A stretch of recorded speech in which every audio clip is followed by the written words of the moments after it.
The good news, in just 1 year alone, we've already moved 4.5 million people off of SNAP. So this idea that once a government program is in place, you can never roll it back, President Trump has proven that to be wrong, with the vice president leading the way. Yeah. And that's just the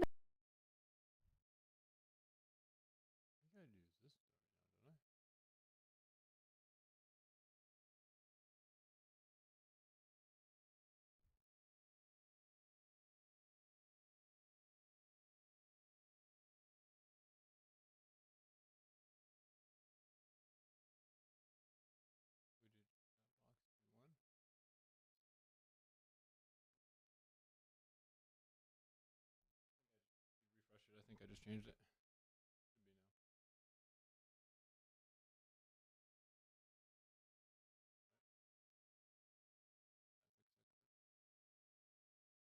No, I'm not debating today. Horse, which is a good thing. It gives other debaters a chance to. I think Horse wants to make it so like the same people don't debate every week. To make it more like inclusive and stuff like that. But I will be watching. Probably. I probably will be watching, but I might not. Depends on if I decide to work. Now what the fuck was I doing? I have not been asked to judge yet. I'd be open to it if Horse wanted me to. But Horse is, I don't think he hasn't seen me judge yet. Well, he's seen me judge. You know what I mean? So maybe that's why he hasn't asked me to judge yet. He's definitely seen me judge. But he obviously wants to make it so judging is complicated because you really need to separate your view from what you are witnessing. So I think Horse has stated this before as well, but this is kind of how it works. Debates are kind of like fighting, or like a like a boxing match. So someone could have the better record, someone can have the correct argument. The better fighter could be there, but they could still lose the bout. You know what I mean? Like on that day, the fighter that's not as good, the one who's not undefeated, the one who doesn't have, the better argument, could just have a really good step and a good cross, and maybe the better fighter just didn't understand it that day, right? So you need to be able to understand that not the best argument that you think is what wins. You need to understand that whoever rhetorically argued the side of whatever they're doing better is who wins. Kind of very important. Thank you, by the way. I just fucking forgot what I was doing, by the way. Fuck me.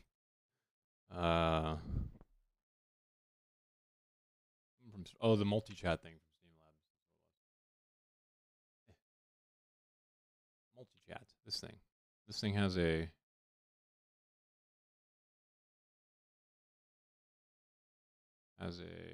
fucking address. There we go.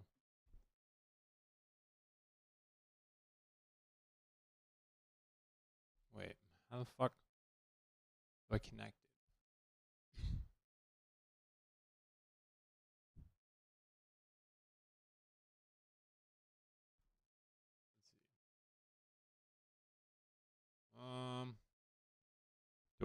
Is audio fucking working?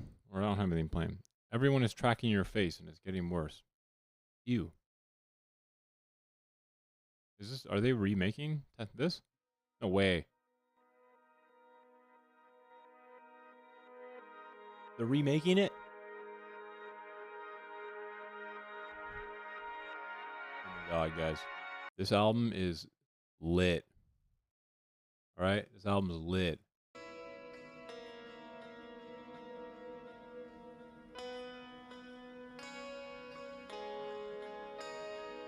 Wait, is this a remake or is it just... What is this?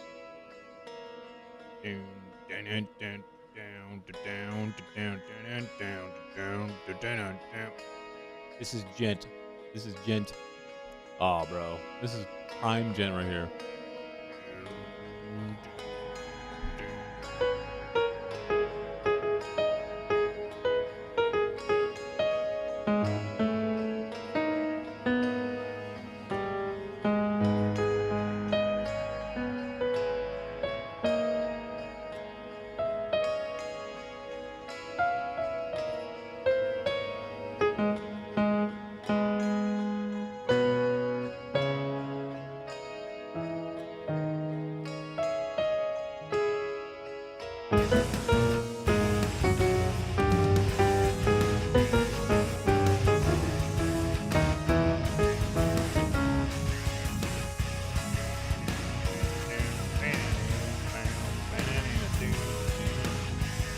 Groovy, bro.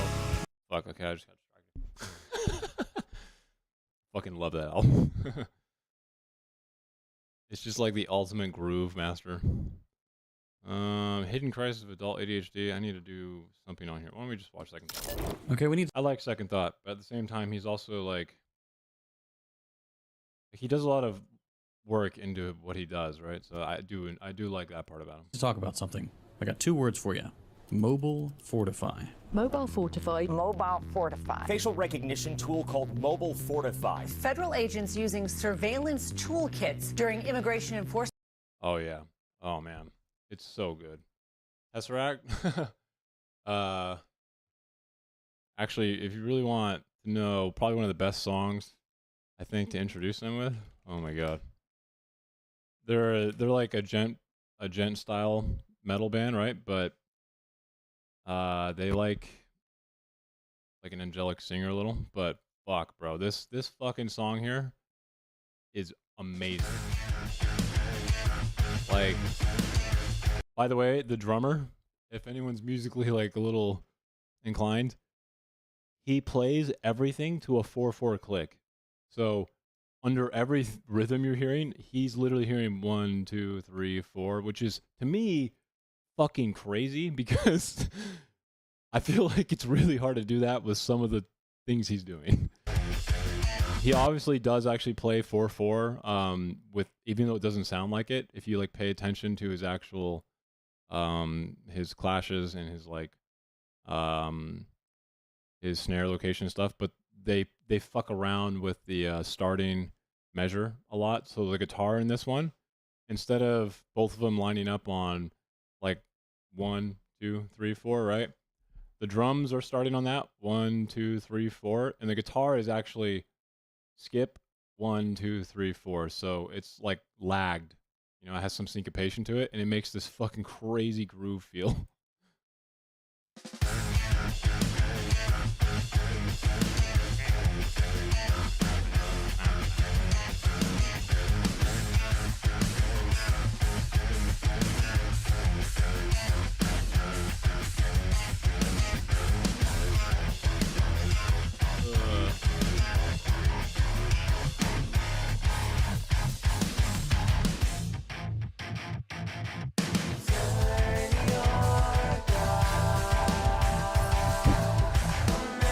Singer, by the way, I think he's so good. His name's Ash. He was only on one album, and he's like some random singer they found, but his voice is literally what I wish my voice would be.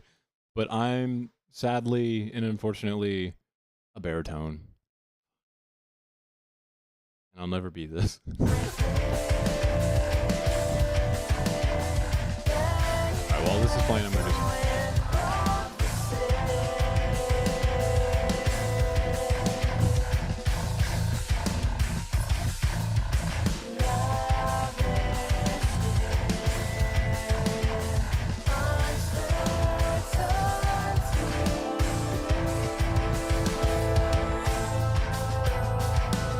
Couldn't be an octopus. I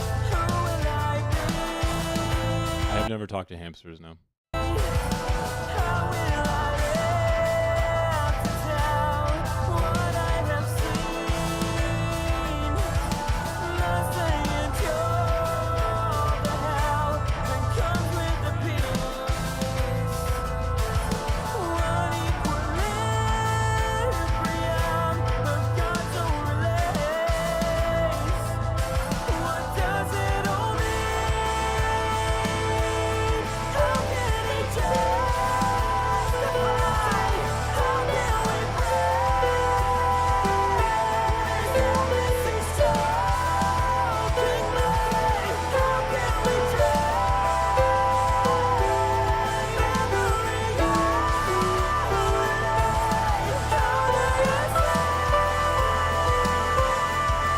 Okay, so this riff, guys, for anyone who's still interested, okay, this riff has like a name in the gent scene, like the metal scene. Okay, it's called the God riff, and it's like a very simple guitar riff that is fucking beautiful. It like starts off very tight and controlled, a lot of attack, and then it like opens up more and more as it goes on. It's called the God riff.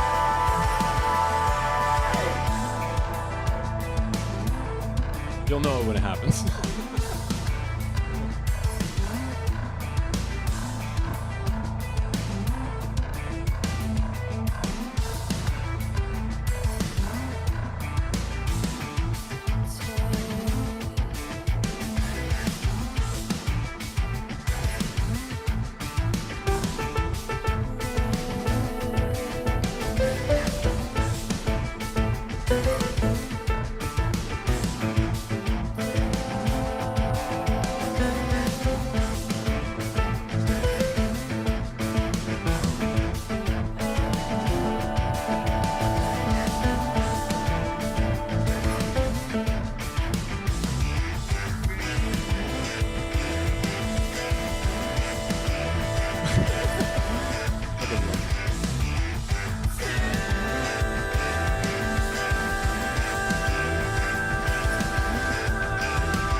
Such a good song. You should. This is definitely the starter song. Okay, MP. This whole album actually, it's called Altered State. Okay, fucking, it's so good.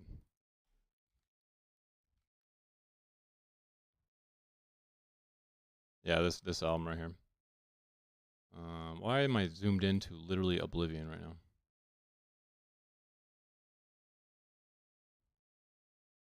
Yeah, so Altered State. Any song on YouTube, bro, if you see this logo, okay, like this logo thing, all right, that's a good song. The whole album's good. All right. How do I do this? So I want to add my multi-chat to my transparent Twitch chat thing I got going on, right? But it only allows me to do one custom link.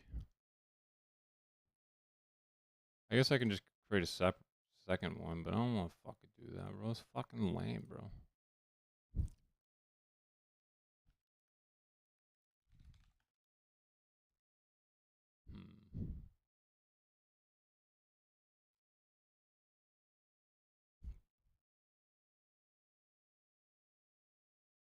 Fuck.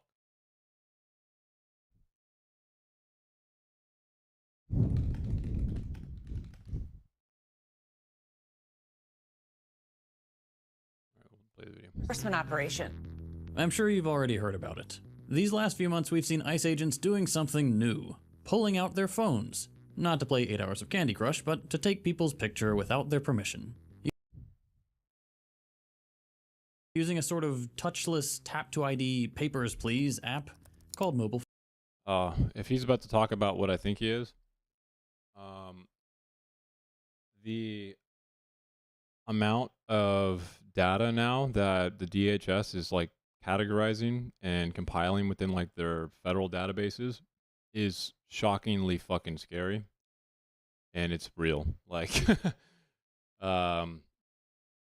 someone within the DHS like leaked, and people who are concerned about it, I guess, in the industry have like leaked literal like notes and photos that agencies like ICE and stuff like that have made about just random people who literally have like a protester at one of the Portland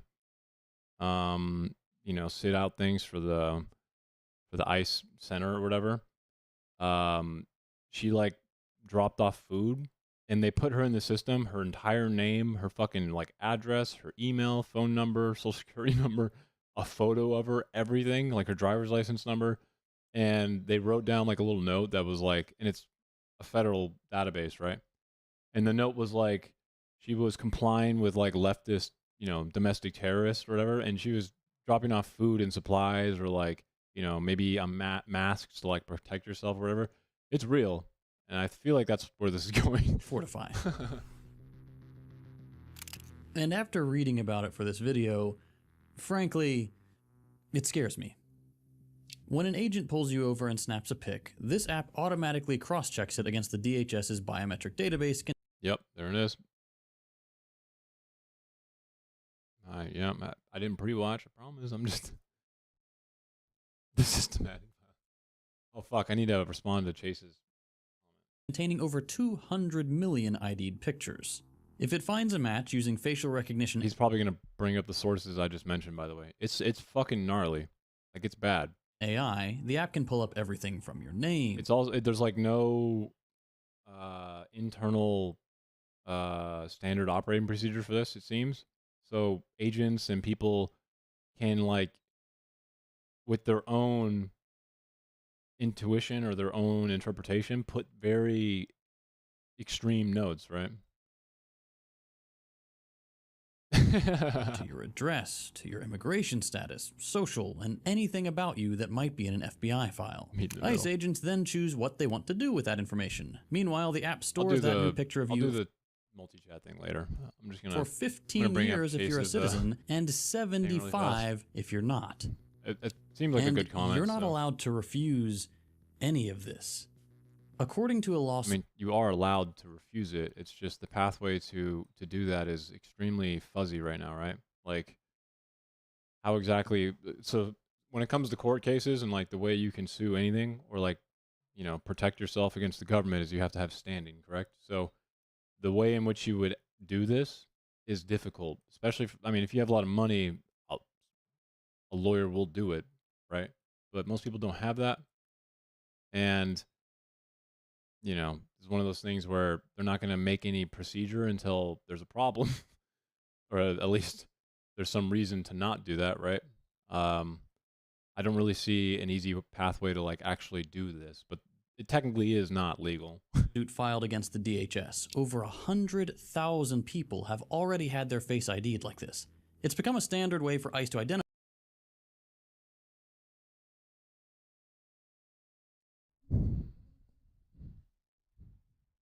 Yeah, no, that's exactly correct. Yeah, I mean, obviously, the main issue here is the fact that it's one, in my opinion, extremely. It's bad because it signals a pathway to something like what fascism ends up representing, something very authoritarian. But you don't really want to set the permission structure to have this in place for people on the right to be punished, right? Like, if that's what you're getting at, you're 100% correct.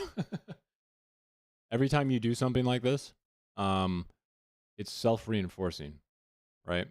So when you set permission structures that allow you to prosecute and, remove political enemies, then you're setting a permission structure for that to happen to yourself, correct? So what ends up happening is you have this feedback loop now, where you have to control and go further. You have a momentum now as a political actor to make sure that that can't happen, right?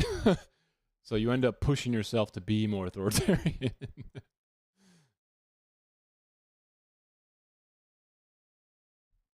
Yeah, it's like, okay, so he's probably going to bring it up right now because I think this is one of the same sources I was looking at. Yeah, internally. Okay, so he's going to bring it up. It was like the note I was talking about is just a random field agent was able to type in that this person was dropping off supplies to radical left terrorists, right? And the news agency, the independent reporter that was trying to understand it, found out that the woman just brought like masks and like food and water to the protesters, which that's a wild misinterpretation, right? Misunderstanding that could end up with someone's life being taken. So that is very scary. And according to some pretty damning clips, put people on a list. It's not illegal to record. Exactly. Yeah. That's what we're doing. Yeah, why are you taking my information down? Because we have a nice little database. Oh, good. And now you're... They're not even, they're so dumb too, bro. Come on, bro. Like the people they're hiring now, the ones they're sending to these areas, like normal field agents, I know for a fact, okay, none of them would ever say something like that. Like, you know, professionals who've been in ICE for a long time. The fuck? Such a weird, it's literally someone who's never been an ICE agent longer than like half a year, I think, would ever say something like that. Yeah, he considered a domestic terrorist. So It does. No, it does. It's connected to like 27 other. Here, I'll do a little bit of research for you guys just for a second, okay?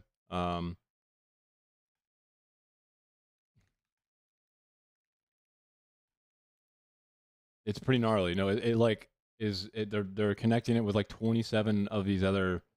There's like an industry expert kind of guy, I think, if I'm not mistaken, who works as a contractor with them, and he was the one who was kind of explaining this, I think, to the reporter I was looking up, but I don't want to give you the wrong information, so give me a second. I think it was a Washington Post article, and then I had to go further and like, you know, verify the person who was like talking on behalf of the technology and stuff, and blah blah blah. There's one kid, or if I'm not mistaken, who was like lived next to the ICE office agency, or the agency office, right, that they made. And he let people like spend the night at his apartment because people were staying there overnight. And they classified him as a domestic terrorist in the like the little note thing too. And like the fucking like NBC went to his house and was like, so what's it like being a domestic terrorist? And he's like, well, here's my bathroom. And then it was like, it was so ridiculous. Like, so it's definitely concerning, okay? And there's a lot of these databases, and I guess, if I'm not mistaken, they're working on a way to like connect them. There's like many main criminal ones, and there's like I don't want to fuck it up, so give me a second. I'll let the video play until I find it. Are you crazy? Protesters, legal observers, bystanders, they're all now having their biometric data collected and tracked by overpaid goons. And what they'll do with it... That's been around forever. That's been around since the Iraq War, buddy. You realize that, right? That's been around forever, man. That's an old internet meme. It's awesome too. No one knows yet, but we have an idea of where it might go. Already, Mobile Fortify has led to an ICE observer losing her global entry after an ICE agent pulled up to her car and said, "Hey, are you Nicole?" That sucks. I don't want some 2-bit chud knowing my name, especially not the kind who's a little trigger happy with the camera app. Maybe just me. I don't love state-approved creeps. Now, if you're wondering how we got here, the first thing to know is where the data for this app comes from. The company making the app is NEC. Is it this PBS one? No, why can't I find But it the now? raw images likely come Jesus from the Christ, pictures they bro. take of you when you go through customs and TSA. But it may also be coming from places like this exact Wegmans. Earlier this year, Gothamist and the ACLU revealed that grocery stores have started using facial recognition technology across the U.S. Okay. Second thought. Why does it matter? US. It's the cameras. There's a camera that's cheap to make now, and it's profitable to make an AI camera that can detect audio as well, and it's very popular. The way I first heard about this was with that rumor about Target keeping track of shoplifters and letting everything under 1,000 slide. No, the producers have now included this idea that you're getting an extra, layer of something from the camera, because there's like an AI interactive element to the camera now. So it does facial tracking because there's an AI in it, and it also listens for essentially they're shilling AI into the camera because it sells better. That's kind of the main reason they have them. I don't know if that's actually real. I'll be testing that and getting back to you. But what I know for sure is that Just a stores fucking business love marketing thing. scanning your face. Lowe's, Macy's, Rite Aid. I'm going to be honest with you guys. Businesses do not want to pay for holding the amount of information it would take to fucking scan your face. Okay. What happened is these companies that make cameras, they use cloud services now to help places like this do that. But I can assure you, Whole Foods is not trying to pay for the data it would, or the amount of data that would take, the amount of like bandwidth it would, that would be very expensive. Okay, it's just an addition now that comes with the cameras. Whole Foods. And Whole Foods probably does not have any control. I mean, they have like control over the data in the same way like Salesforce lets you control a CRM for your customers, but like ultimately they don't want to be the ones actually paying for the fucking storage. Okay. Bunnings, if you're in Australia. They all use a biometric AI developed by Hitachi, which I felt like mentioning for no reason. Via third party. They all love biometric AI now. No, I feel like he's making a mistake here. The companies like Hitachi and them, they're shilling it, bro. Every company is shilling AI right now, and it's a tat. You can't even buy them without it now, I think. And in an official press release, Wegmans explained why. Security. Yeah. Shoplifting. I mean, it's just, there's no point. Like, we're also, yeah, fuck that. The police have to hire like a tech guy, like they don't want to do that. rabble rousing. When They all want to make sure that some other department that has people who can do it can handle it. this came out, the company had a bit of a PR crisis and promised that, quote, the data is not and will not be used for any other purpose than keeping the stores safe. Very vague. However, I, and it so happens the ACLU, find that kind of hard to believe. All right, quick plug, then we'll... I don't think that matters, actually. I'm going to be honest with you. Is the ACLU even suing these companies on behalf of this statement right here? Because the thing about, so there's laws that vary on state, right, guys? So we have something called sensitive data laws, or probably not yet. Just you wait, bro. The fucking machine mills will. The stupid boats we catch the fish with will. We can have AI cameras underneath the fucking hole, That shrimp's not radioactive. Catch him. But if you walk into the store, technically, if you purchase from a store, you are signing like a technical contract, and things like audio in certain states can't be used. They can't do that. But video, as long as they have like a sign, which I'm pretty sure most grocery stores somewhere near the entrance or near the security area will have a sign that says you're being videotaped. They can use that for whatever the fuck they want. So I don't really know if he knows that. This doesn't look like litigation documentation to me. This looks like, obviously just like an article. Maybe the ACLU is probably going to try and look for ways to, check this, but I feel like he's not representing this that well. Keeping the stores this really doesn't mean anything. They can say this, and then the truth is that they can do whatever the fuck they want with it. safe. I'm pretty sure they do. Even employers, when it comes to employees, like if you're in a room that is recorded, not just videotaped, but like recorded, right? Then depending on the state, if I'm not mistaken, they have to have signage, right? If it's able to record it and hold it onto something. And I'm pretty sure that's just like standard procedure. The more difficult part would be the audio. So a lot of states do not allow audio recording without consent, right? California is one of them. So if they had on the sign that audio is also included, then it doesn't matter. You're fucked. Kind of. Sometimes you can get away with saying that because California has like these really weird sensitive data biometric laws, which are good for the employees and like people sometimes. Maybe there might be standing there, but like the fact that this article says like, you know, it's going to be used for security purposes, that doesn't fucking matter at all. Not and will not be used for any other purpose than. Yeah, like he's reading off this article, right, where it's like, will be used for security purposes, and there's like no legal liability here, I'm pretty sure. Keeping the stores safe. However, I, and it so happens the ACLU, find that kind of hard to believe. All right, quick plug, then we'll get back to it. As always, want to respect your time, so here's a But it's timestamp worth, like, skip trying ahead to if you're pursue, I not guess, interested right? or not able to support the channel. You know, you never know what you can check if you don't try, in a way. I've said this before, but it's worth repeating. This show runs on viewer support. That's just the reality How of long doing is this this? kind of work.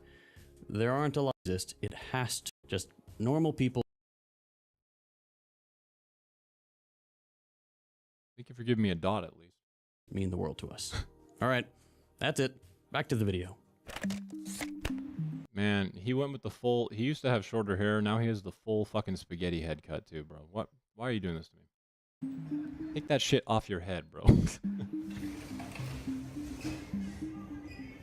We have almost no information on how Wegmans' biometric data is stored, how people are tagged and recognized, or who even has access. Not only that, security is a pretty broad term. You might think it means preventing violence in stores, but the company has confirmed that they already work with cops to identify people for criminal cases.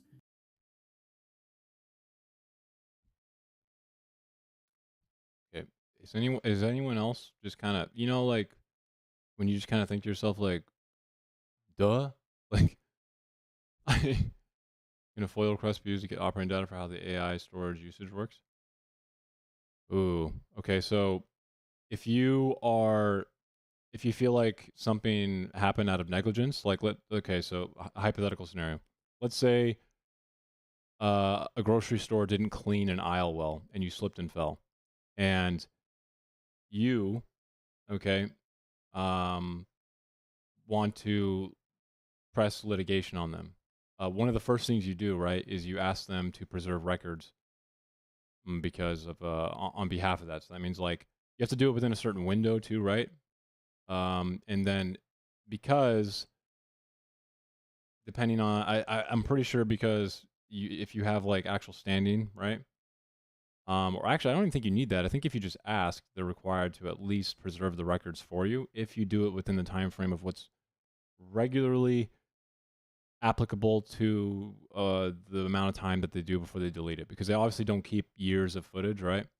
I bet you could use a preservation request to make sure that the AI storage company preserves how they do the storage, how they use it, how they delete it, all those things. But you can't just like ask them to give it to you. That would have to happen in court, right? Once you are actually suing them and have like standing, and then the subpoena requests come in, if I'm not mistaken. But you do have the right, I believe, to ask them to preserve all that. That is definitely something you can do. Whether or not they will not give it to you, though, obviously, right? But you can ask them to preserve the records as long as it's within like a reasonable time frame, you know, and stuff like that. I think. Immigration is a civil, not a criminal matter, but that's a bit of a distinction. It can be a criminal matter. This is just patently false. If you are caught trying to hop the border, it is not a civil matter. He's not telling the truth here. Legal immigration, like if you overstay on a visa, which is the majority of it, by the way. I'm not saying it's true or anything, but I think he should probably be a little more careful here.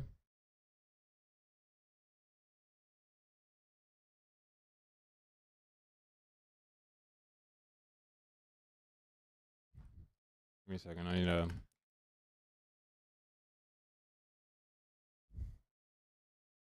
I mean, you're just thinking of freedom. Okay, yeah, Freedom of Information Act stuff, right?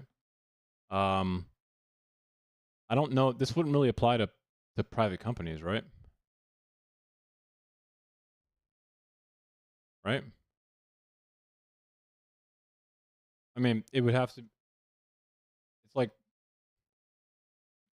you can get like their state license number, maybe, and stuff like that, right? I don't think that's necessary for this. So the things like AI usage and storage are definitely not going to be, you know, free or public records that you have access to.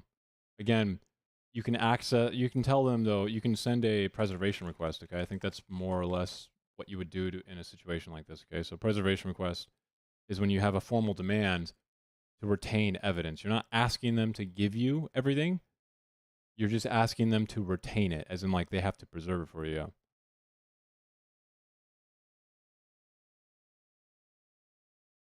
Yeah, but they cannot refuse to retain evidence, right? So if you, the way that you delete video footage, right, or the way that the AI categorizes you in the video footage, if you send them a demand to retain the way in which they do that, the code, the administrator who like signs off on how the code works, the login information, all that stuff, they are required to preserve it on their end. So if a lawyer then subpoenas it later, they must provide it then, but they don't have to give it to you then, right?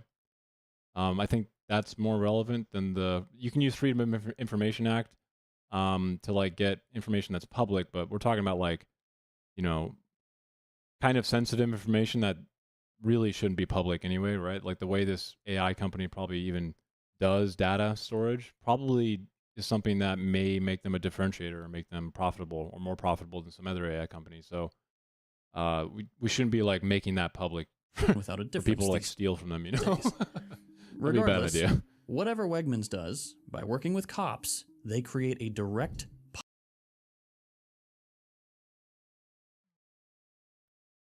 Yeah, I mean, if you ask them to give you the things that I just mentioned, they're not going to do that. But if your attorney, when you do file a claim, like, or if you have standing and you bring a suit, your attorney can absolutely force them to, you know, he can subpoena that shit. pipeline to ICE. And the point of the preservation request is not so you force them to give it to you. It's so the party that you're suing doesn't have a chance to delete it, right? They can't, like, the reason you send a preservation request to make sure that video records get, you know, retained and preserved is because if they know that you're going to sue them, they'll just delete the video, right?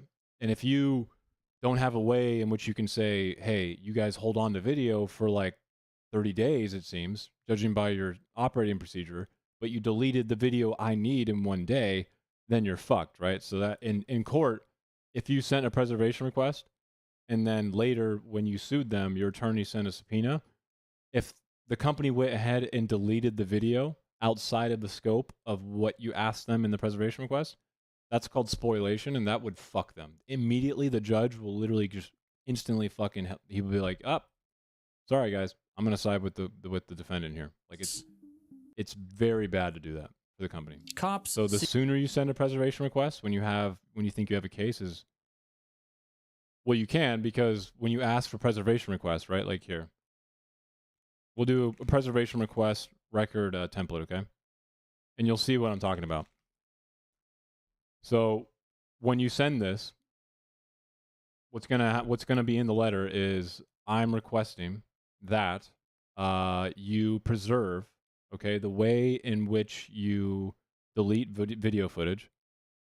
I'm asking you for the time frame to retain the video footage, and then I'm asking you, you know, you're like all available records on how procedure is to delete video footage. So if the company normally deletes video footage after 30 days, which they have to preserve the records here. If they delete that, if they delete any of this, if you do it, that's why quickness is, you have to, if you ever think you have a case, you have to do this very quick.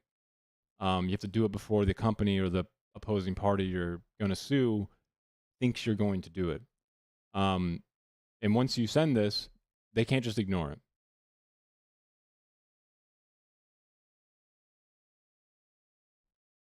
Sending explicit, unsolicited images, a news organization. Well, that would be a crime, actually, right? That's criminal, not civil.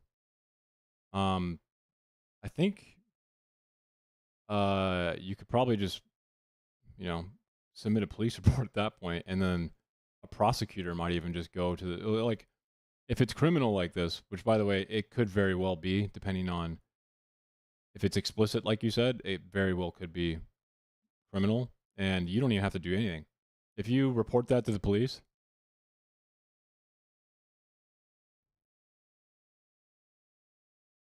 Was it like a real news organization or was it like a fake one?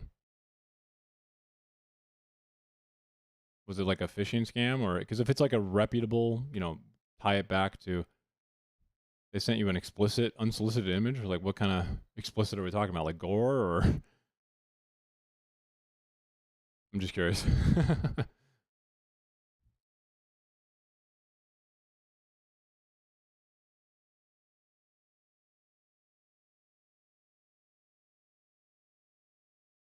So the email address, so you said real email, okay? They gave me a false email address. Is there any way that you can connect the news organization to that email address? Is that like, like if you filed a police report, they would like internally check, some records or subpoena some information like, does this news organization own this email address? Is there anything associated connected to it? If there's not, there's nothing there. But there is, it'd probably be a problem for them.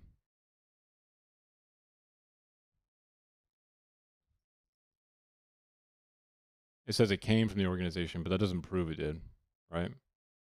People do some fucking crazy shit online, bro. I'm just gonna tell you right now. If I was an awful person, man, which I'm not and I will never do, I every day I think of millions of ways in which I could literally make $20,000 a day just scamming people because it's so fucking easy and stupidly easy. It should not be as easy as it is.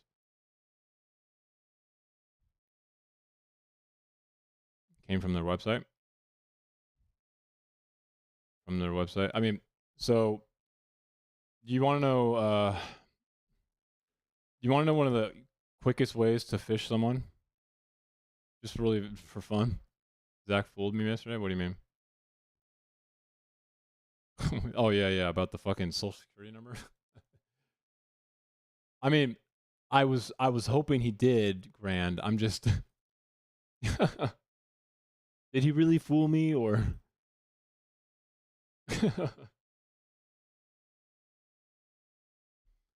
So, if you are looking to fish someone, okay, you can easily take the front page of any website, right? Like it's not that hard to steal the look of the website, and then when you go buy a domain, Google Domains, blah blah, you can go, try and register a new domain. Not that hard. And all you have to do is copy that source code in, change the L here, right? Change that L to a capital I or something. Can you tell the difference? I can't. Yeah? Can you tell the difference between those two? Maybe two L's or two I's? And then people don't realize it. If I found out that you banked at Wells Fargo, I would, if I was a shitty person, I would probably, try and create and copy an email, exactly as it looks from Wells Fargo. I wouldn't make fucking spelling mistakes, like the people from India do. And I'd say something like, oh, it's time to change your password, something like that. People literally will just fucking give you their passwords. It's just like,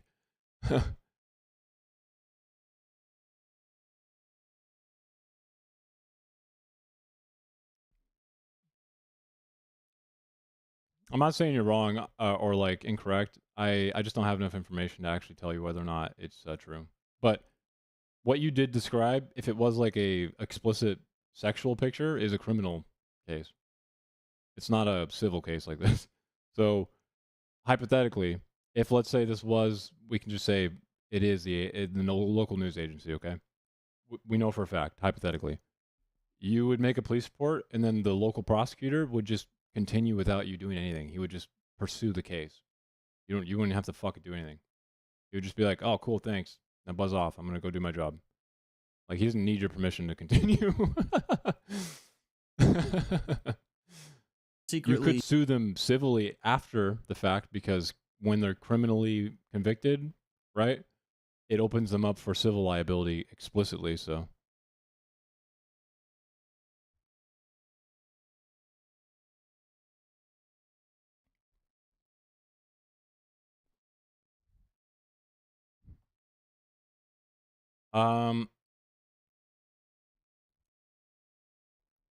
I'm not really sure about that.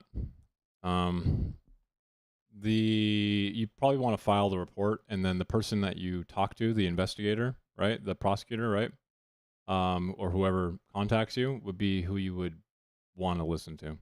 The non-emergency 911 operator, I'm sorry, man, I wouldn't really. They're not really paid, or they don't really have all of the knowledge of what's going to happen after like the actual report's filed and the investigator's going to call you. So they probably just don't want people sending random, like, porn pictures. They want the investigator to like do it through a secure channel, maybe. I don't know.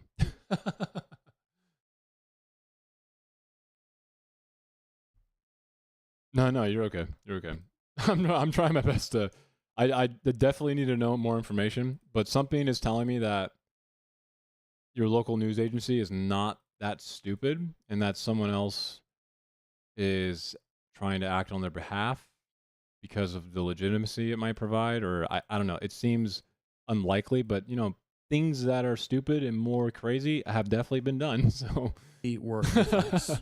ICE I'm not saying you're wrong. has It's not already impossible. used footage from AI cameras obtained by police departments to ID license plates using cameras that can do way more.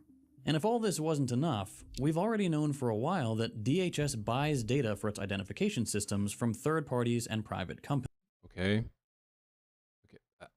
This is an important place to remind everyone. Everyone can fucking do this. Every broker on the fucking planet can sell data because we have no fucking laws on this. So if the government literally doesn't have any laws against doing this, and private companies don't, then why are we just getting, like, we need to legislatively tell ICE that they can't do this, right? We can't just expect ICE to literally not do what your grandma can do with like a fucking laptop and some Wi-Fi. Like, come on, man. It's not ICE that's, the villain here. They are a villain. Again, if you sit here long enough, you hear me complain about ICE, but like, this is not the correct way to highlight this issue. There's very little reason for us to believe that if this footage ends up in somebody else's hands, that ICE would buy phone tracking data, but draw the line at data that lets you track someone's face. Okay? No one should be given this credence. Facebook ain't gonna do it either, bro. But that's just what we allow them to do. So it's likely that this already is, or may soon become, another way for the government to track us. Yeah, but private companies too. They do too. Yeah, we need to legislatively tell them, no, bad private company. How about we make AI companies not forcibly put AI industry shit inside of the cameras? Like, I'm pretty sure right now, if a grocery store, like he's pointing out here, I can guarantee you guys, that when the grocery store goes to like a local contractor to go get cameras, they're not going to be able to get cameras without AI anymore. It's standard probably. I guarantee you, because they get money, they want to make sure that they're like making AI a part of if they're going to spend a bunch of money doing it, they're not just going to be like, oh yeah, we'll sell you the non-AI ones, okay? So like, it's probably the only camera they can buy. But I know what you're thinking. Okay, well, I can just... It's not impossible. So in the early days of the internet, the guy who literally developed what cookies are, okay? So the origin of cookies, okay? Cookies on website data. We used to have a much more neutral internet, okay? That wasn't privately owned in a lot of ways. I just want that to be kind of clear. So websites, though, like it says here, because they don't have memory of who comes to the sites, someone intelligent, the guy who made Netscape, came up with an idea of letting sites access these little user sessions called cookies so they can remember you when you come back, right? And that's a really good way to target what these companies can get from you.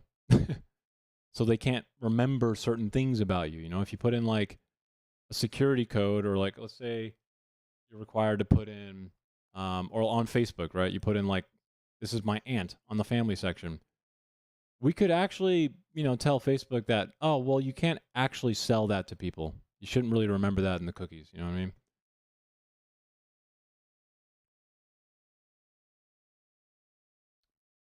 Oh, well, people on live stream platforms who use U.S. websites, right? Like, where is Twitch TV incorporated?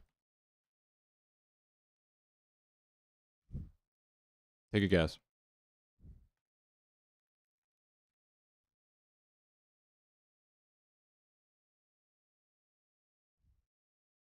Right? So it doesn't really matter if the person is live streaming from outside the country. They're going to be using a service that is incorporated in the US, which means they're going to be accessing US. They're going to have to go through US protocol and laws. So that's not really an issue. It's not.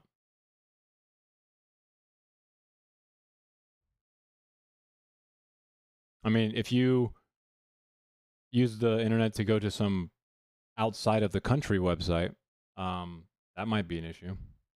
But even then, I'm not that familiar with. I have to be careful here. I'm not really sure how exactly protocols and the way that identity information can transfer across international lines. If there's like some thing that blocks it because of countries not wanting data, I don't know. I'm not the right person to give you information on that, but I could probably look it up. But it's gonna take a while for me to research that probably. I wouldn't be surprised if someone has done something like that. Avoid those stores. At least in New York, stores using facial recognition technology have a legal obligation to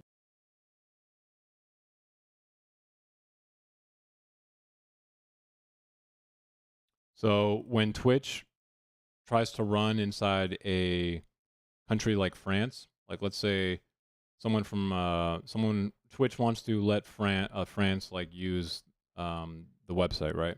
Or wants to give their product to people in France.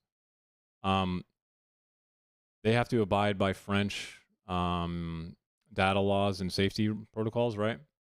Now, if I'm not mistaken, if someone wants to stream from like Russia to the US, right? Like you're watching someone in Russia, well, Twitch can take the information of the Russian streamer, probably because Russia has no fucking laws against it, but it's not like the Russian streamer can now take data from you because you're watching him on the Twitch US platform, you know what I mean?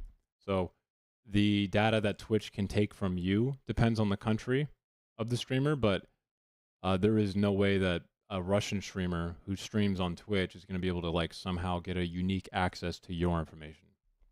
Tell you and post it on the front door so you can just walk away. But biometric scanning isn't some fringe thing anymore. It's a much bigger business than you'd think, and it's intruding into more and more of our lives. Take, for example, age verification. YouTube, Roblox, Discord, Instagram, all these apps have recently partnered with biometric companies like Yoti and Persona in an effort to filter their users by age. First of all, there are some serious doubts about how effective. This is fucking retarded, by the way. Yeah, I like second thought, but this whole idea here, like, bro, we have a lot of trouble right now, you know, securing information in general. Like, do we really want to be like making it easier for people to fucking like scam and steal other people's identities even easier? Like, what are we doing, guys? Like, this is like a conservative take of mine. I'm going to be honest with you. I really think that, you know, obviously some regulation is important here, but parents need a fucking parent in this case, dude. Kids are going to find a way to fucking circumvent this shit. Like, are you fucking kidding me? They're gonna make like AI fucking driver's licenses, bro. What are they gonna do? Start doing like real IDs online? Like, the fuck out of here, dude. This all is, given that this is a waste of time. Teen by default. It's only going to cause problems, and it's not going to stop the people who want to use it. Settings can. Like, I remember being 13, and it wasn't that hard for me to overcome any barrier. That especially ones like this, bro. If I could figure it out. Hide mature content from. Yeah. kids' feeds, but don't solve the problem of children and predators being in the same online spaces. No, it only gives them access to their fucking driver's license if they put their driver's license or like an ID in. Like a 13-year-old now like puts their ID in, and now the predator knows like their fucking address and their fucking like a perfect photo of them. Regardless, we have good reason to be concerned when social media apps request fucking ID number, you know, what country they live in, access to our biometric information, even when they promise Dude, us. Totally, bro. Let's fucking trust all of these shitty fucking companies to handle that information securely. They're deleting it right even away. though they sell it, all of it, to brokers as soon as they can. Sometimes they don't, and data leaks happen. Last October, Discord was hacked, and 70,000. Speak of the devil, bro. You think predators are having a field day with this, or what? Official IDs were leaked. They dropped the company responsible, but the company. Well, that's what I mean. Like, I mean, I don't have to hear about it because that's the logical conclusion. Like, well, we're gonna put people's literal identification online. That's supposed to be something that's kind of a barrier. So, you know, fucking scammers can literally like just use your ID somehow, and that's supposed to like reduce fraud. They replaced them with Persona isn't all that trustworthy either. Bro, can you verify your license for us? Of course I can. You guys gave it to me because you're stupid as fuck. Thank you so much. Now I can scam this person, open up a credit card in their name because, you know, you forced them to put their ID online. Haha. Very funny. Thank you. Persona is a Peter Thiel. I wouldn't have known because it's out of DMV and, you know, it's not really public information unless they have a criminal record or something. But now you gave it to me. Sick. Funded project. Thiel is also the guy behind Palantir, and that his portfolio includes both the company built. I don't know. He fucking funds a lot of Palantir, but isn't the Palantir CEO some fucking like psycho in his own right? What the fuck is his name? Alex Karp or whatever? Like, Palantir is not, it's not Peter Thiel, his idea. I'm sorry. Come on now. We got to give credit to Alex Karp because he's a special kind of fucking weirdo too, bro. Don't leave that guy's name out of the picture. He's the one who started this shit. Building Immigration OS and like, why are we doing this, second thought?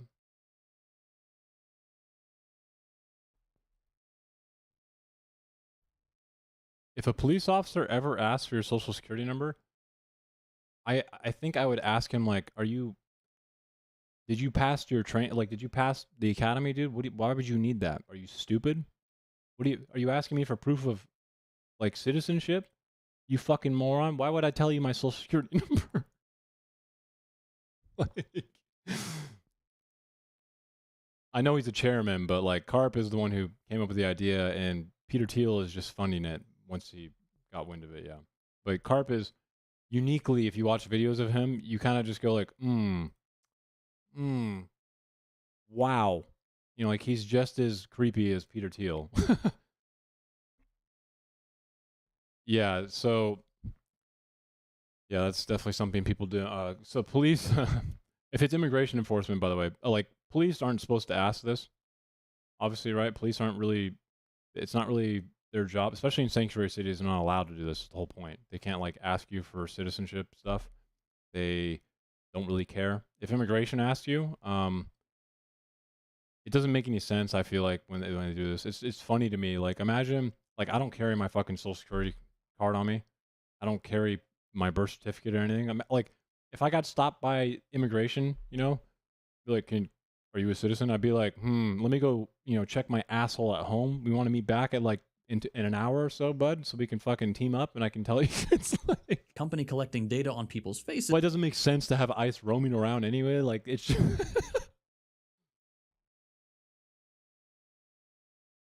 what he did is illegal if he did that, unless it was for like, I don't know. No, they do. That's why it's like, it literally is a problem for identity theft. I don't think a police officer can ask you for your social security number. I'm sorry. Unless he was asking you for proof of verification and mention like that. No, even that, like the fuck. I'm pretty sure sanctuary cities don't allow regular police to ask for that. Unless he thinks you're committing a crime. That is literally what sanctuary cities fucking try to avoid. Are you serious? There's no way, bro. The whole point of a sanctuary city is so police officers can get verbally reported crimes, and the people who are illegal immigrants in the community don't feel and they know that the police officer will not ask for citizenship. That is the whole point. So yeah, if this is true, the guy, he definitely is doing something illegal, or maybe he was like a closet ICE officer who just didn't want to put it on his ICE badge. This doesn't personally put me at ease, especially when Persona's been in hot water recently for potentially tangling up their age verification system with US government. Before 2003?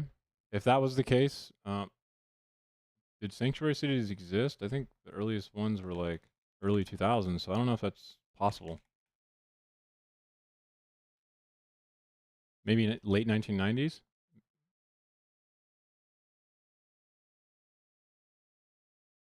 Late 1980s, okay. But they were different back then, the laws, so mid-2000s. ICE was a thing. ICE became a thing in 2003. It's a novel agency, but it was formed right after 9/11 because we had Islamophere. And because we don't have any fucking terrorist charges in this country, we literally have zero way to prosecute people who are going to do terrorist acts. We literally fucking invented ICE so we could try and remove potential terrorists before they happen. Very funny. Watch list. We refuse to fucking make any hate speech, terrorist fucking type of charge because this country's history was just like soaked with like the Ku Klux Klan and like literal terrorists. Now, this watch ICE is 2003. list stuff is Again, literally designed and made because we were all like, holy fuck, a bunch of Muslims flew a plane into our building. isn't exactly sorted. How do we get rid of them? We can't. Okay, fuck. Make a new agency that can find them and get rid of them under immigration? We'll probably know more in a couple months. But we don't even need to go the Teal network Why can't we just make, terrorist charges? Like if we are tracking someone and we know that we have enough evidence, we can pursue them. No, because that could be used against right-wing terrorist groups and we can't do that. to find some really shady Or Israel fluid. Fucking.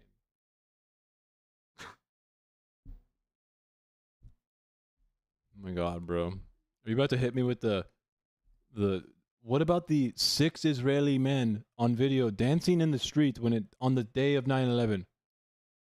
Answer me that. Israel did it.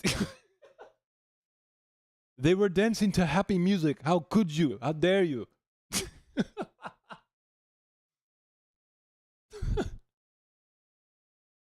I've seen the YouTube video. I know. Yes. But only 6 of them were on video. But yes. Of course. And also, what you're about to see is extremely confidential. I am not a part of the government. And it's just a black screen and some dude with a shitty mic. And this is extremely important information. Gran. Stop drinking the Kool-Aid, bro.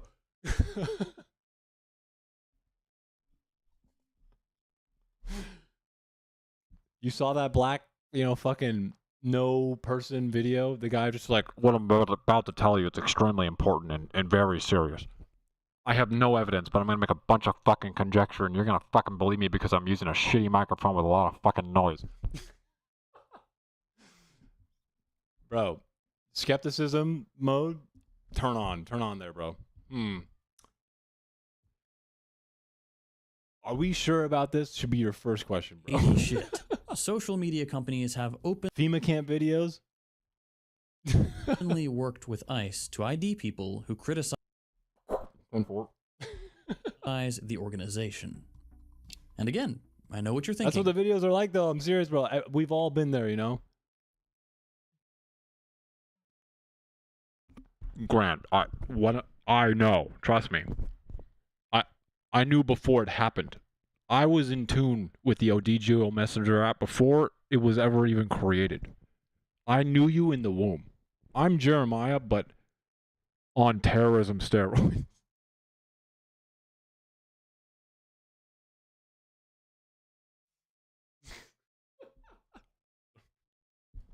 I don't mean to make fun of you. It's just, please don't derail me right now with Israel did 9/11 right now, for fuck's sake. Please. I'm trying to get through the real 1984.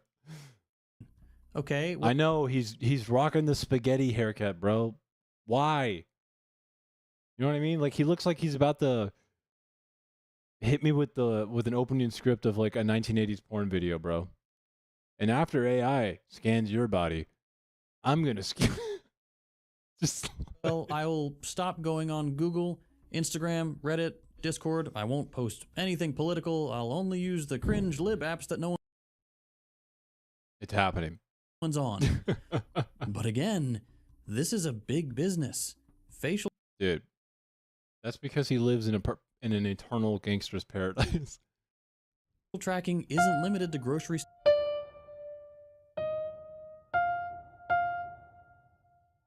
Where the fuck is it?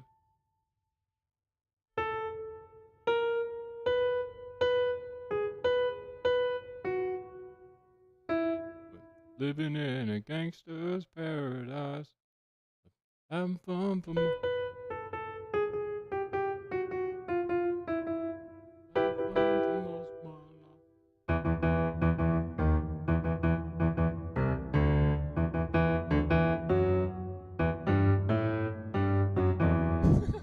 Stores and the internet. You are unserious if you want to defend the government theory of planes hitting with precision by pilots scared of guys threatening them with box cutters. Grant, are you accidentally forgetting which planes had which terrorists on them?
Last year, Customs and Border Patrol flew a, quote, military-grade MQ-9 Predator over the anti-ICE protest in LA. That's a drone.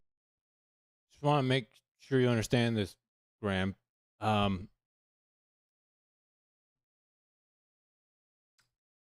I'm not mistaken, there was 5 of them on each flight that hit like the main towers, right? The South Tower, the second one. I'm pretty sure the flight attendant called, before and said that both pilots had been murdered. So, box cutters or not, they were fucking dead. I mean, are you like trying to play like bring into question that the guy, like he should have fought off the guys and lived or something, or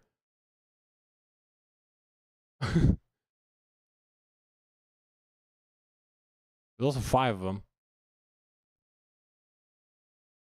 I don't know. A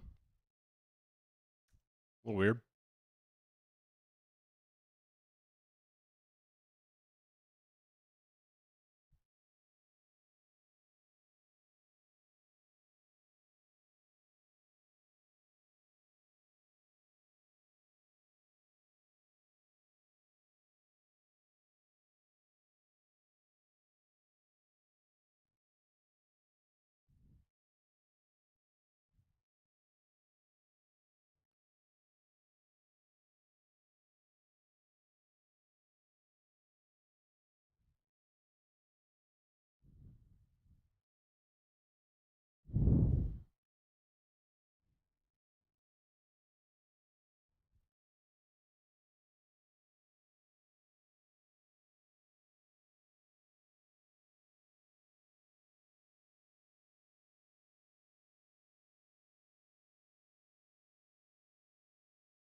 that looks like this. If I'm not mistaken, the Flight 11, the first one, okay, they lured the pilot out by using the flight attendant, and then once the pilot opened the locked cockpit, they ambushed him, and he was like badly injured to the point of being almost dead. And then they killed the other guy, and then, you know, like Ancom said, flying a plane is not the hard part because it's kind of like a video game. The hard part is like fucking knowing how to land properly or take off properly, because there's a lot of, you know, vortex dynamics, and like you have to make sure you're in the right spot for other air traffic, because massive planes like create a massive void. You know, they remove and displace all the air when they go through it. So if you don't fly in the right spot, or you accidentally go a little off track, then the plane will literally just fucking fall out of the air because there's no air there to fucking fly through. All of those things are the harder part, okay? But simply just like, you know, flight simulator after you kill the pilots into a fucking building. I mean, still kind of hard. That's why they didn't hit it perfectly. But, I mean, add insider trading benefiting for the air industry shock. Proof? What insider trading? And also, Grand, do you think people will not try and capitalize off of this shit? Because that doesn't mean that they caused the fucking thing to happen, but a lot of people look at major events and they go, how can I make money off people suffering? So I don't really know what you're trying to say. This. It can be equipped with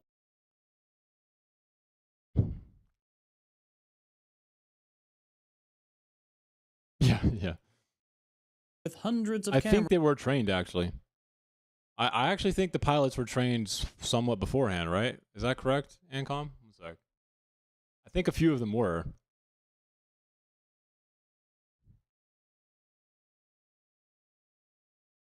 It depends on which. There's like 5. There was 5 on Flight 11 and 1 for whatever hit the South Tower. Let's see.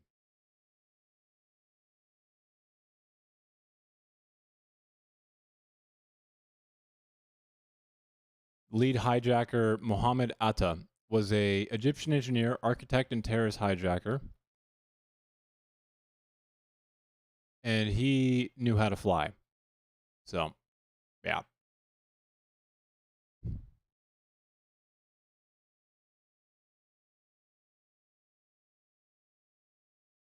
He literally was recruited because he fit the bid for planes operation. And he literally was inquiring about flying training in the United States.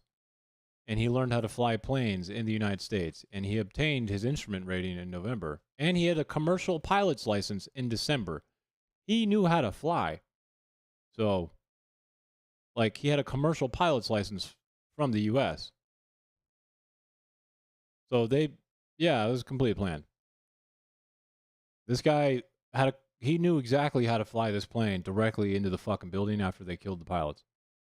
It's like some shitty fucking, movie story where this guy like goes to, Tibet to like learn how to do some cool skill, and then he just ends up being a fucking loser who like kills a bunch of people. But that's the story, so cameras that can see through clouds, rain, fog, capture quote. All terrorists don't know how to fly. I mean, some of the terrorists, it's hard to actually get the people who are on board with ending their life if they are on the path to get a pilot's license, right? Because that's actually a pretty good job. So it's going to be hard to find enough people probably to I want to kill my life after I now have a commercial pilot's license and I can have a stable job, and I don't even have to give a fuck about you anymore, Al-Qaeda. I could just live in the U.S. and buy a BMW, those are really enticing things. Everything that moves across 40 square miles in high definition, which is... You might just go, fuck, the plan was to end my life for martyrdom, but I really like this BMW now, so fuck you, Bin Laden. I'm just going to Thank you for helping me get my pilot's license. Concerning You can go fucking rot in Pakistani caves. Stuff and doesn't include the fact that the big drone can be paired with a smaller drone that IDs people from about a mile away. Okay, and I know what you're thinking. All right, well, I just won't protest. That's what happened in some cases. Because on 9/11 there was multiple different hijackings, right? So one sec. There was the North Tower, the South Tower, the Pentagon one. If I'm not mistaken,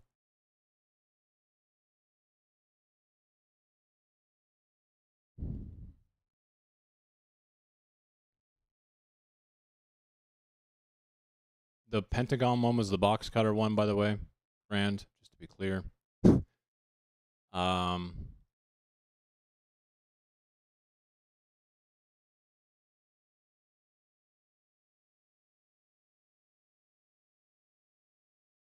Let's see.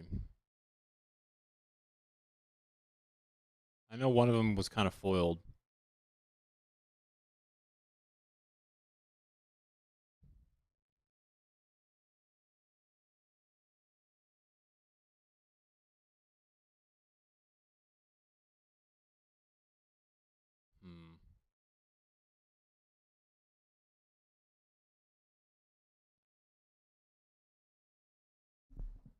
In Pennsylvania, yeah, that's right. But are you Well, I guess looking at this, it seemed that Al Qaeda trained every one of them, and they did so by U.S. training. So Al Qaeda found conspirators that they saw in the United States because the internet made it easier.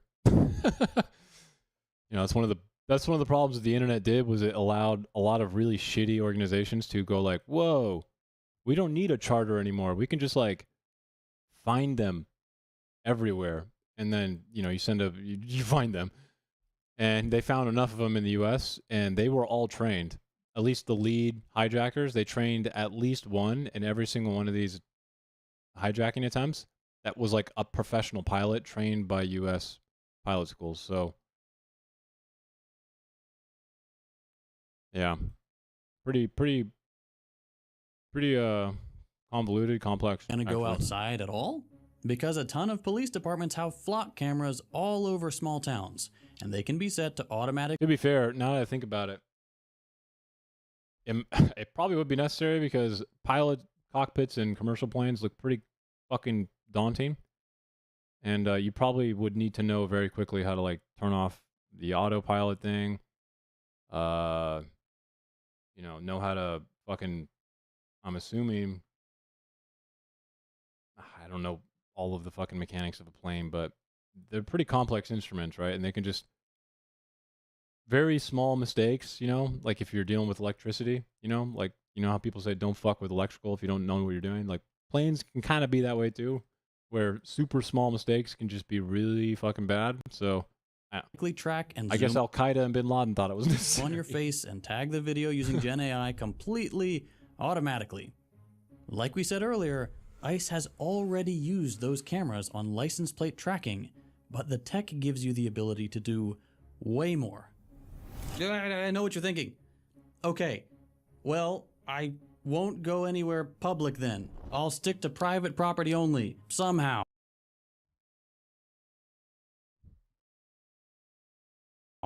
Except, tons of private homes have a Ring doorbell now.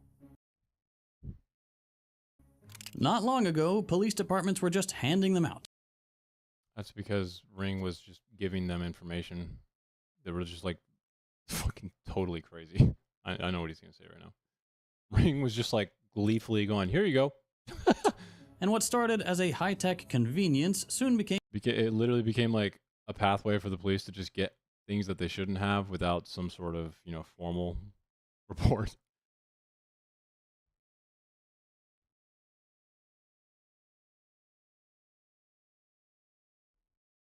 I'm going to be honest with you again. A lot of these camera companies, because AI is such a hot investment right now, it's the only investment in the fucking world. Like 25% of the world's global venture capital is just being fucking funneled into AI right now because you know, McKinsey, the fucking consulting company, largest one in the world's like, if enough people adopt it, then production will go boom. And that's literally what they said. As soon as business penetration happens at a level that's really high percentage, then all of you will somehow materialize to have more money. So all of these AI companies, or all of these like camera companies, they probably don't even make these without AI anymore because the investment's there and they want to sell it. They're literally probably pushing it like crazy. So even if you didn't want to have AI, it would be more difficult to not get it. I'm assuming dog that's AI tracking thing. And now, and they sell the AI stuff as like a convenience, like an additional thing. Oh, well, we'll handle all that for you, you know, because they want the data. So it's almost like it's not like these companies are knowingly actually trying to do this a lot of the time.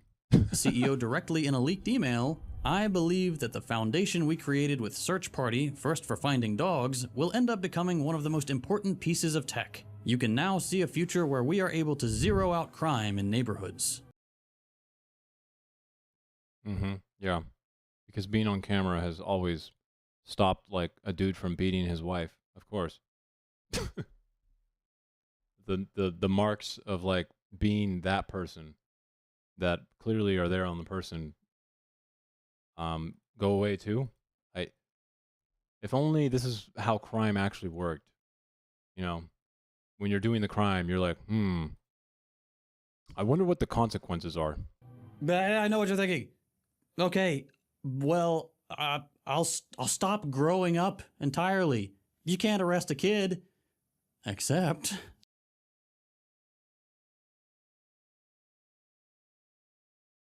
Yeah, I've got a lot of opinions on that in Search of IQ. You'll find none here. I just realized what your name said. Stupid joke.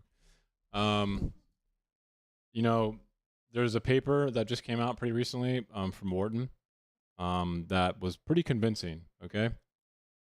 Now, historically in economics, right, if we look at macroeconomics, new technology does not, it replaces jobs, but it also shifts and adds jobs, right? Because of the nature and the way that innovation usually has, in fact, historically has always had some sort of new element of job creation to it.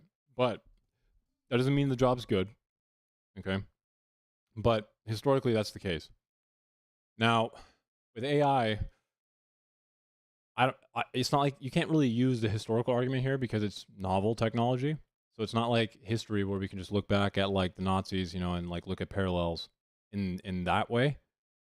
Because the fact that tractors got made doesn't really fucking matter when it comes to like what AI fucking does, right? So it's kind of hard to like, you have to be careful is what I'm trying to say when you say that there's going to be no jobs, right? But I do want to say a few things that I think are probably important here. So the first thing is the United States right now and private companies are completely fucking paralyzed in investing. I think that's a fact.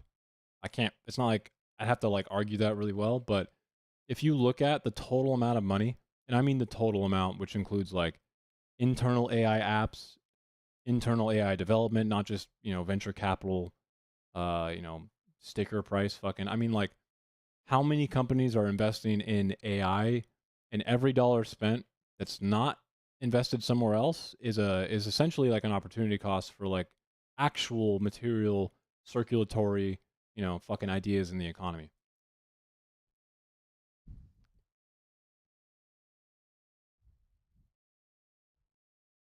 Well, there's actually something worse in Search of IQ. I'm actually gonna, I think it was a good paper I was reading. I'll bring it up when I talk about it, but it's actually worse than what you're saying. It's not just jobs will be removed.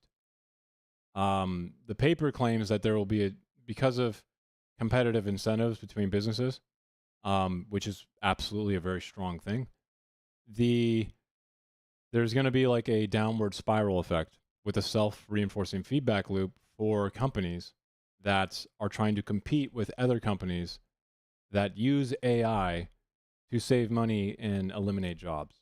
So when a company decides to lay off 500 people and use AI to do that job instead, competitive companies are going to try and match that, and they're going to then compete.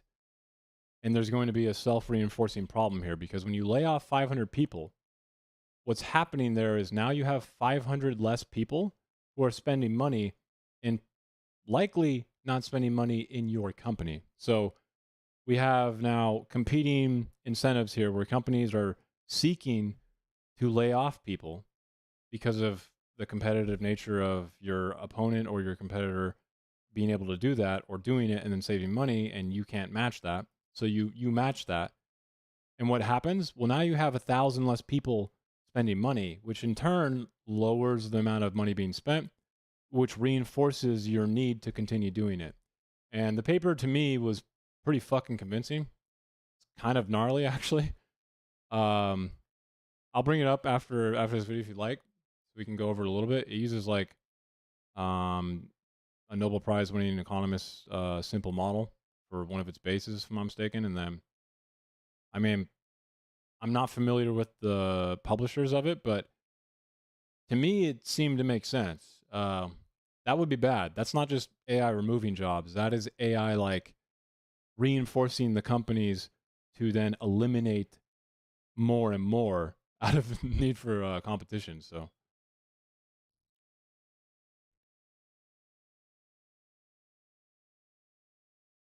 that's what it says. So I was actually curious about this. I did like a whole, I don't know. I started doing some research into how much money was being spent in AI, okay? They can knock all they want. Sometimes I'm loud, bro, and fuck, I don't give a fuck. That's just being played. You're gonna deal with it. I'm like the worst fucking neighbor.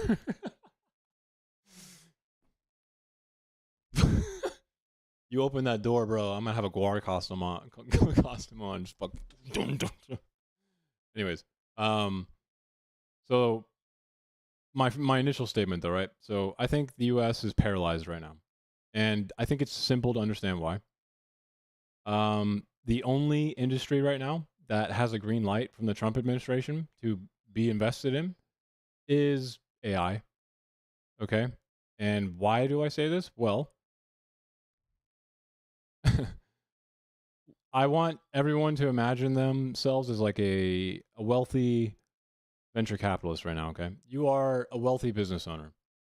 You are looking to invest into building a new production facility, or how about like a battery plant for like electric car batteries, or maybe you want to, I don't know, do like something hydrothermal in some area, right?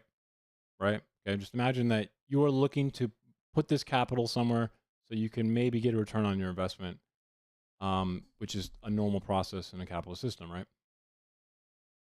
I want you to seriously take this into consideration, okay?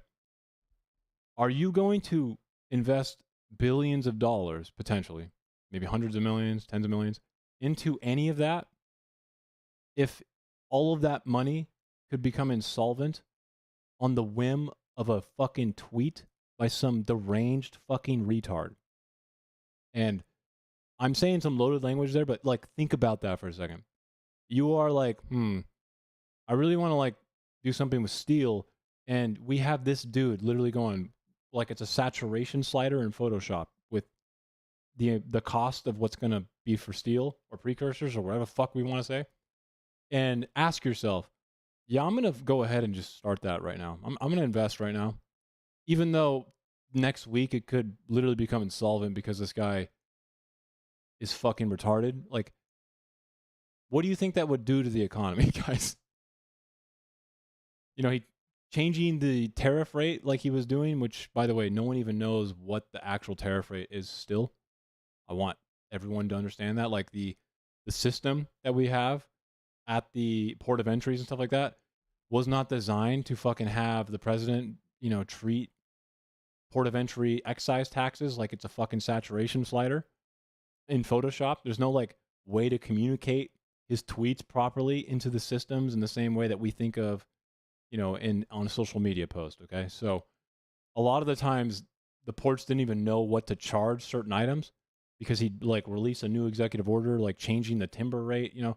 So again, I want you to imagine yourself as a wealthy business owner, and I want you to seriously think about the question, I'm going to invest billions of dollars right now. Yeah, this sounds like a great fucking time, for sure.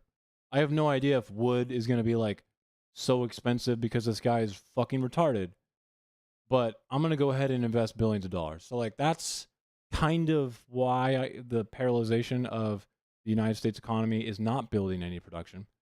There are some companies that had planned, you know, additions to their factories, you know, that he's tried to highlight, but manufacturing and construction, guys, if you look at the jobs report, has like decreased by 112,000 jobs. That's not happening. Okay, the building and production is not happening if that's happening. Okay, that's impossible. Just feasibly impossible. So if you were a wealthy billionaire or like a wealthy individual,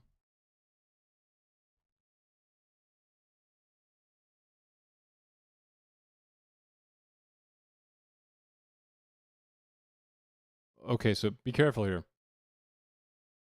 Private investment can be helpful for society. What if I said this in Search of IQ? A venture capitalist wants to help fund the development and production of a new antibacterial research center. He's not doing it because, I mean, obviously it's a good and noble cause, but the main driver of what makes capitalism in a way somewhat good is that self-interest and private incentives are healthy. Okay, like making a profit off that is not bad in a lot of ways, in my opinion. Now there's a rate at which that becomes egregious. Okay, and this is what Marx talks about in like Das Kapital, and I think it's probably one of the better parts of his book. There is moments where if the extortion, which by definition capitalism is extortionary, it's just by the literal definition, you are capitalism in a way, if we're talking about labor and stuff like that. I know I just mentioned investment, but the point is that all of these things have like a point at which we find them egregious and, you know, immoral. But if someone is only making an acceptable amount of profit off of building a center that's going to save lives, there is a point where we say, I mean, if it did the job more efficiently and, you know, the profit's acceptable, then why not?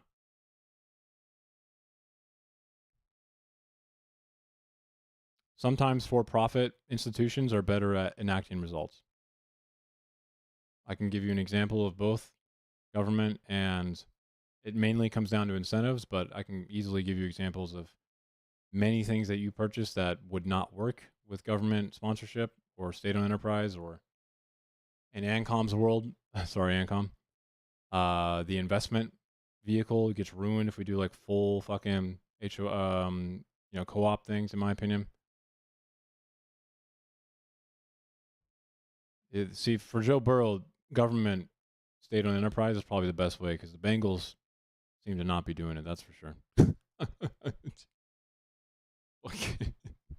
He was made of glass. He was made of glass at Alabama too, wasn't he?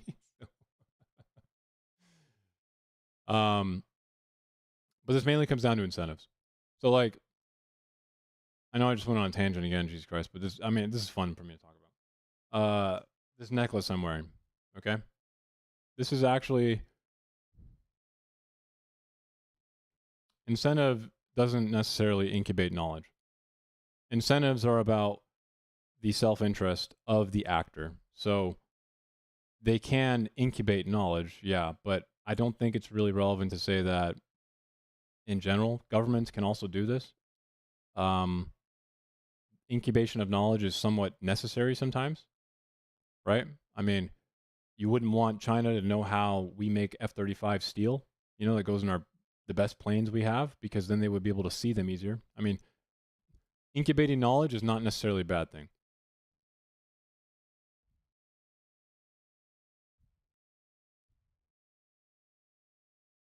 I mean, the rest of your statement there is a good answer, because I think this is a better way to look at it for sure. So This is another tangent, but I'll just run it fast. So let's say hypothetically, I'm an employer. I hire someone. I make 95% of the profits that this employee provides for me. Increased profit, right? The surplus value. He gets only 5% of it. Do you think that's an acceptable extortion rate or an unacceptable extortion rate? So I get 95% of what this worker does in labor for me, the surplus value. He gets 5%.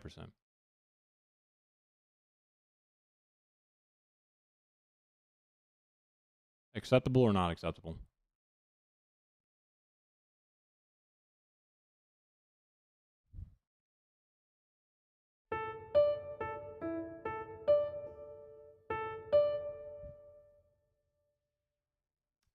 I agree. I think that's too high. I think that's honestly kind of wrong. Now, what if I said 50% and 50% for the same scenario? The extortion rate is now equally cut in half.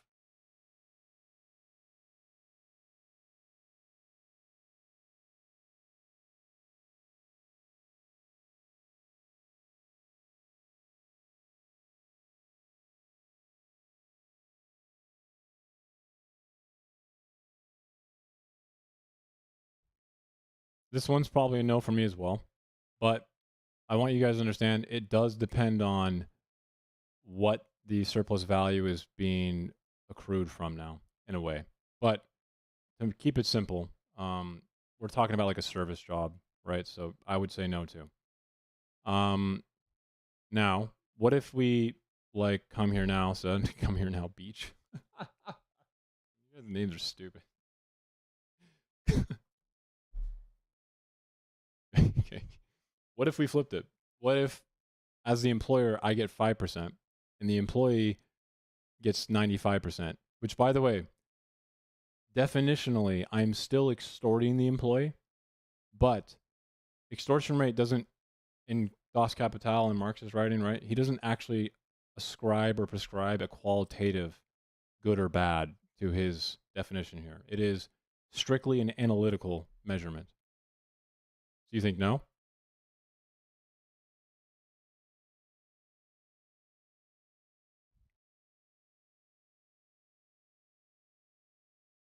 So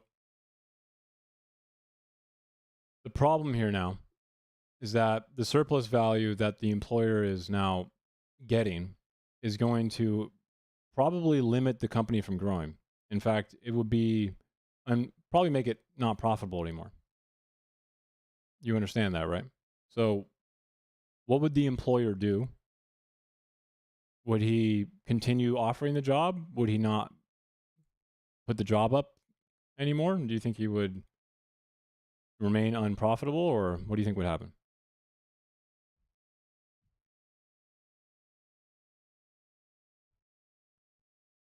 Okay, so now what if I told you this? So we are essentially hamstringing this employer now, though, right? You want this employer to stop acting in its self-interest, correct?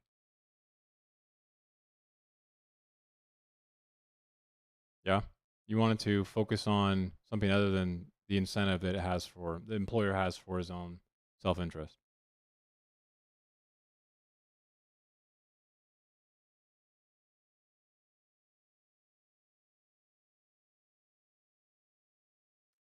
And now my next question, I hope, is going to be about, is there only one way to benefit society and benefit other people?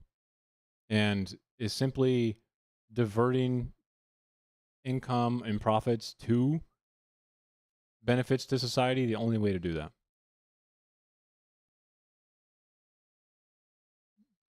Would you agree to that, or do you disagree? As in, there are more ways to benefit society than, simply just diverting income to it, right?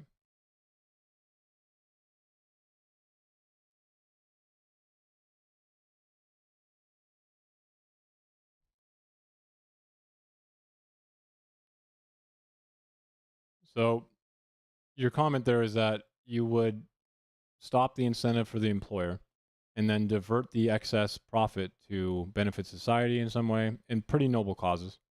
Obviously, there's like an honorable aspect to it, right? Something of like a moral clarity, right?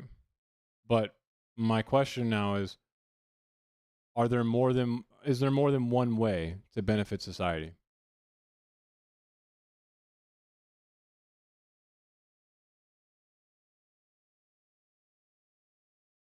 Well, you said, and I quote, I would cut both our income to be placed into something that would benefit society, right?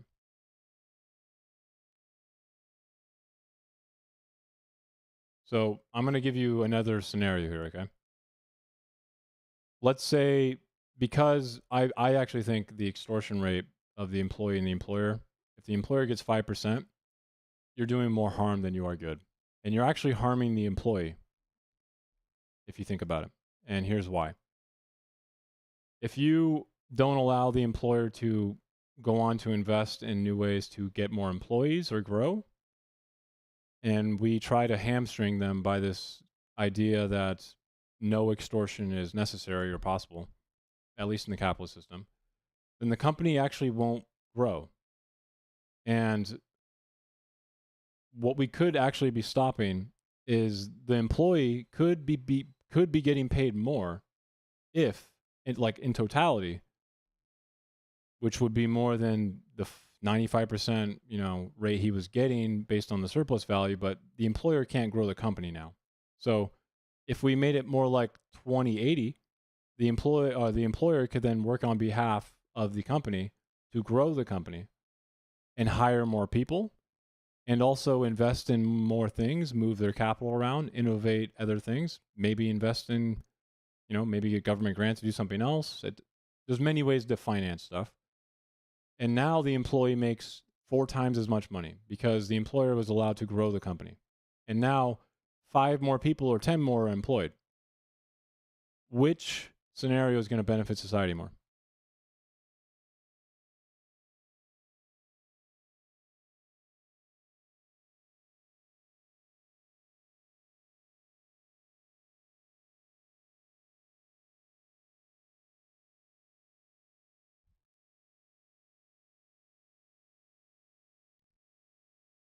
I want you to know that I can't actually say for certain that it's going to benefit society more. But in this hypothetical, I don't think we can make the claim either way.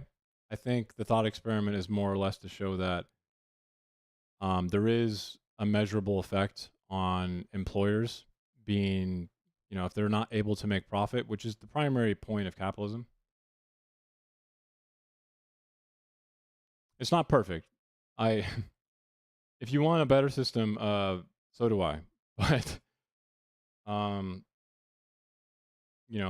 I've studied a lot of economic doctrines and systems, and they have their strengths and weaknesses, right? And capitalism has a big weakness, okay? But one of capitalism's strengths is that self-interest can be a very healthy thing for not just you, but for people around you. And it primarily has to do with the boundaries in which you act on that self-interest. So, here's another scenario, but I'm gonna make it way more personalized, okay?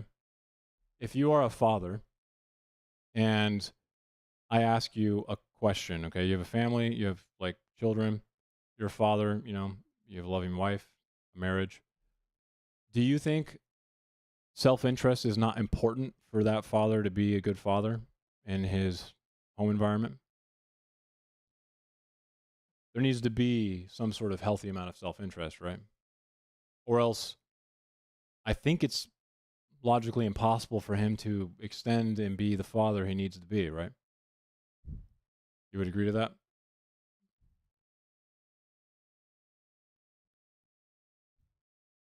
So capitalism kind of works this way. There is a certain amount of self-interest in capitalism that enables things like this necklace to be made so people can enjoy it.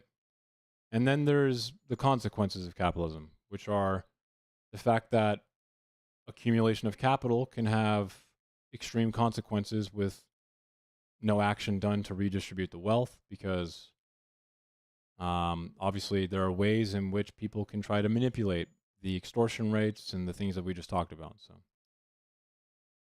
exactly. But it's kind of hard to take care of people who need you too, right? Like your children. And when I say take care of, I mean like in many different ways, not like it's a very modular, fungible term there, right? And you're going to have to be able to think about yourself to be able to extend that to them too. If you don't care about your health, if you just drink every day until you pass away, I mean, you should have had more self-interest to be there for your kids. Like, you know what I mean? Like, these are all things that kind of, in my opinion, are necessary. And capitalism has an element of that. But self-interest is not going to help structural things that are not a part of your responsibility. That's one of the big flaws of capitalism too. Self-interest is not going to help you build an army that cares about everyone as a whole, like the nation, and go defend you to death. You know what I mean? Like self-interest in that scenario is, I'm going to go fucking run away. So capitalism has consequences, and they usually come out when it fundamentally gets tied to that incentive, which is at an impasse with the product or the outcome we want. So self-interest can absolutely do that. Exactly. But again, I want to make it clear that like self-interest also is not enough. So when we look at like more like socialism, for instance, right? When we look at how socialism can play into capitalism, we can look at healthcare. A few questions right off the bat. What is the incentive for the government to provide universal health care? Just take a guess.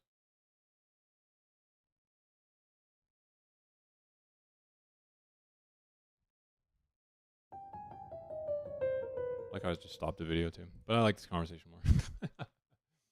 More fun for me.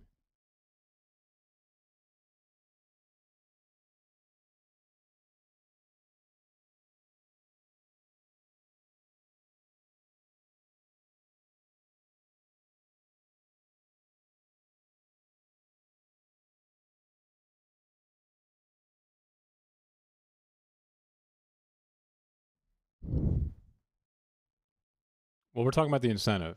So the incentive is a far simpler, or at least we want to make it more simple. So when I talk about the incentive of the government, I'm talking about, well, I mean, they want a healthy workforce that can be productive members of society that pass along through proxy. So that's correct, actually. Let me rephrase it. What's the economic incentive for the government to provide universal health care?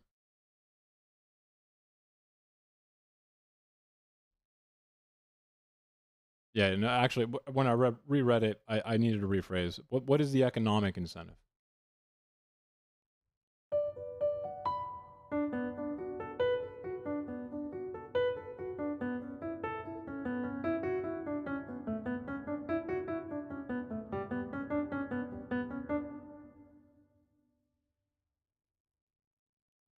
That is the outcome, right? So the incentive, though, is to spend less money, correct? The government has no incentive to try and make a profit off of healthcare, correct? The government doesn't make profit. Governments run at deficits because deficits are the active process of injecting money into you and my hands. A deficit means money is in our hands. So governments don't have an incentive to make a profit, which means they want to spend the least amount of money, right?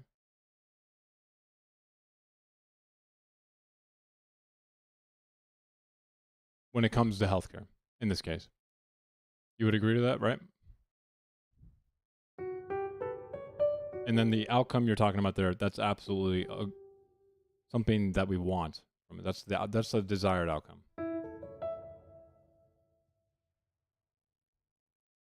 The woke right.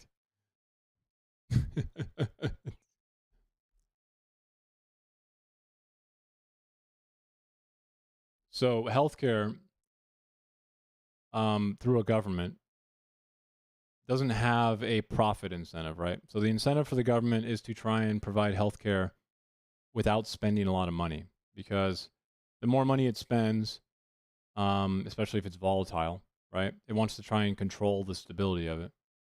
Is going to have unintended consequences when it comes to like inflation, or maybe they want to spend money on other things. But there is no profit incentive for a government when it comes to healthcare. So now private healthcare, fundamentally, okay, Jumbo, explain, and I'll address it. The floor is yours while I continue. Now, a private company, its goal is to make a profit, and that's fine. But there are certain things and services and goods that we look for what we call the optimal rate in economics, or the optimal efficiency.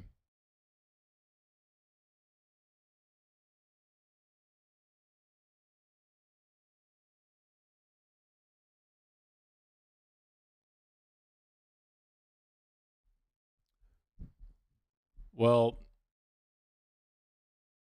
the profit incentive for healthcare is kind of, the problem here is that even though healthcare is like an extremely individual good, okay, it's probably one of the most individual goods I can think of.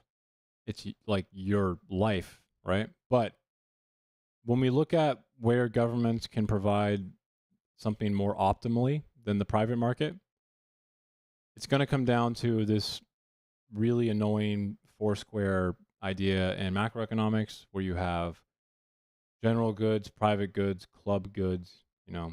But for the sake of this right now, to keep it simple, a general good is going to be a good that everyone will participate in, no matter who buys it or who pays for it, in a way. So another way to think about this is like a road. So a road is kind of a general good, right? Like if you have a home, there are many homes on your street, most likely, because that's how you make it profitable to build fucking homes. And all of you use that road, right? Right? So the thing is that if we made it completely private here, the incentive for the individual to build a road is, I don't want to fucking build a road for Jimmy. Fuck that. He can pay for it. And that's generally where a government incentive to try and help out when spending money on something is going to affect more than just that. It's not a private good anymore. It's like if I eat a donut, I'm the only one who gets to enjoy the donut. If I buy a fucking missile defense system, okay, then literally everyone within the missile defense system's radius is going to enjoy my missile defense system. So who pays for that? And if you don't have some sort of like generalized governmental way of paying for that, what ends up happening is something called the free rider problem, which is everyone goes, I don't want to fucking pay for the missile defense system. So no one fucking pays for the missile defense system. And then you end up with no missile defense system, because I don't want to pay for a missile defense system that everyone else gets to enjoy when I footed the bill. So the thing about healthcare, though, okay, is that even though it is an extremely individual good, again, philosophically, it's kind of one of the most individual goods, okay? Governments don't even use government workers to repair potholes. They contract out private companies, so congratulations, Jumbo. Caltrans exists, but that's a state one. And even then, they often use contracting through private companies. So are you stupid? That's spending going into someone's pocket. Those 100 workers will then go on to spend money. Are you trying to be dumb economically or what? And again, if private companies are the only ones who are going to build the roads, then we'd all have to pay to just use them in general. Or you're going to have to learn how to build your own road, Jumbo. Do you want to do that? Do you want to learn how to build your own fucking road? I mean, I'm not saying that it's not like 100 workers might be overkill. I know you're kind of inflating the number, but obviously we've all seen the fucking joke of like 5 dice like standing around a pothole. I get it. You know, there can be too much money being spent where it, you know, incorrectly. But I don't think you're really engaging with the argument of like who fucking builds the roads still, you know what I mean? Like, why don't we stay on topic?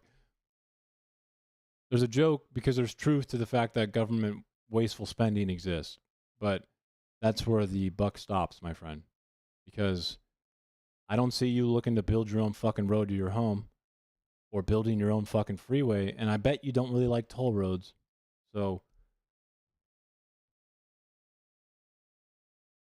I never said the government can do anything, right? Or that doesn't mean they have the right incentives. The best way to think about this is that government can do good and government can do bad. And then private companies can do good and then companies can do bad. It's like a little more nuanced than private companies.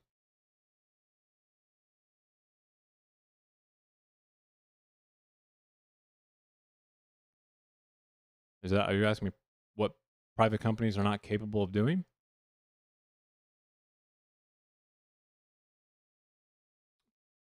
Well, this necklace I'm wearing, okay? This is a necklace it's the Spear of Longinus from an anime from the 90s, okay? It's the Spear of Longinus from Neon Genesis Evangelion. I'm sure maybe you know the anime.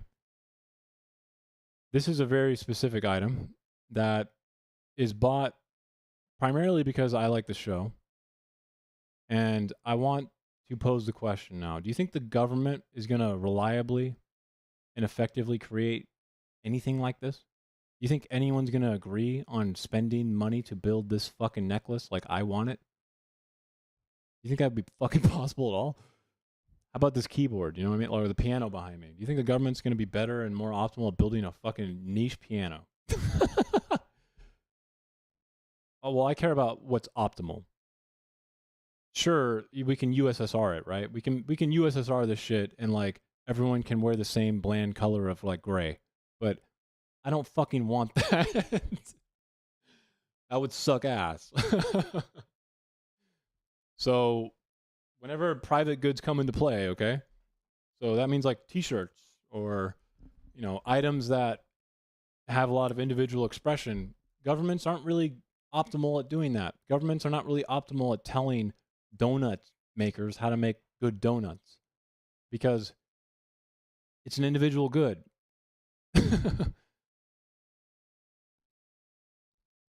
This one's actually kind of complex. That's a good question. Okay. I think I'll start again where I was ending it, right? So healthcare is probably theorized as one of the most individual goods, right? It's like your life. I can't think of anything more individually. I'm not going to say owned, but you get the point. The question here, though, Jumbo, is kind of further down the line, a little more fundamental, actually.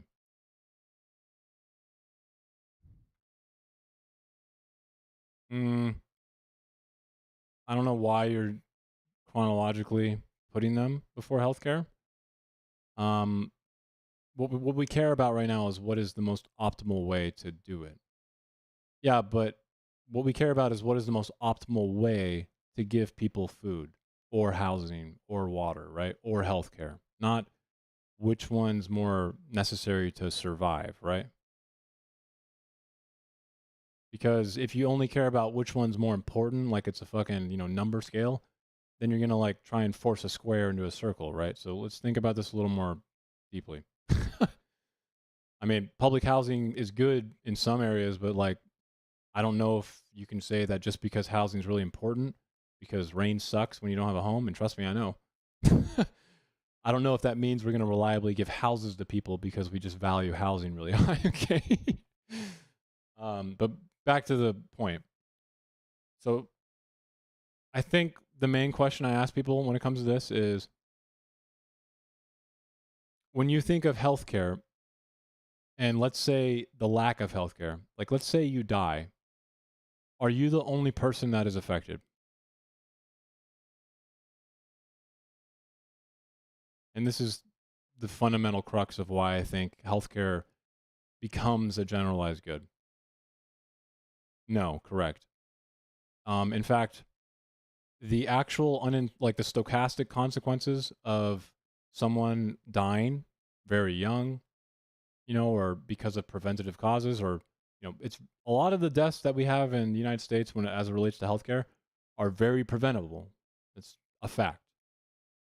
And we have to think about what that actually does in cost because of, maybe they were the income earner. Let's say another thought experiment. I know I love to do these. I'm sorry, I do a lot of them. Let's say you are, a husband again. You live on a suburban-like street. You have a family. You have kids. You have a wife. You're like 45 years old, 50 years old. You live on a neighborhood, little street, and everyone is friends with each other. It's really, let's just say, stable and like great environment to grow up in, okay? For your kids, the whole family, everything. And you're moving between jobs. No blacks.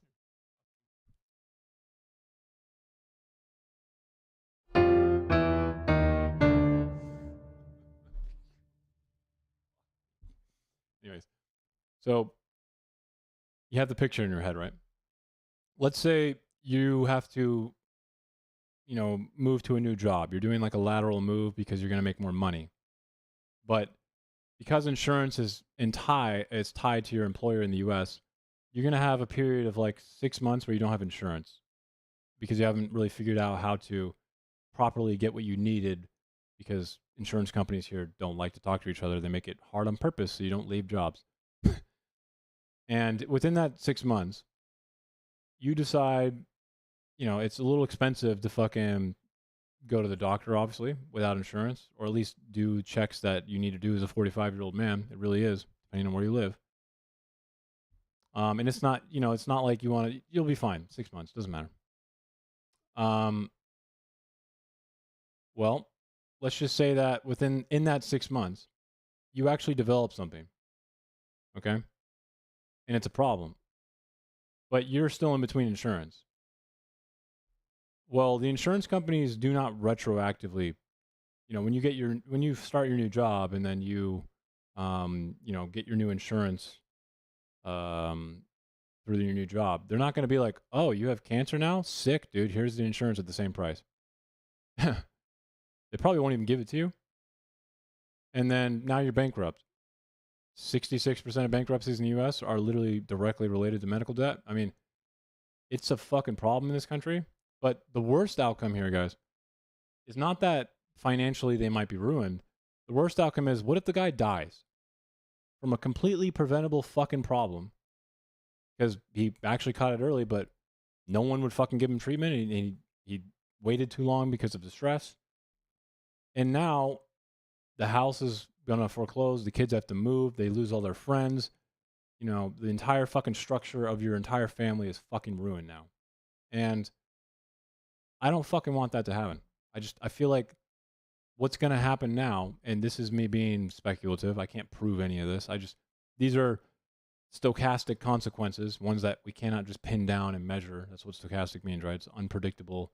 But like a wave function, we can still somewhat measure the outcomes here. And the cost of letting, that man die will be far greater in the long run. Maybe school won't be accessible to them anymore because the mother doesn't make a lot of income.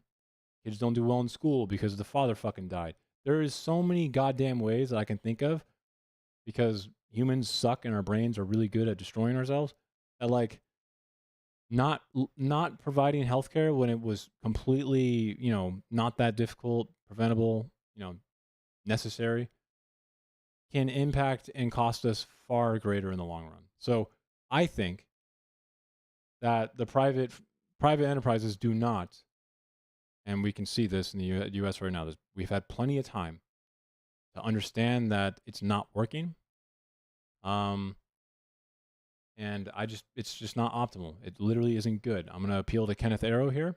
Kenneth Arrow is a Chicago-based neoclassical study with Milton Friedman. economist who I actually agree with. He's the person who invented like the social welfare function.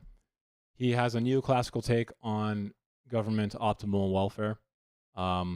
He also created the impossibility theorem. He's a very intelligent economist, and his work still shines through. Most of it was on healthcare, and his work, in my opinion, and it's evident, shows that private enterprise when it comes to healthcare does not give optimal outcomes because they cannot account for this shit. Whereas the government doesn't account for it either, but the incentive is to reduce it, if you get what I'm saying. So I'm not saying all healthcare needs to be private, or done by the government. Obviously, you can have these systems where, like, you know, veneers and extra dental or plastic surgery or fucking, like, you know, you can have private systems on top. But when it comes to something like I mentioned,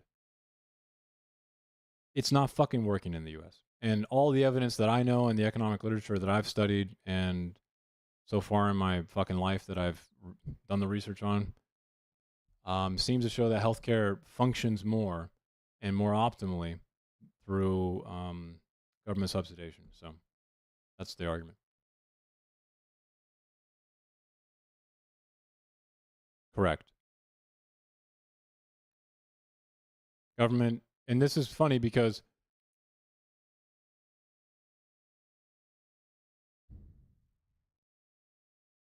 well, it could do the ultimate problem, right? Which the death of the literal death of the husband, right? You, even though it's the most hyper individual thing I can think of, like it's your life, right? Like it's very individual.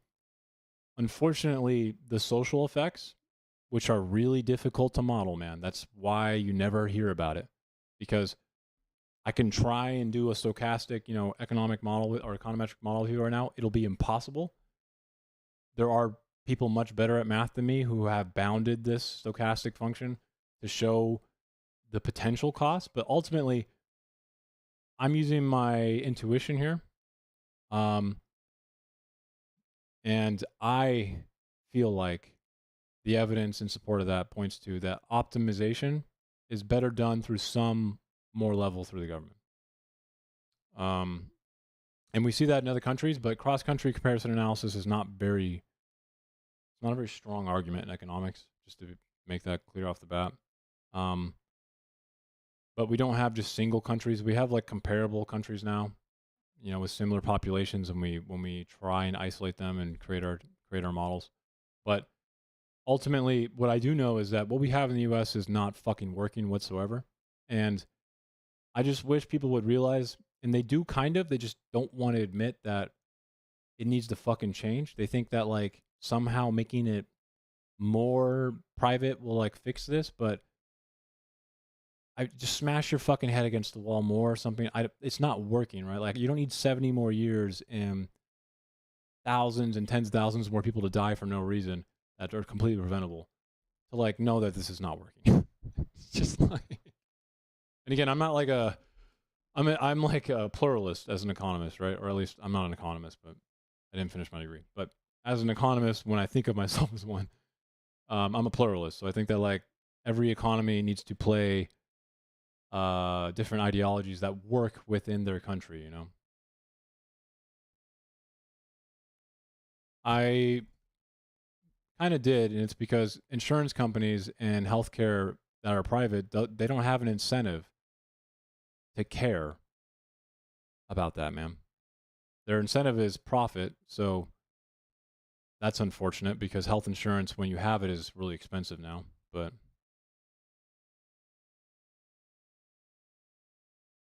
I brought up the non-insured part because the tying insurance to that's my point.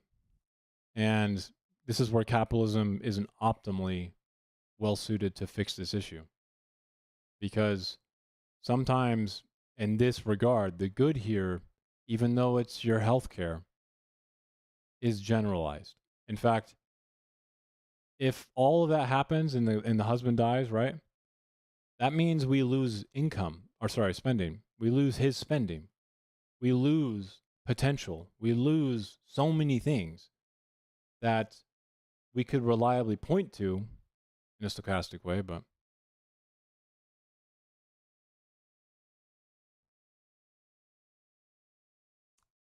well, again, governments don't only have financial incentives.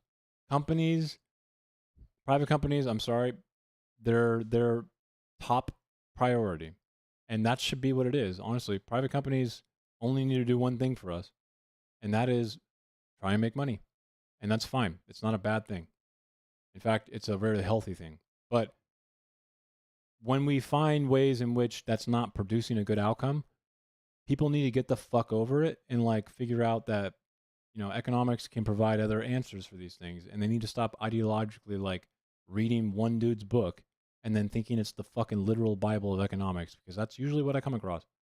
Some fucking moron will come over here and be like, I mean, have you listened to Milton Friedman or read Milton Friedman? And I'm like, yeah, I've fucking read all his books and I know it fucking better than you. And Milton Friedman literally doesn't know what to fucking do with this, okay?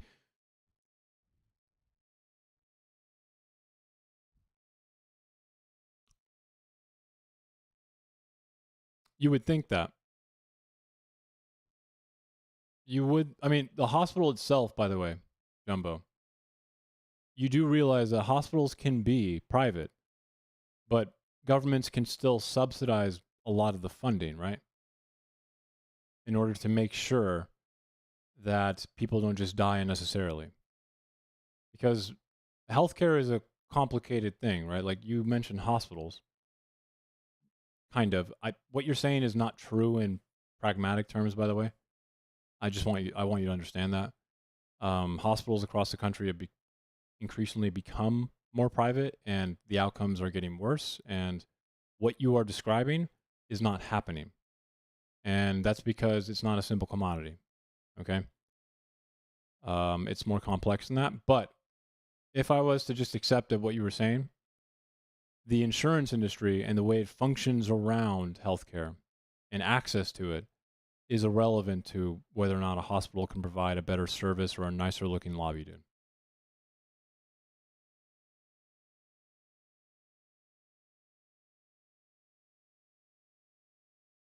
No one knows.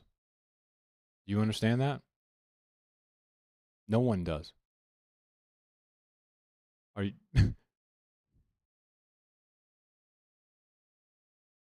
It's a problem. Okay. In this country right now, man, in a zip code 5 miles away from another zip code, if there's a hospital that's like in the other zip code, okay, you could be billed for $50,000 for like a ankle surgery, and then you could go literally 5 miles to the next zip code, and you could be charged $130K. Why do you think that is?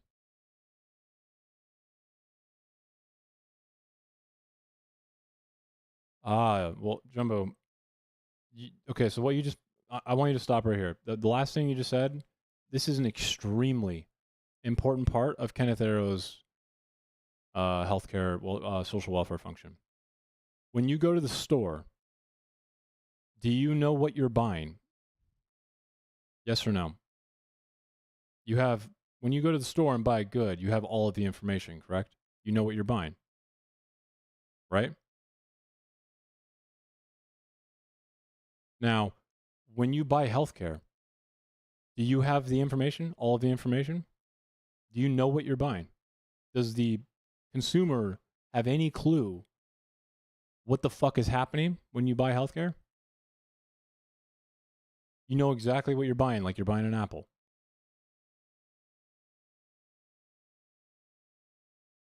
You just walk into a hospital and buy an apple. No. I think you understand what I'm telling you. There is no, I'm going to get an apple. I know an apple. I like apples. Healthcare is fundamentally not something that you have the same information like you would go into a store. And this is something that people make the mistake in economics all the fucking time. Except a game, you know what you're buying. If it's a game, you know it's a game. And a game has, information on it. So when you go and try and get healthcare, you don't have the information. No one tells you that the life-saving medication that you need is not covered. You have no idea what's in the medication. You have no idea what the fucking medication does to you. You are just told it's going to save your life, Jumbo. When you buy an apple, you know you're getting an apple. When you buy healthcare, you are literally, oh, I need to take heart medication so I don't fucking die. Those are not the same thing, man. Correct. You have no idea what you're buying. So information as a consumer is really important when we talk about the comparative of prices, because if you don't know anything about what you're buying, how the fuck are you going to know what price it's supposed to be? The people who sell it, Jumbo, the hospitals themselves don't even know what price it's supposed to be. The insurance companies have no fucking clue what the price is supposed to be. They haggle. That's why hospitals have so many different prices, because they know insurance companies are going to come and be like, come on now. Come on, Jill. This is the 5th one this week. You know, we did 37,000 on the last one. Like, the consumer has no access to that. Okay? So you're making a mistake.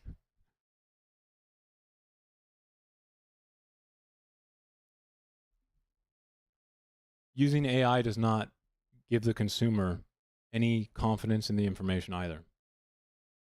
Again, I'm not really sure how to describe this to you, but okay, that's not the purchase of healthcare, though.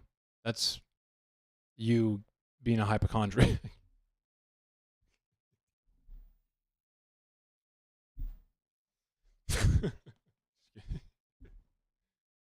I don't know if you're a hypochondriac.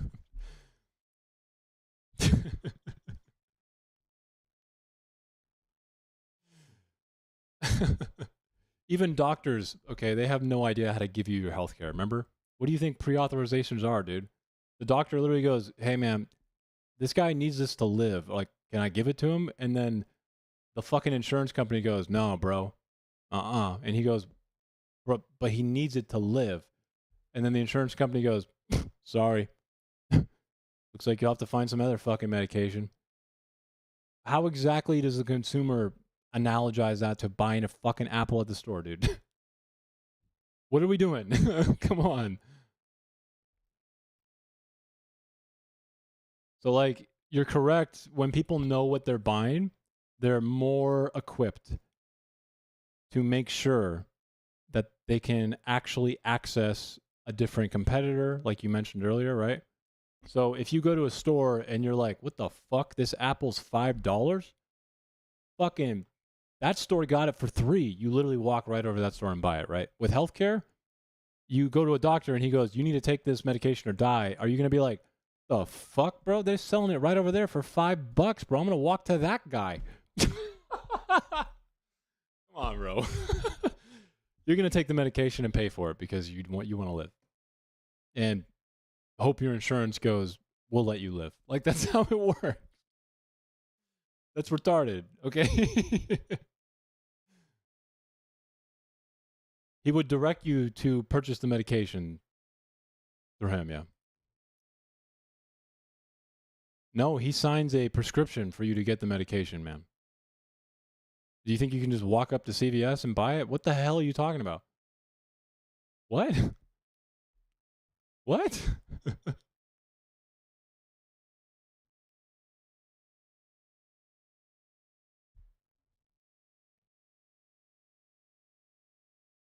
Okay, here. Actually, Jumbo, I know you're trying to flip this on me in like some weird emotional appeal way, but do you think the doctor would do a bad job if he said, I'm not going to write this prescription for you, which is going to save your life because maybe it's too expensive, go search around, and then you die and the doctor is like, I should have wrote that prescription for him. Who's doing the bad job there? What if you don't go to another doctor or find it anywhere else because it's fucking difficult and you have no information on this? You think a doctor's doing a bad job then? He let you fucking go die. It's not his prescription. He just knows the fucking drug that's going to save your life. He doesn't have any... What?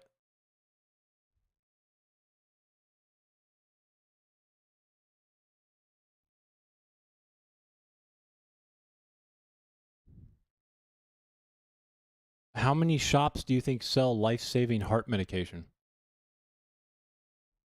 Do you think that's something that drug companies spend billions of dollars on so they can just let like CVS make a generic version of it?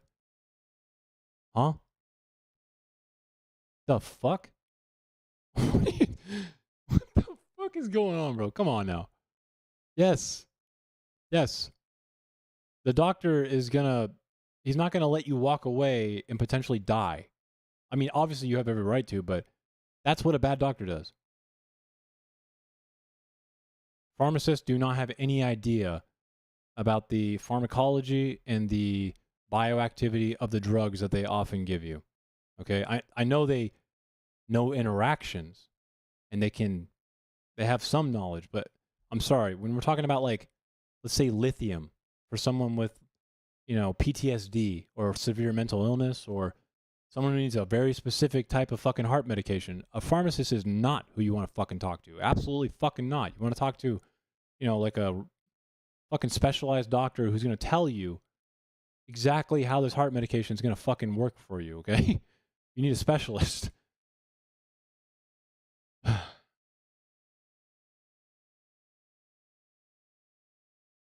They have some knowledge of medications, but yeah, when we're talking about like life-saving medication, no, you need to go to your specialist, your doctor who's a specialist, so he can fucking tell you what to do. Doctors do not have a profit incentive to prescribe a specific drug. That has been something that has happened in the past. Kickbacks, which by the way, a function of private enterprise. No, they do not. I know they study pharmacology or pharmacology, yeah. Yeah, I mean, I'm pretty sure after Purdue, which is now conveniently no longer a thing because of this, I'm pretty sure a lot of regulation was introduced to stop that from happening, man, but it wasn't common. Doctors aren't going to prescribe you a life-saving heart medication that's very specific to like a certain muscle defect in your heart that's causing like, the fucking murmur because it gets them money, man. Like, holy, I'm going to get a malpractice suit when I kill you. Like, come on, dude.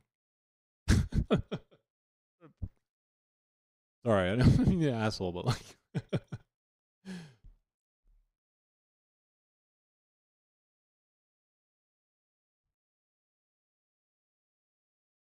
A pharmacist is perfectly capable of recommending the average drug. 100%. So Globalized, when I mentioned, actually, I don't know how it is in Lithuania though. But when it comes to a very special medication, a pharmacist here will tell you, I'm sorry, this is like a pancreatic hormone thing. Go talk to, like a fucking radiologist and like, someone who specializes in fucking pancreas stuff, okay? Not me.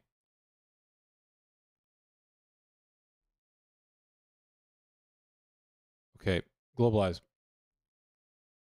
I need you to demarcate a pediatrician, a general, pediatrician, like a general doctor from like someone who's like specialized in kidney fucking, diseases, a kidney doctor or something, okay? They're very different. So you go to a doctor to do like tests. Normally a doctor will say, oh, it looks like you have some pulmonary issue. That's a lung issue, right? I'm gonna tell you to go to a lung doctor because I'm not a lung doctor. That's how it works, Globalized. If you have good insurance, at least. In the US, you just die. So, I mean, you just go, what's that, bro? His copay is $5,000? Never mind. You know what, dude? Suddenly, my lungs feel fine. I'm going to die in 6 years, but it's cool. It's fine.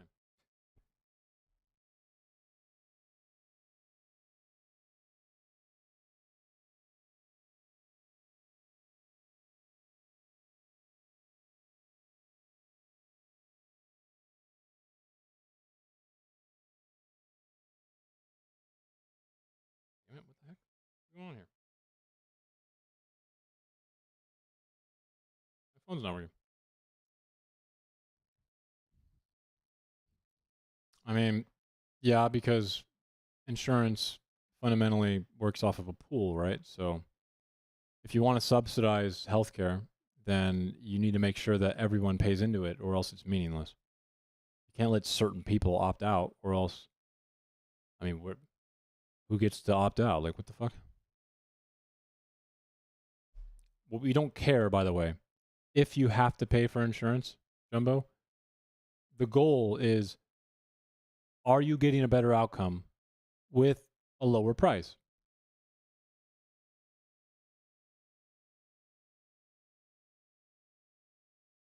Well, when it comes to healthcare, it does. My description does say that. Paradise and Plague. Oh, Prague. Song. Where do you live?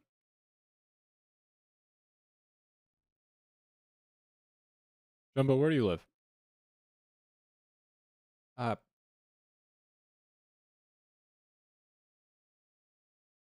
You know, it doesn't matter. Right now, yes or no? Would you swap your system with the United States healthcare system? Yes or no?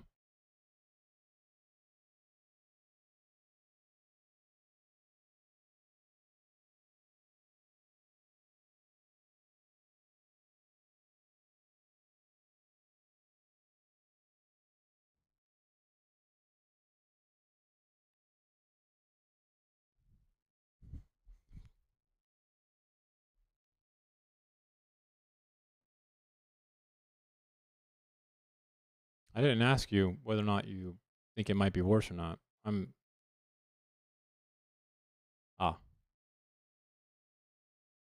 mean, there's not many examples. We really only have the US now because the US is fucking retarded.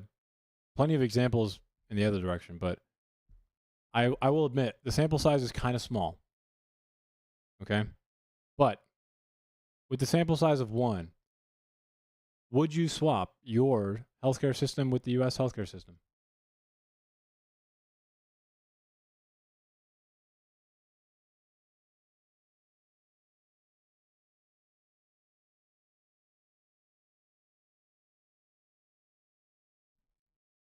I mean, you're a young guy probably, right?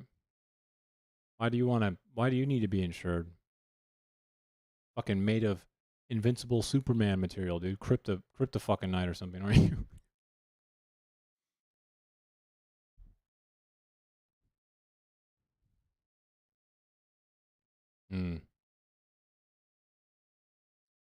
Okay, so Jumbo, hypothetically, let's just say you had a kid right now, okay? And when your kid was born, they had a heart defect. They had to have like a valve put in. And they're going to have to adjust this valve for the next 18 years as the child grows. Would you still sit there and say that you want to not be insured? Would you take our healthcare system?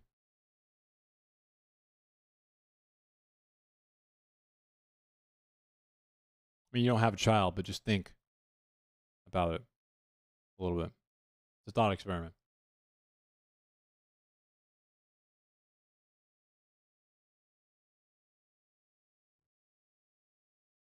So the entire country's healthcare, as it looks like, should be dependent on whether or not you feel like you're strong enough to live without insurance. Is that what I'm getting at? We should make countrywide healthcare based on the fact that you feel kind of healthy right now.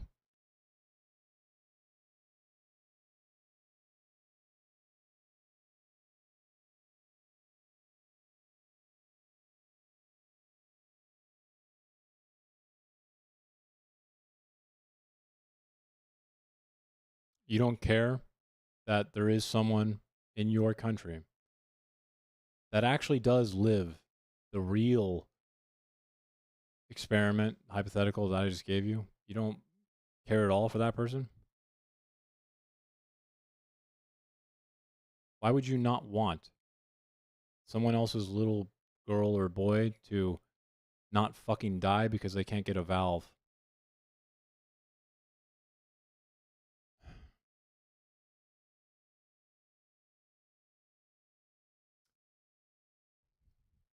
I hate to break this to you, but you're actually still going to have more money with your system.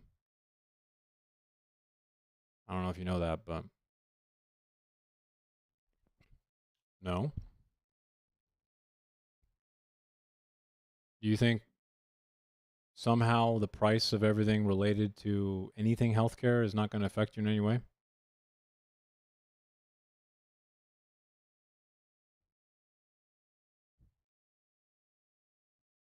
Do you think that you're an independent, like, individual that somehow is not a part of an entire ecosystem of people who pay and, you know, through taxation, actually, you actually pay less money as well?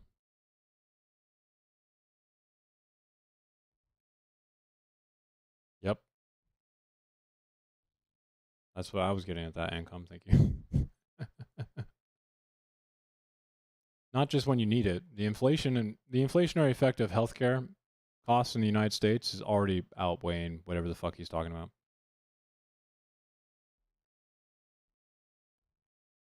No, I'm telling you that you think you're going to save money by not paying this small amount of money for that little pool you have, but the truth is that our healthcare system literally takes money from me through inflation because of how much bloat and fucking money is spent into it. Again, the United States pays more money for its healthcare than any other fucking country with public healthcare, okay? And part of that is simply because it's inflated and artificial as fuck, but that doesn't mean that it doesn't affect my fucking overall income. So when I go to buy anything, the inflated fucking healthcare costs that I'm talking about are actually a regressive tax, right? You would agree to that? I think you understand. You seem like Austrian kind of economist guy, right? No, I know that because of how much money we spend on our healthcare system, there's a lot of inflation, which makes my dollar worth less. So I'm indirectly losing money, which is far greater than whatever the fuck you're spending on this tiny pool. But you just don't know that?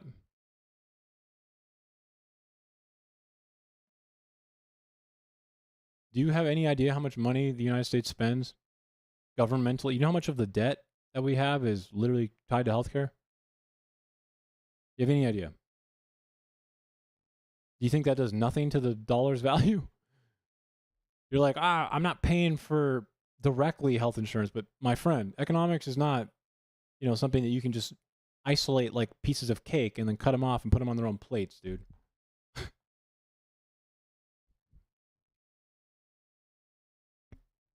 It's not that your wish to not have healthcare is dumb. It is dumb, but, okay?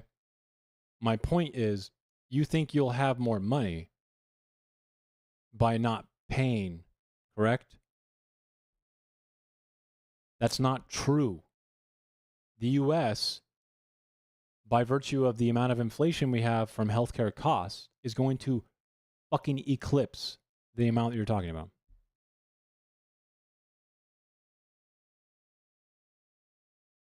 I don't know what that's supposed to mean in this conversation.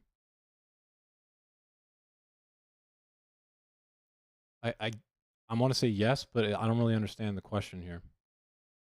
We absolutely prevent people from making, certain decisions. You can't go to a doctor and say, cut off my fucking leg for no reason, right?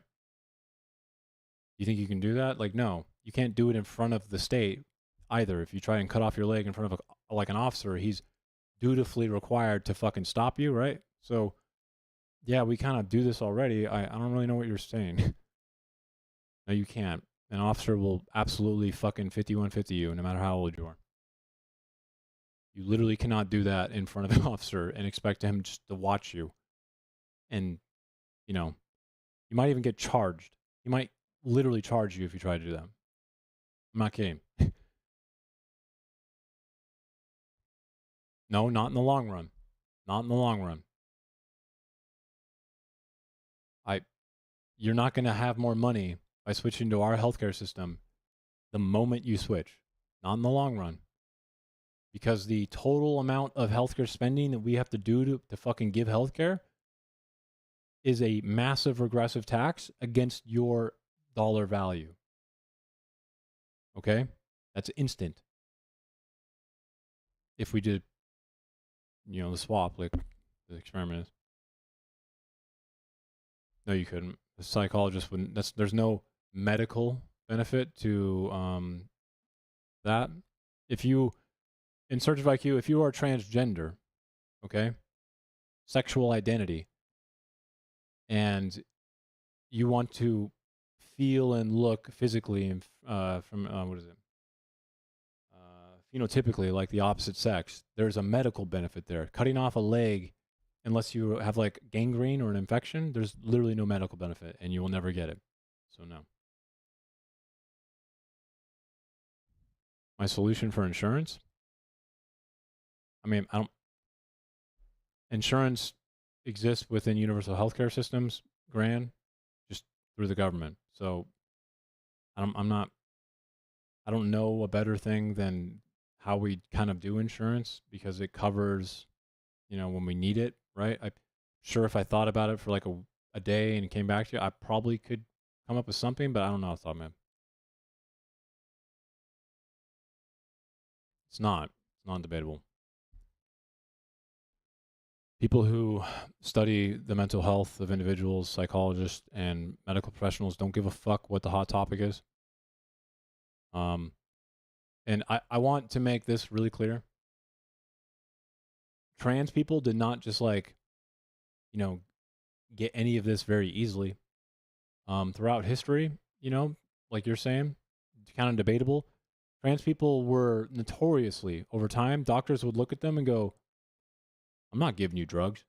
There's just something wrong with you. That was the experience for them forever, until doctors started noticing and professionals started noticing that, oh, this isn't really working. But make no mistake, they're regular people, and they thought the same as what most retards do right now, where they're like, there's just something wrong with you. So it's not like doctors just came out of the fucking, the examination room and went, trans people, I'd love to fucking give you drugs and cut off, fucking your appendages and shit. It was not an easy thing, okay? There are legal reasons that people deny surgery. That's fine. You think there's a lot of money in transgender? I mean, if you want to plagiarize a shitty Matt Walsh video for me right now, go ahead, dude. But like, I've watched everything, bro. I know all of these talking points. Is that what you want to do right now? I've watched the same thing. I follow all of these guys.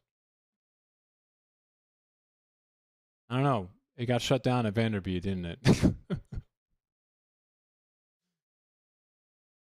His numbers are a little inflated. You know that, right?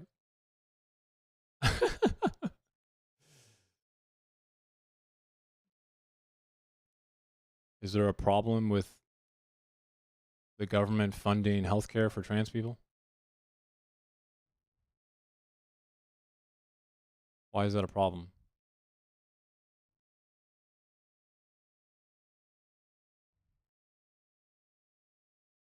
Yeah. So, Jumbo, do you know the percentage of trans people who have a diagnosed gender dysphoria disorder that actually go on to receive gender affirming care? Not surgery, just gender affirming care. Do you have any idea what it is?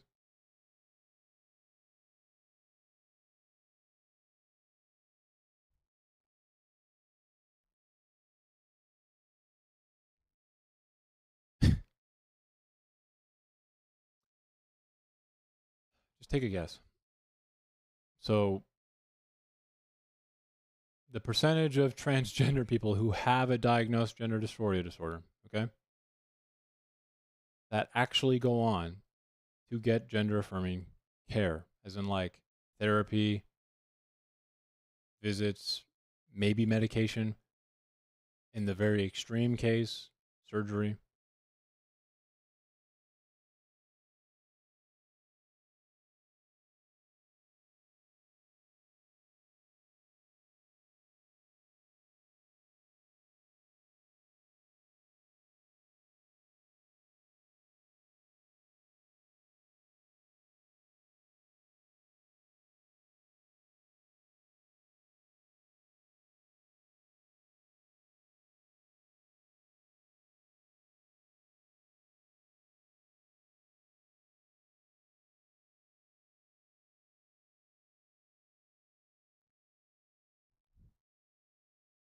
It's very low. It's very low. I'm gonna make that very clear right now, okay?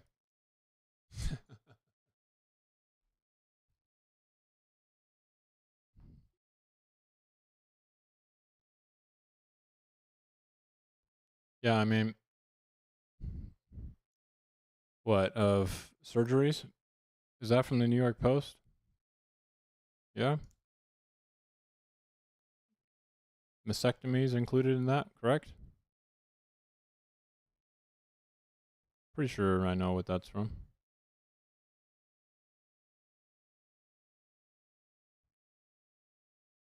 Yeah?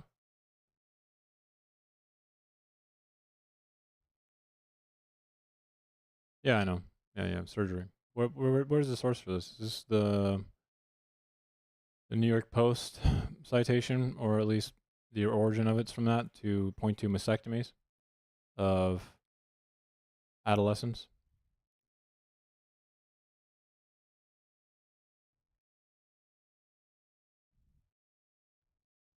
So we have a few things wrong with this, okay?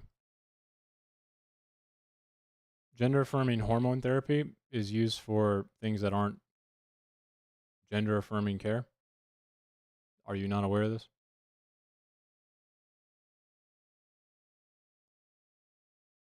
It's just a hormone. People who aren't transgender take it. Or did you not know that? Well, you asked AI to give you what you wanted it to, so it will give you what you want. Doesn't mean it's going to tell you the full story, right? I mean, if you ask Google and AI, I want my answer in the conclusion, it'll give it to you, bro. It's really it'll fellatio you very well, man. It'll tell you what you want, baby.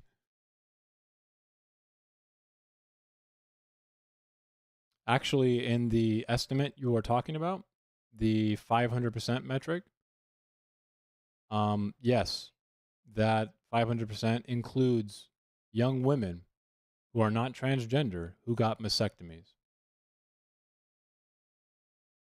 It does. That's why it's like 5,000 or 5,172 or something. Because women, even at a young age, can have too big of tits, Jumbo. It sucks for them, too.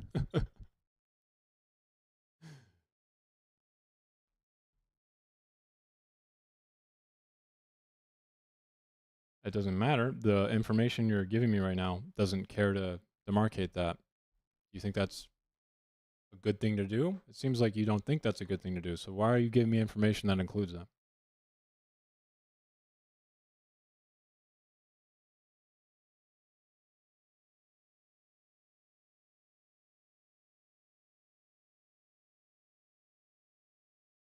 Isn't a young girl removing her breasts butchering her body?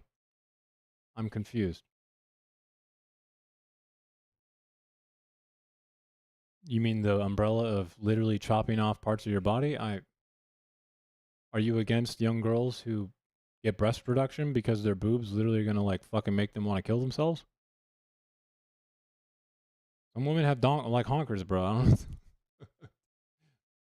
Are you against that?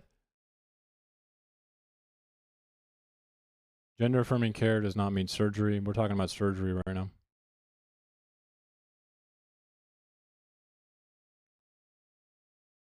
No, because girls can have such big breasts, man, that they cause problems for them. Like it can ruin their like future, like back problems are a very serious concern. Cosmetic even. That one I guess you probably wouldn't like, but we are okay with it. We are okay with cosmetic ones of those. The majority of that statistic you specifically cited, okay? Again, I'm aware of all of these talking points, bro. I've done the necessary research beyond the AI search, okay? It includes non-transgender people who have gotten mastectomies, and that's on purpose to make people like you get upset. And it's working. And it fucking bothers me. But it keeps happening, it's fine. I'll do my best to address it when it comes up again.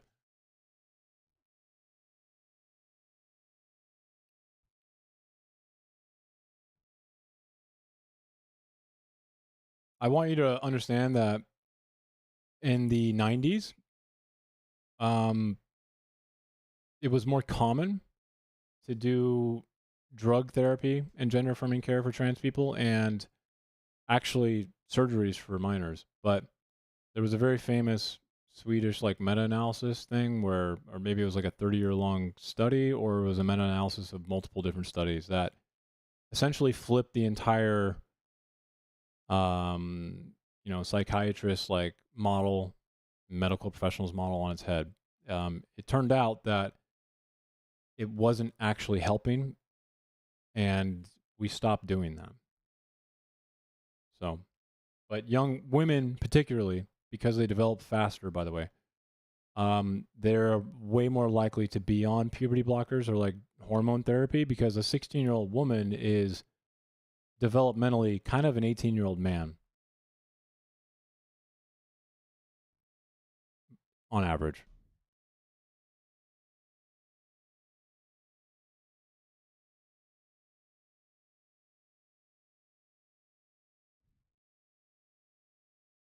It's a different question. It's a different question. Answer for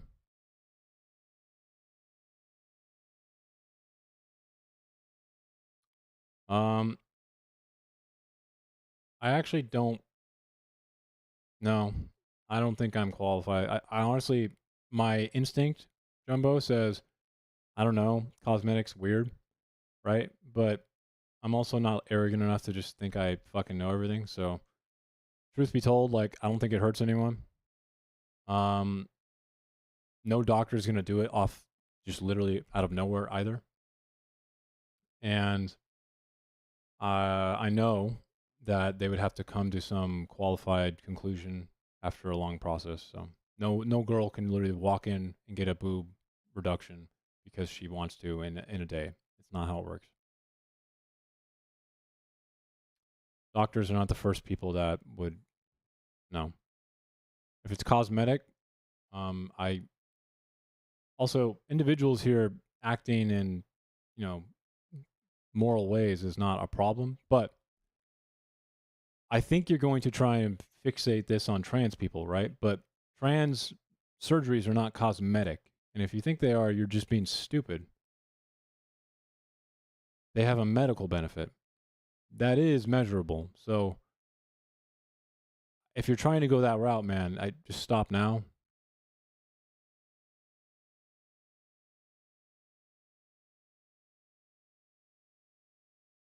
Well, you don't have to. You're not the one killing yourself, are you? You'll never have to know because you're not trans, I guess. I'm not. I'm pretty straight, dude. I get it. I don't even fucking know a trans person. I don't even know why I have to continue talking about this topic. I just read a biology textbook further than most people and realized that sex is pretty complicated. It's binary on day to day, but if you care about biology, you'd realize that, oh wait, no, it's not. It's pretty fucking annoying and convoluted, unfortunately. And minds are also really annoying. The brain can do a lot of weird things, which a lot of weird doesn't mean mentally ill. So, and there's where you're wrong again. So, you want to call somebody mentally ill, right? But you're using a definition of people who know what the fuck mentally ill is, right? But you act like you can just name things as mentally ill. And I don't understand this. I really don't. If you want to call things mentally ill, shouldn't you know what that means? There is no mentally ill classification for transgender people, and there used to be. Because people used to be like, you're fucking weird, okay? That's not why they... No. See, motherfucker, bro. How many times do I have to fucking explain what gender dysphoria is? There's a 4-year-old... Okay. There's a 4-year-old boy, okay? Imagine a 4-year-old boy who puts on a dress, all right? No, like feel bad about it inherently, intrinsically, endogenously. Or do they feel bad when someone tells them that's not what boys wear? Not true. Identity, especially sexual identity, is formed as early as 4 years old. But if you really want me to raise the age to 5, fine. 5-year-old boy. There you go.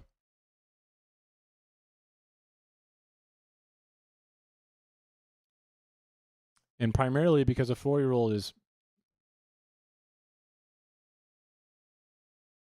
I'm going to lose my mind. Okay, one more time. A 4-year-old boy doesn't have a lot of experience, Jumbo, right? A 4-year-old boy is just forming memories, correct? Just forming their identity, correct? You would agree to that? He's forming it at that moment. They do have a concept of it. 4-year-olds are not retards, Jumbo. What the fuck? Were you a retard that had no idea about anything at 4 years old? No, you were probably starting to get some memory, starting to like look at your fucking dick and go like, oh my God, what is that? It's kind of weird. I have a dick. That's what that is, okay? Okay, well then you're just developmentally stunted. Or maybe you're a girl. I don't know. It doesn't matter. I'm not going to ask you when you started looking at your dick, okay? The point is, I don't listen to the experts. That's not what I do. Okay? You're acting like I just assume what they say is true, but I go further than that.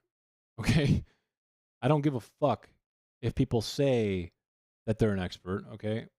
I do know when someone who says they're an expert can probably give me information that after qualifying them and thinking about it, it would be a good time to shut up and listen and then go check myself. But I'm not doing any appeal to authority here.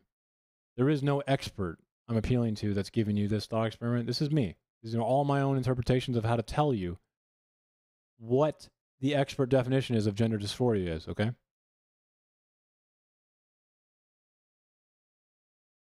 So again, a 4-year-old boy puts on a dress. Does the 4-year-old boy feel bad because he put on the dress? Just stop typing and listen. Does the 4-year-old boy feel bad because he put on the dress? Like inherently. The dress makes him feel bad. Yes or no?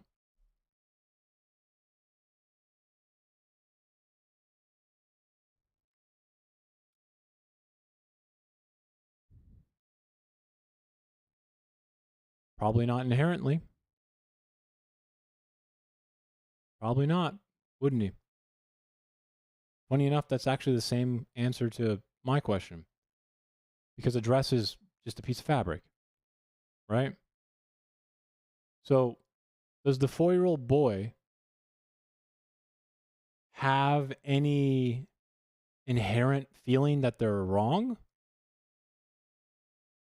Do you think the 4-year-old boy like inherently feels that there's something wrong with them? Like endogenously, from within. Oh, so you get the same answer then. That's a no, right? Right? It's a no. So, how is it a mental illness then to be transgender? If he doesn't, if there's no concept of something wrong with him inherently, why do they feel bad?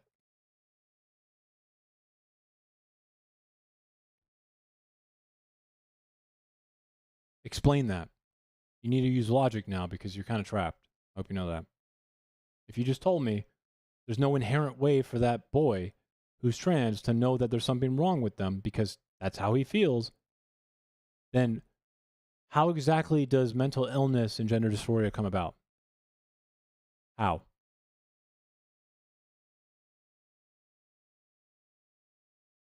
I mean, there's only one other option, dude. You got 2, and you already fucked 1. So, which one is it? Your options are limited, man.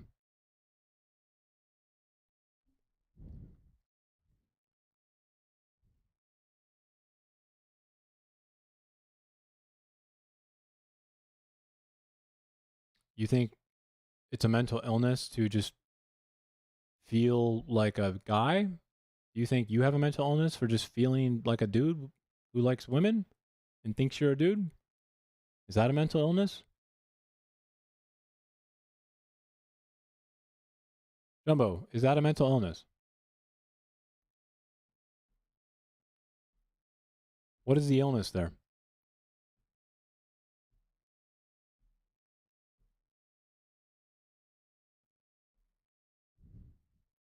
Actually, he might, but it's not because of an inherent reason. Once again, you're kind of fucking yourself. Once again, unwittingly and unknowingly. I don't know why. You see, the person in this really weird hypothetical you're giving me, it's funny because I can still use this against you. In this weird little, joke you're trying to make to me, he doesn't think it's weird at all or understand why he can't do it until what? What has to happen for this person to feel like they need to kill themselves because they can't do something they think is normal? Okay, so how does he actually feel bad then? What is causing him to feel bad?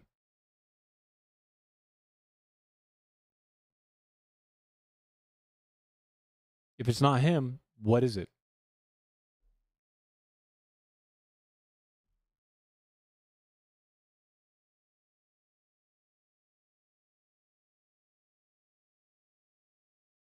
I didn't assume the reaction.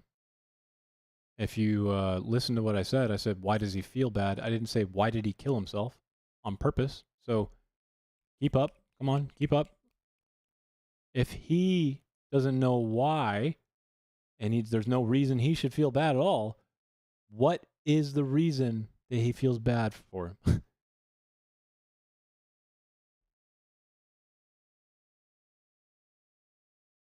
I think you just gave it away, didn't you? No, but you had to tell him, didn't you? What would we call that? He didn't know until you did something. You told him that's not normal. Yes, exactly. What is that? Is that external? Doesn't matter. Is it an external thing? Is it external? From him. It's external, right?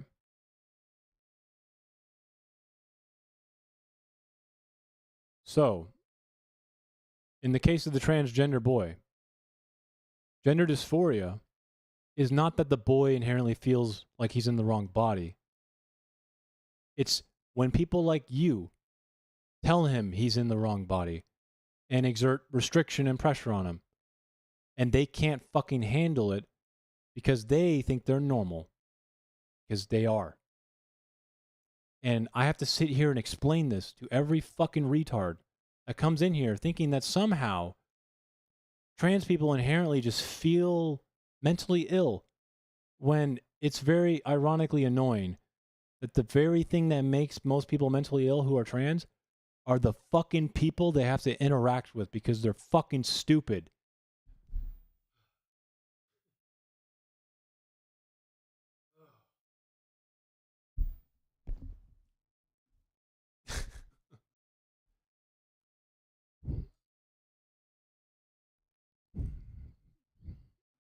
I mean, you already proved it for me, so I don't know what part of it's horrible for you, but I never expected suicide. In fact, I've avoided that word. All I said was affect, actually, right? What is causing them to feel bad? You're the one trying to make it something else because you know that you're fucking wrong and there's no way out right now. So You can stop now, or you can keep going. The dumb logic of you already agreed that the boy has no inherent reason to why he would feel bad, which means there's only one option left, which means external reasons are the reason that he feels bad, which means that, oh, fuck, that's me and you and every other fucking person, which means that the mental illness has nothing to do with him inherently. It's not like depression for no reason. It's technically you can still get depression, but that's a separate fucking thing. That would be a mental illness. But the point is, it's a reaction, an incongruence to motherfuckers who literally are like, trans people don't exist. There's something wrong with you, aka what you are doing. Because now that person has to reconcile their normal feeling with whatever fucking structure you want to impose on them, which is boys shouldn't wear dresses.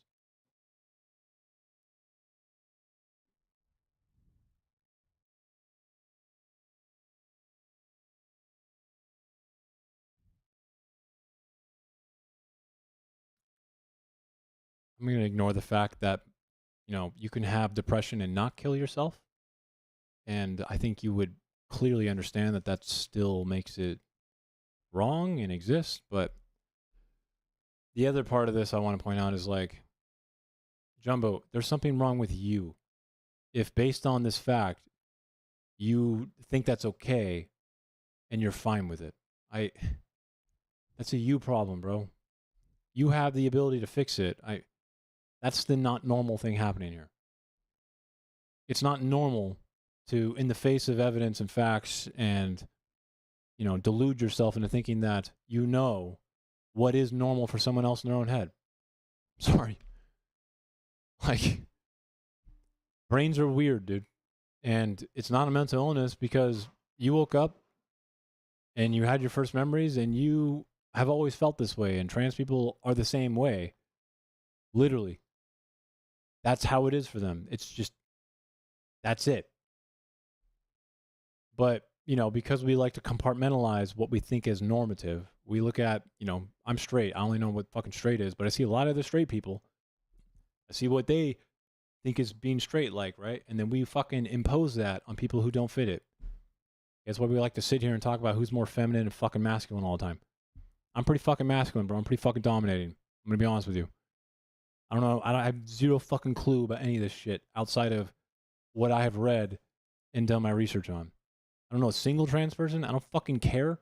It's just what I do care about is my own opinions, and I want them to be right. So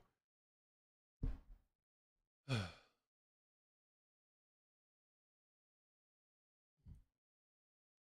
emotional arguing is fine, okay? You can't have conviction in what you say if you don't have emotion in it. That just means you have no value at all. If you don't put emotion into what you believe in, then you're someone who doesn't have any values. You can't hold any values without emotion.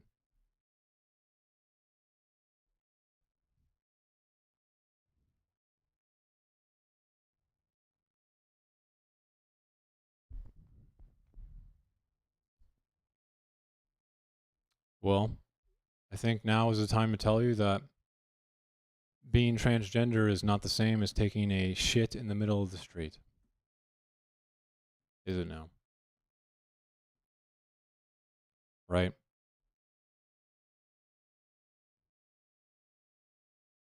Is taking a shit in the middle of the street like a fundamental sexual identity?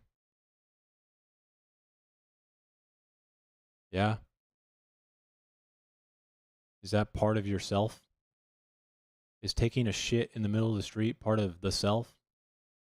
Did Nietzsche forget that chapter in his books, or am I just like, am I forgetting it? Did I forget the chapter on shitting in the street as it relates to the existential struggle with the self, or what? What the fuck am I arguing over?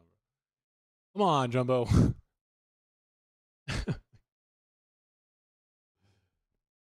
No, but we're talking about identity right now. So, yes, not everything needs to come down to identity, but this topic is quite literally about self-identity, isn't it? Not about taking a fucking shit in the street. Fuck. Ugh.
All right. I literally hate everything. Oh, okay. Yeah, I know. My Focusrite, when I have Ableton open, it like randomly fails, and then I hate life.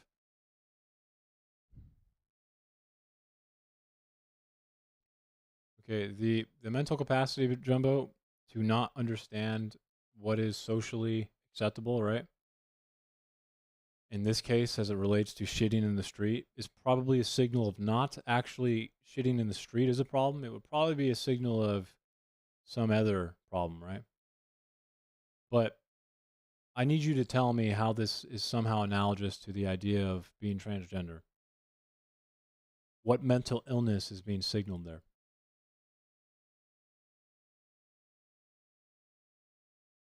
Except self-harm and the externalized gender dysphoria I told you about is not something that is necessary.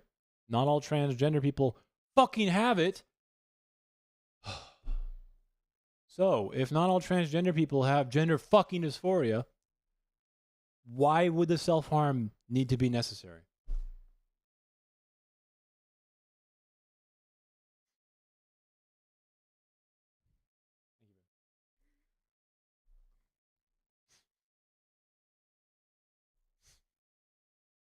Come on.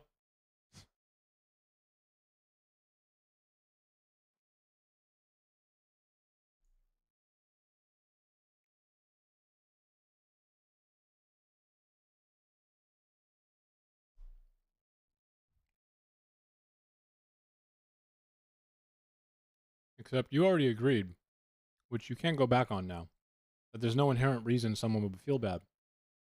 There's no, I feel wrong for being in the wrong body. Inherently, you know that, right? That's not what happens. Because, as we talked about earlier, the 4-year-old boy only knows what the 4-year-old boy is feeling, which is trans, from the moment that they could think. And that's all they know. It's normal to them. So, with that out of the way, it's not inherent.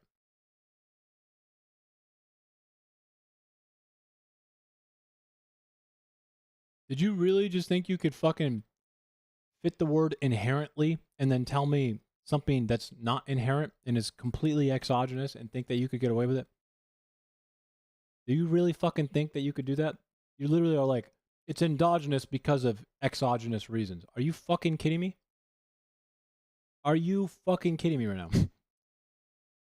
Is it because the 4-year-old boy doesn't know why it's wrong at all yet? They think it's normal.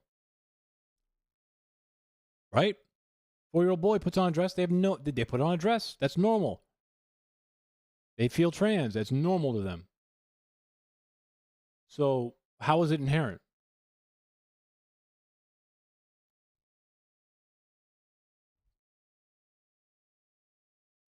He doesn't need to know why? Did you just tell me that there doesn't need to be an inherent reason why this 4-year-old boy feels bad to have an inherent reason?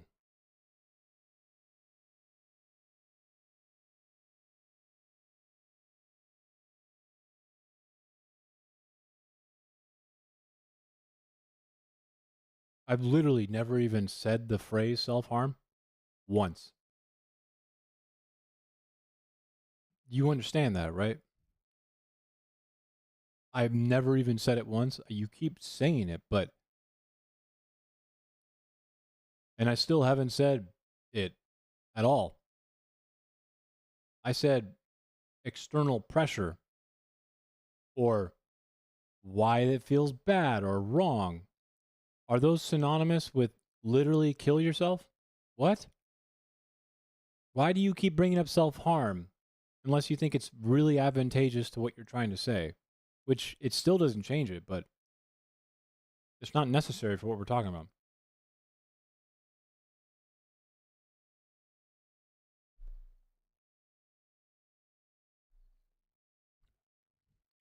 Oh, you're making it more accurate.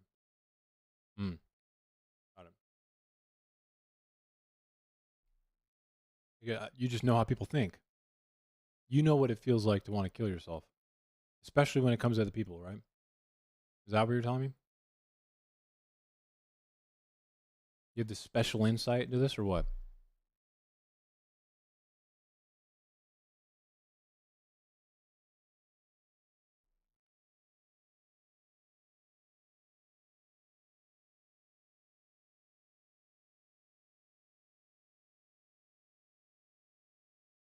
You don't think it would make a difference to know why telling a boy a piece of fabric, an inanimate fucking object, is something that they cannot wear? You don't think there's any like social pressure involved with that? You think that a piece of fabric has like some magical quality of like femininity? Or do you think that fabric is instilled and imbued with this concept? Unless you really think cotton is like somehow, you know, objectively true to be feminine or something. I don't know. You think that doesn't make a difference? Do you like music? Do you like metal? What if I told you you shouldn't listen to metal? You can't listen to metal. And you went, well, why? And I said, that's because it's for weirdos. And you went, the fuck? I'm not a weirdo. Do you think it wouldn't make a difference? It is just noise after all, right? Like, it's all just fucking noise. But what am I doing to you then? What am I doing to you if I tell you you're fucking weird for liking that music? You know what's going to happen? You're going to be like, why did that guy call me weird for liking metal? The fuck's wrong with metal? Do you understand?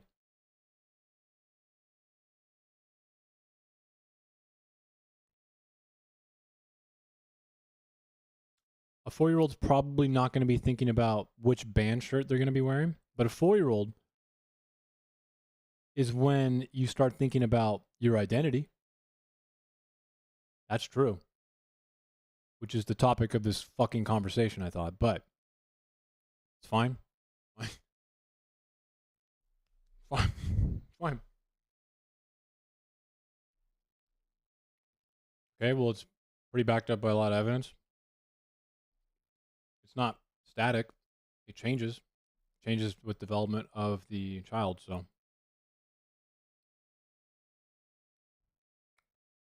No. The reason I'm using a 4-year-old, guys, is because a 4-year-old has not experienced life yet, okay?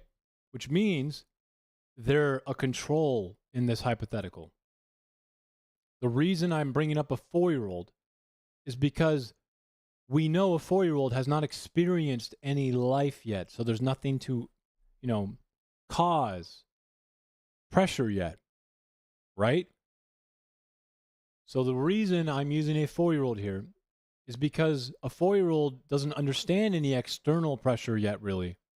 As Jumbo's saying, it is when they start to, though. But what it does mean is that a 4-year-old shows us that trans people do not inherently feel wrong. Obviously. But once they experience people like fucking Jumbo Jack, right? They start going, why does no one accept that I'm trans or like dresses? That's the gender dysphoria. For fuck's sake. Jumbo, are you literally about to tell me that somehow now 4-year-olds are capable of theory of mind and self-identity? Pick one, bro. Is a 4-year-old fucking Einstein now? Which one is it? You can't have both.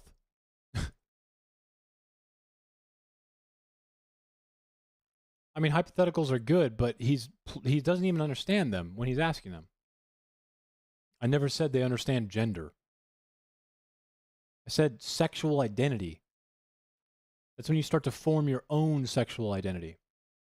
You think a 4-year-old is going to somehow fucking figure out the opposite gender quickly?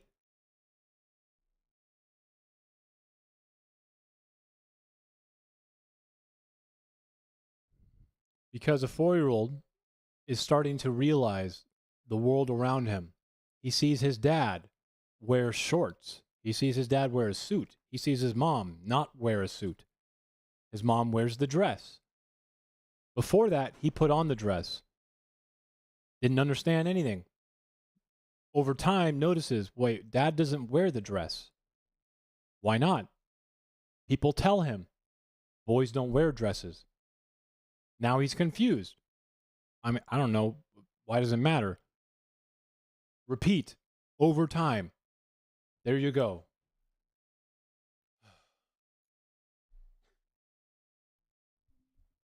That's what gender dysphoria is. So the trans person here is normal. What is actually happening here? Well, there is an exertion of some form of social ontological experiment happening to them. I mean, it's fine. Jumbo. Me too, man. I fucking hate this topic because it's so infuriating. It drives me fucking insane, dude.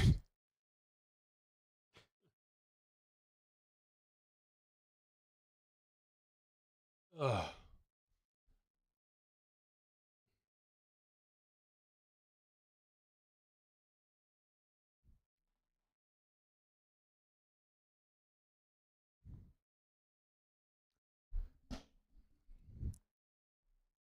I'm just going to appeal to the ether in this one, bro. Logically, what you just said is impossible. I just want you to know that. Hey, you want me to cruise now to help you, or? Yeah?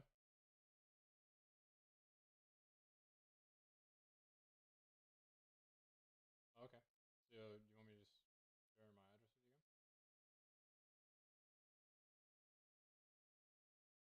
Yeah, I'll just do it right now so I don't forget.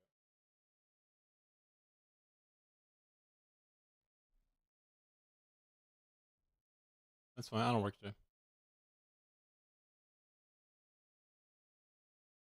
All right.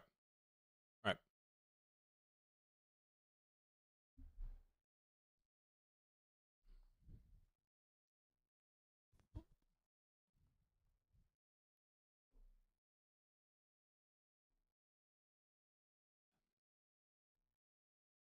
Magic realization?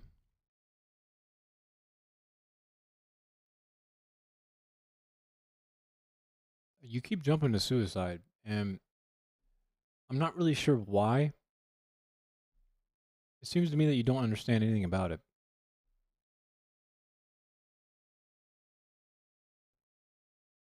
because, the type of mental illness we're talking about, it's not just, oh, I'm literally going to kill myself, right? Like, even major depressive disorder doesn't do that.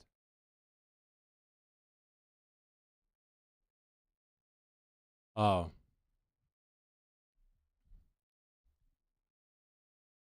Hey, man. There you go. Get rich quick scheme, just become trans. Tell me how it is. It's all the vibe right now, man. You'll be loved. It'll be so easy. You'll make so much money. People will love you. Your life will instantly become so good. Sex life is going to go off the roof. You're going to get jobs easier. Well, it is a fucking fantasy, so.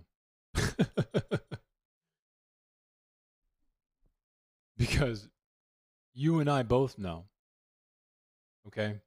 I'm going to be real with you right now. When I met a trans person or meet a trans person, my initial thought is, that's weird.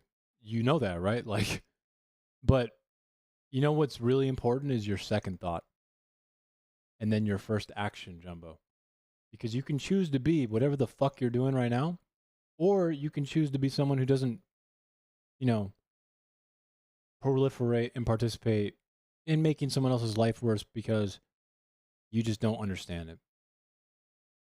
Some advice for you.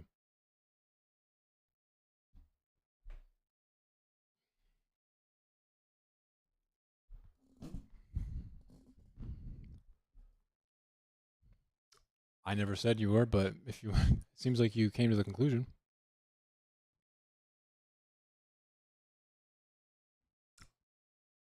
Never said that. I mean, no one is doing that, so. Like, no one wants to try and do that. Unless you read Abigail Shrier or something. Or watch Jordan Peterson all day. I mean, after watching Jordan Peterson myself, I feel like he's trans, so maybe he's just projecting. I don't know. The dude's just a majestic bitch, bro. So, have you seen his outfits?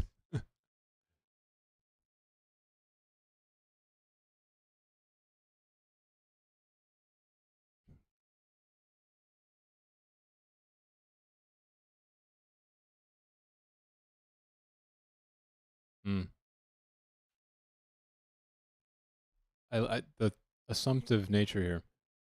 Being trans is a kid hurting himself? Is that what you're saying? Is that just implied? That's just, natural? You're trans, you want to hurt yourself. That's what that statement says. Or am I getting that wrong?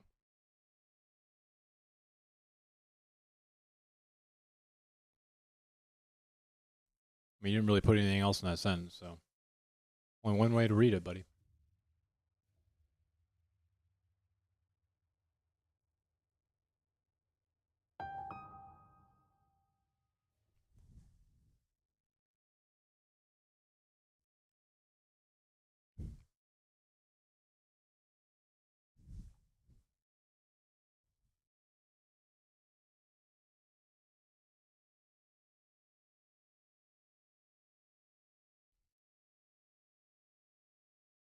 Jumbo, are you like avoiding what's the root here on purpose?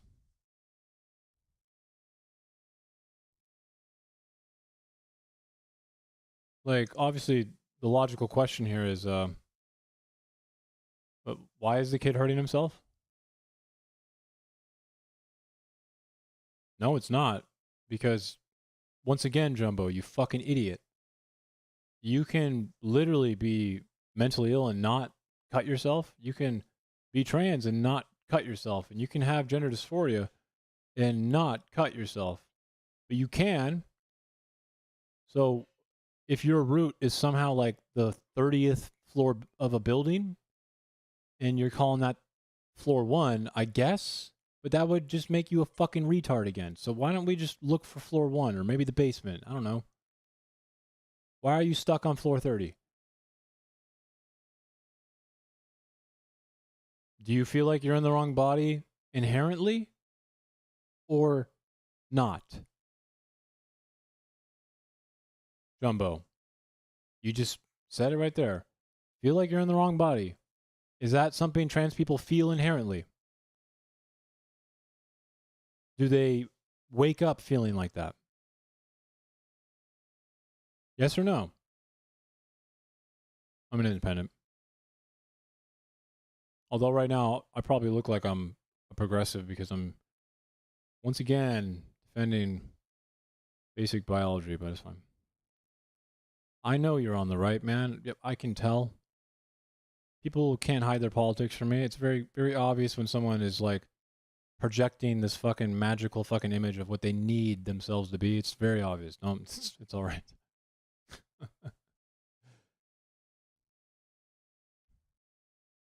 No, it's just because people who need affirmation from like a side or a group are very obvious. They have pathetic arguments a lot of the times. They create false dichotomies when there's no need to. I mean, it's not that difficult. You understand? No? I mean, why did you feel the need to say you're on the right? Is there a reason for that? It does from people who are on the right. No, doesn't it? It probably feels real good when you meet someone else who's on the right and they get to go, oh my God, me too, doesn't it? Or do you just lie about that?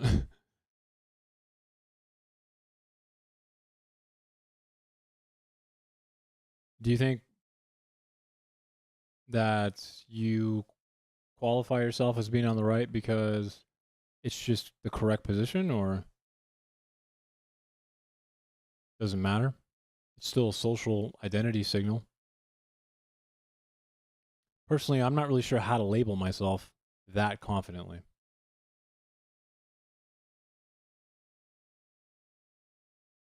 Okay. I guess you've met your clone, but yeah.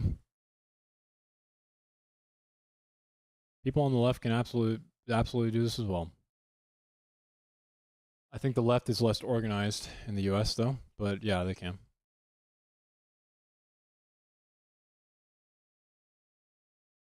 It was figurative. I mean, because it's describing what you just said figuratively. Seems like you think you can meet someone you agree with, and then all of a sudden they are 100% in agreement with you on everything. I mean, there's nothing to discuss. Like, you found your clone. That's because Trump MAGA is a fascist movement, so yeah, it's going to be cult-like. Hey, Graham, what the fuck is going on?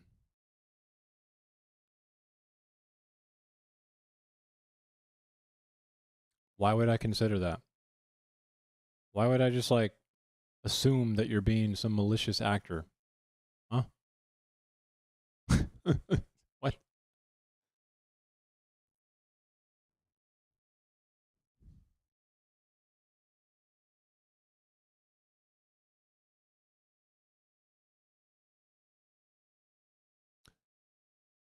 Yeah, I'm pretty sure I could argue it well. I'm not arguing that Trump is a fascist because I dislike him.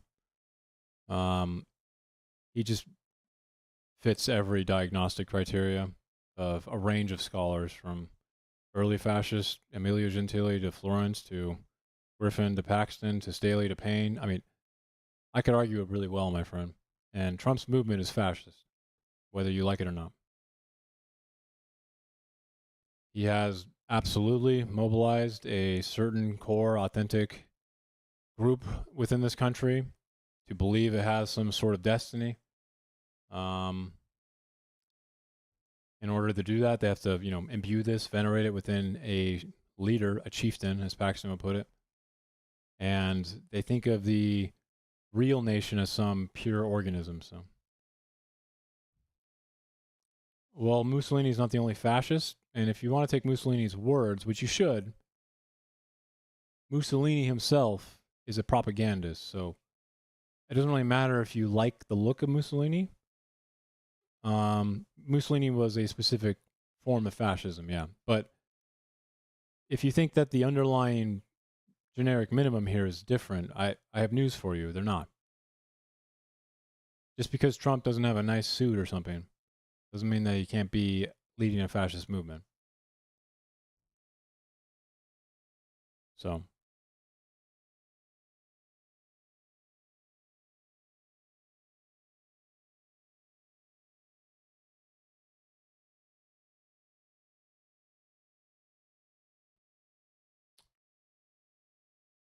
Are you serious?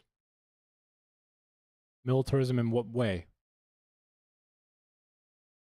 And we've got to make this clear right now. Do you need to have post-capture state in order to diagnose fascism? Because if that's what you're saying, then why the fuck do we even care about diagnosing the definition at all? I don't really care about post-capture diagnostic of fascism, right? You don't think he satisfies... And also, militarism is not necessity for fascism. Sorry, it's not. Obviously, it's a big part of the right-wing authoritarianism part where it does capture, right? But who are you appealing to here?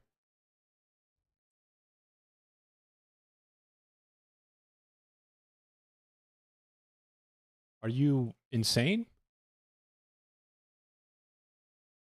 Just because he can't actually imprison the opposition yet, Captain Jack Sparrow, he's absolutely trying to on exactly what you would expect. What do you? He's purging the positions of people who are the opposition. I mean, that's fine. If you're playing devil's advocate, then you're just trying to get more information. That's fine. So I'll stop being condescending.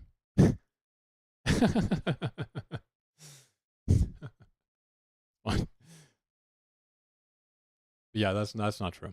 Trump is doing this at the executive level. He's doing it at every single agency level. He's doing it internally within the government. He's doing it, and he has done this every fucking day on his Truth Social. He's curated Congress over time. Trump has actively fucking participated directly in every local election for Congress since he started office. He literally does it every day. Blasts people on his social media. Those people get scared. I mean, that's him intimidating and picking people for Congress. That's why we're in this fucking mess right now. He can do whatever he wants now because he curated Congress first. People just don't realize it. And then his enemies are being imprisoned, but unfortunately, fascists have to function and operate within whatever constitutional framework they are underneath. The United States is a very strong, institutionally strong country.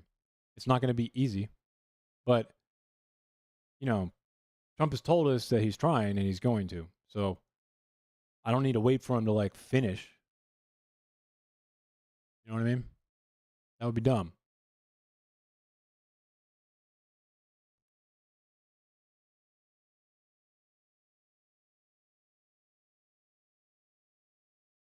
Sorry, thanks. That was post-capture. So, Jack Sparrow, are you telling me again that you think fascism doesn't exist until all of a sudden capture happens? Yeah? Well, you're wrong. And your definition will be worthless then. You can't provide anything to this conversation then. Correct? If you can't diagnose fascism until all of a sudden we are literally in the fascist nation, what the hell are you going to do for us then? What are you going to actually provide to this conversation? Oh, okay. Well, I'm sorry, you're doing devil's advocate. I'll address each one of the things you said one by one. Mussolini's Italy, fascism. In 1914, was Mussolini's idea of fascism the same as what it was in 1936?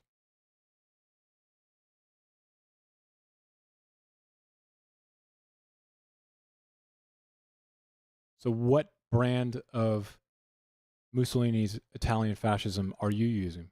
What is actual fascism then? Pick a year.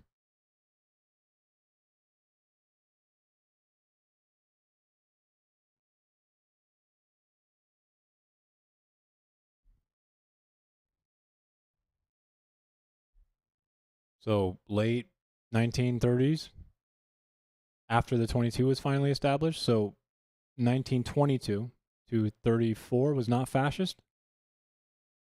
Is this because of corporatism? Which, by the way, is not corporatism, like definitionally. And that also changed. So hadn't crossed what line?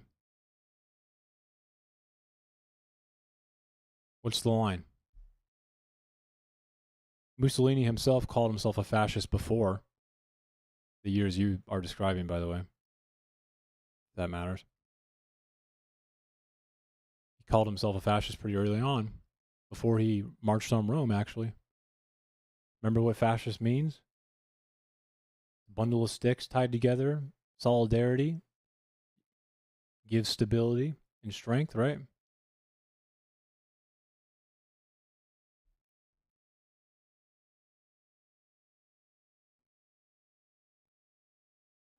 I'm going to address the second point.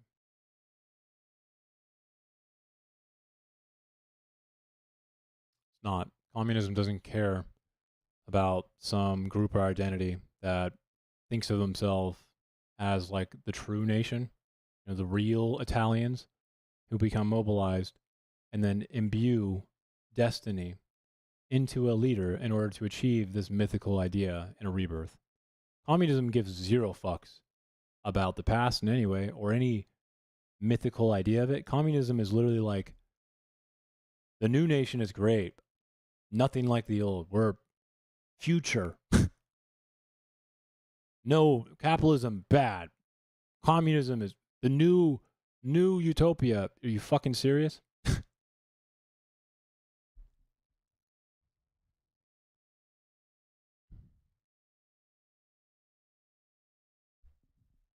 It's a good question.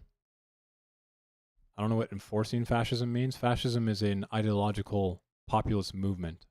So enforcing fascism doesn't make sense. But I think the better question here would be, when does someone qualify as being a fascist? Is that kind of what you're asking me?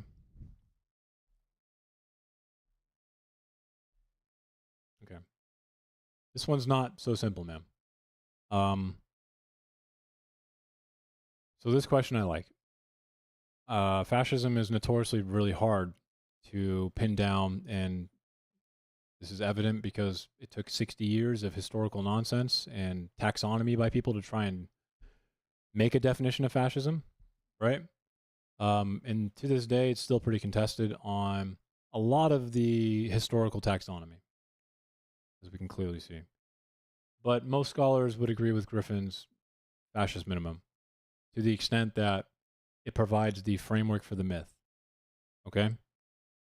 I personally think that myth is one of the best ways to identify early fascism. Does it mean you can call someone a fascist?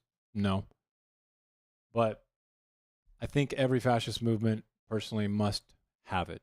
I think it's the best way to demarcate fascism from other authoritarian movements and things like that. But there's more to fascism than that, which reinforces that idea, okay?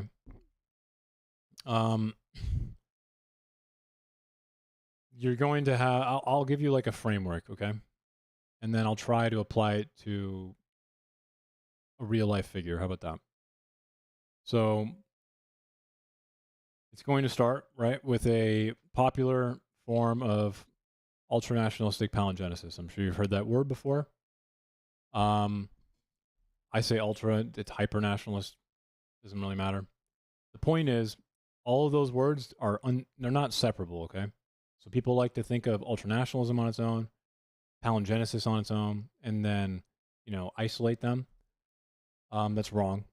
It's a very specific phrase. What it means, I say this a lot, but every time I do it, the language I feel like I can change to make it more simple, but it really is a complex kind of content, okay? So whatever. Later, Jumbo. So the idea of a popular form of hypernationalistic palingenesis is when a certain group or identity, so think Christian nationalism, just for fun, hypothetical, okay, becomes mobilized and thinks of themselves, as in that group, as the authentic core of the nation. And the nation is something that is immaterial. It uses a bunch of different elements: culture, social ontology, philosophy, religion, and it can culminate into what they think the nation truly is. Okay? It doesn't even have to be real. It doesn't even have to be something in the past. It can be made up. That group becomes mobilized by these passions, okay? And mobilizing passions I'm using Paxton's historical definitions now. Mobilizing passions are like existential threats that mobilize this group or identity to feel this way. So this is why fascism is very appealing. And it honestly correctly diagnoses a lot of issues. Christian nationalists in this country feel that the way of life they have and the values they have are being existentially threatened. And that means something very important. That means life or death. If I ask that question to a lot of people unknowingly outside of this conversation right now, you bet your ass I would get a lot of, yeah, actually, I think it is. That's my point. So these people can be mobilized by certain passions. Things like the nation's in decline. That's why the decline language is really important whenever you talk about fascist leaders. We were once great, right? That's the language comes from there. And once this group becomes mobilized and they, again, think of themselves as the authentic core of the nation, like an organism, like a cell, okay?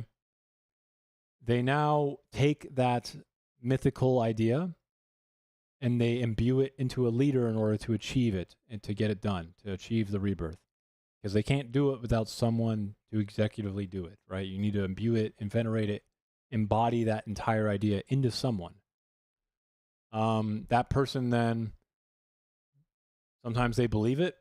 Mussolini, I think, I'm not sure actually, Mussolini changed and molded to whatever the fuck he needed to get power. He liked to act and write like he was fucking built on values, but that man was fucking like a slippery fish out of water. So his writing is not the only thing you should go off for that. Honestly, Hitler would be someone like, I think, is the embodiment of someone who believes in whatever the fuck the group is embodying in him. Hitler, in the face of everything, it was just deluded to the end, right? So Hitler would be probably a good example of someone who truly believed what that authentic core of the nation was. Mussolini, I think the consensus is yes as well, but maybe a little less. I think it's a little contested personally, but the point is that the first part there, that's what hypernationalistic palingenesis is, okay? It's really long, I'm sorry, but that's essentially the fascist minimum. Now, the other things that make fascism, in my opinion, more apparent, more justifiable, because that alone is not enough, because it's really just hard to diagnose it from what I just said, right? You need some other elements. So I moved to Emilio Gentili here.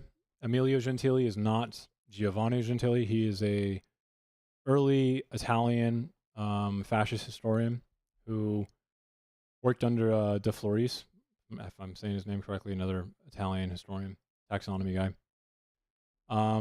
He writes about something called political liturgy, okay? So when this process happens, when fascism is beginning the movement and that group or identity is mobilized to act on behalf of that destiny, right, the rebirth, it no longer becomes like a simple passive politics. And what I mean by that is it's an active process because it's existential. So again, these people think that it's life and death. This is why they're so prone to violence, because when you think it's life and death, violence is an answer to that. So people who are in fascist movements, they think that violence is one of the answers to actually, save the existential, idea of what they think the country is. Trump is pre-capture right now, still. Yeah. And what this does is it makes politics look like a liturgy. So this is where the process of being involved in the movement is not something you can just sit back and like, I'm going to vote today. It's like you need to be out there. You need to be active in doing politics like it's a church liturgy. So that means if you go to a Catholic church or something and they do sacrament, if you don't do the sacrament right, people will look at you weird, right? So fascist movements turn politics into that idea. It's no longer you're going to just vote. That's not enough. Like that's because it's existential, right? He has definitely mobilized certain groups in this country with fascist ideology. Again, Trump is an opportunist, a one-dimensional man. Trump doesn't believe in anything I'm saying. I'm going to make that clear right now. Trump is not Hitler, okay? Trump doesn't really care. Yes.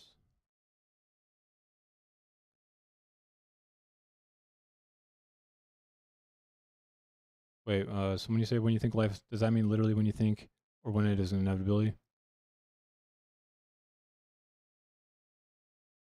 So when I say existential, it is like the inevitability. Like the group that I'm talking about, the group that gets mobilized here, which we can agree, guys, there are people in the US who are mobilized. They have already shown that they will kill you. They're ready to kill. They're just not as organized as the Nazis are or Mussolini, right? And that might be partly because of how the internet works and Trump's use of intimidation through the internet instead of like literal paramilitary because he didn't need them. But it might be hindering his ability to actually capture the state. But the truth is that there are many people in this country, if they organized just a bit more, he could take it over tomorrow. And the reason for this is because they're ready to do violence. Okay? And no one here would disagree with me on this. Not Trump voters. Not every Trump voter is willing to do this. That's not an accurate statement. So, not every Nazi was someone who was ready to kill either. Right?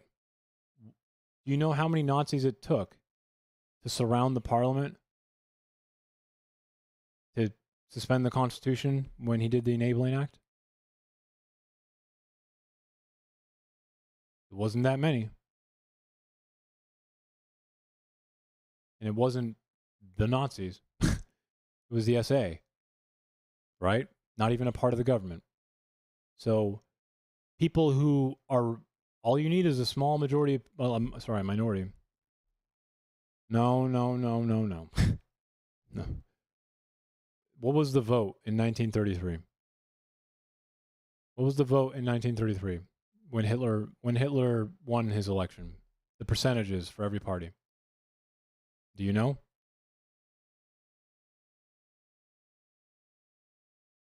It was 33%, 32.4 or somewhere around there. You know what the next biggest party was? It was SDP. It was around 30% as well. The Communist Party was around 20 or 18. There were more communists in Germany than there were Nazis. How come they didn't stop Hitler from taking over after 8 months went by and then he did the Enabling Act after the fire at the Parliament building? What was the reason? They did try to vote, by the way. Communists did try to go and vote and stop him from doing it. You know why they weren't able to vote?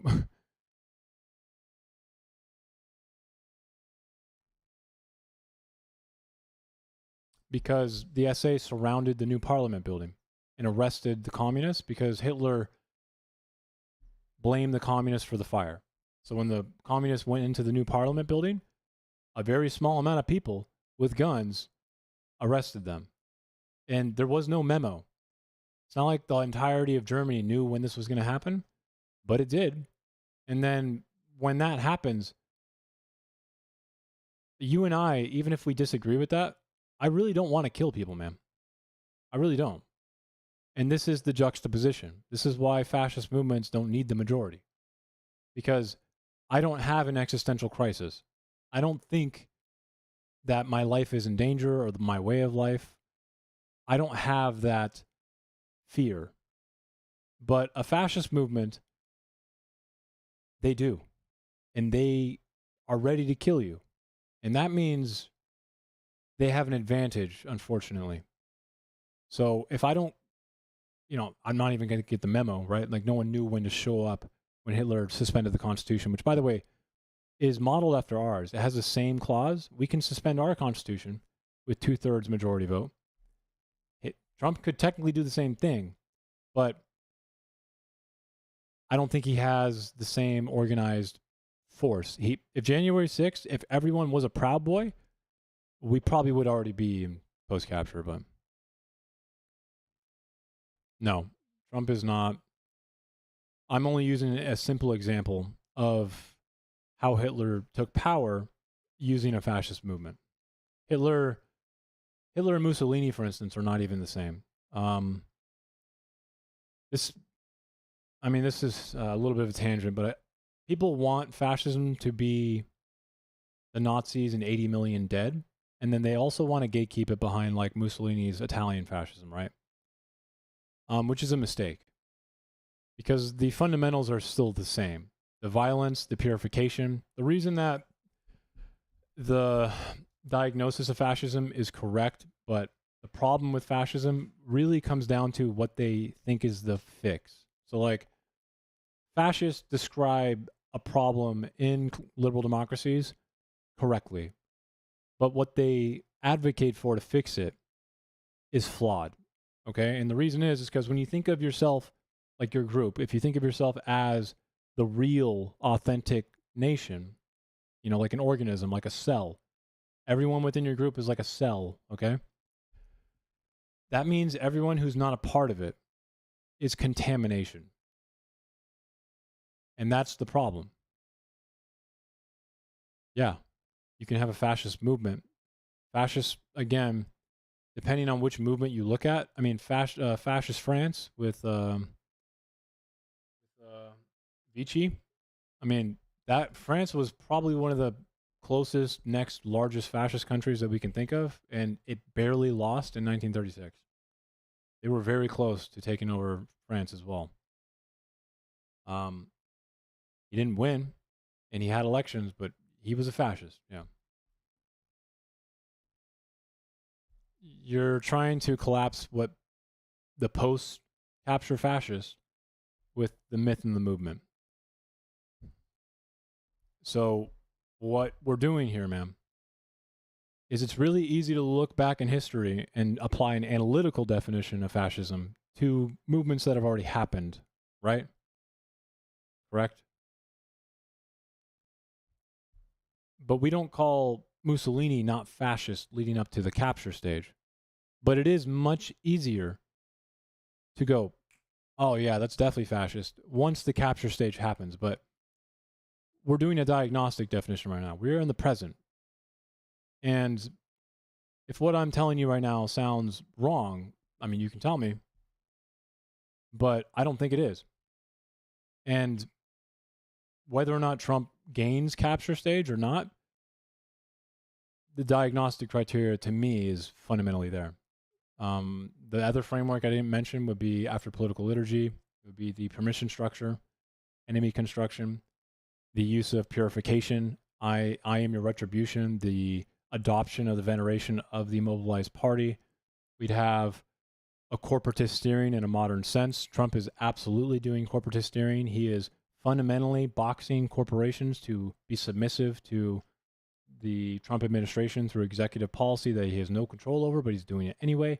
He's aligning them through benefits and punishment, which is exactly what Mussolini did. albeit it took him a long time, but I can go fucking on and on, man. But the point is,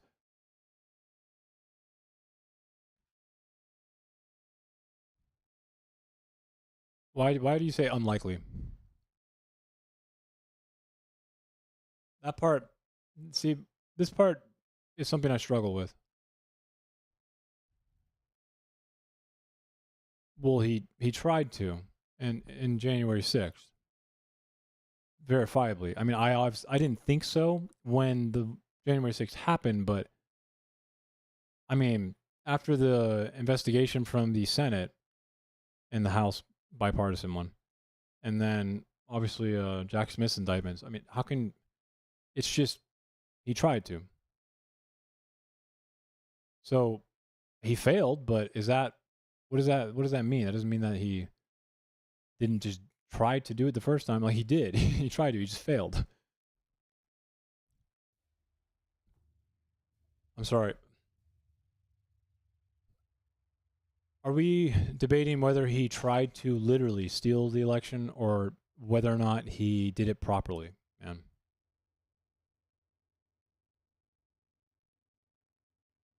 He has to use what tools he has available to him. He tried to use the military. He tried to call in the National Guard.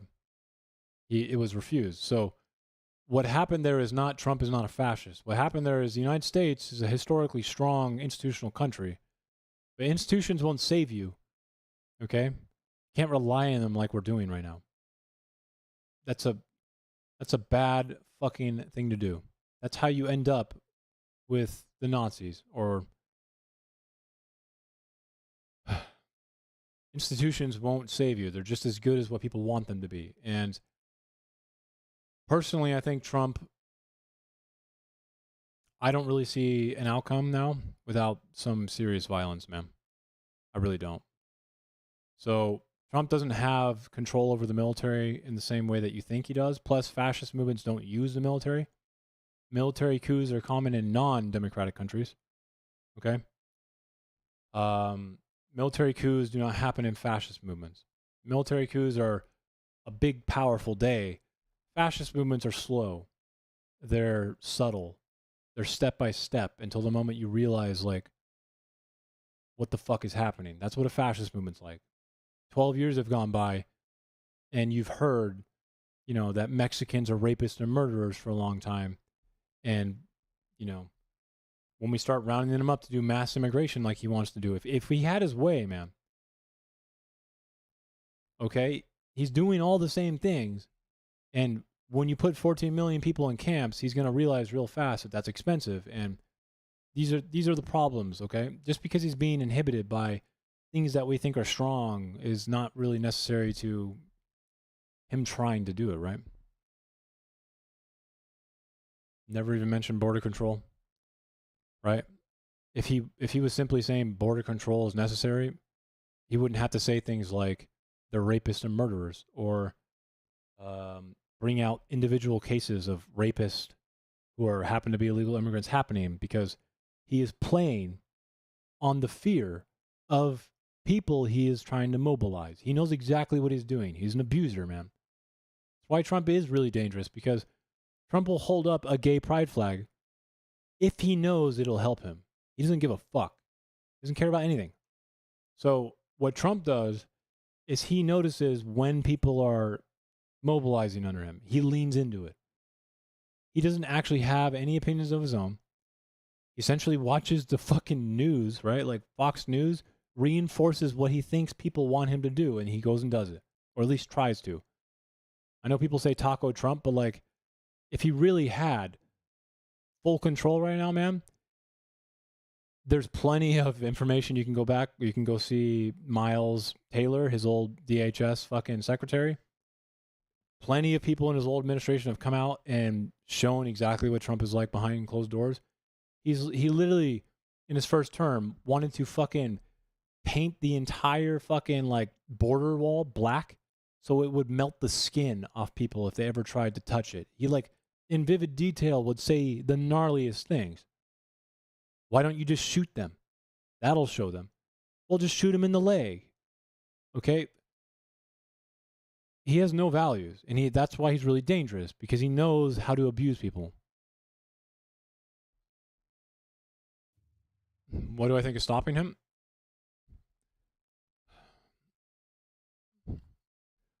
I think if Trump had an SA, a paramilitary with the same organizational capacity and organization as Hitler did, that would have been game over. But Trump utilized, in a modern way, the use of the internet to functionally do what terrorism has expanded to anyway. So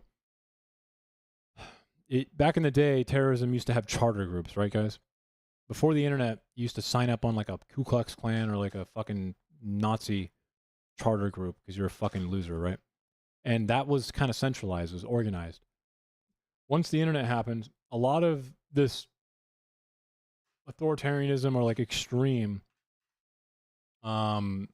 pseudo right wing fucking authoritarianism, it stopped doing that. But what it did do is reach further. So now we have more groups, and we have more individuals, in general, but we have less cohesive groups. So this is kind of a... It's great. I'm talking about like think ISIS, Jumbo, okay? Maybe you'll understand this.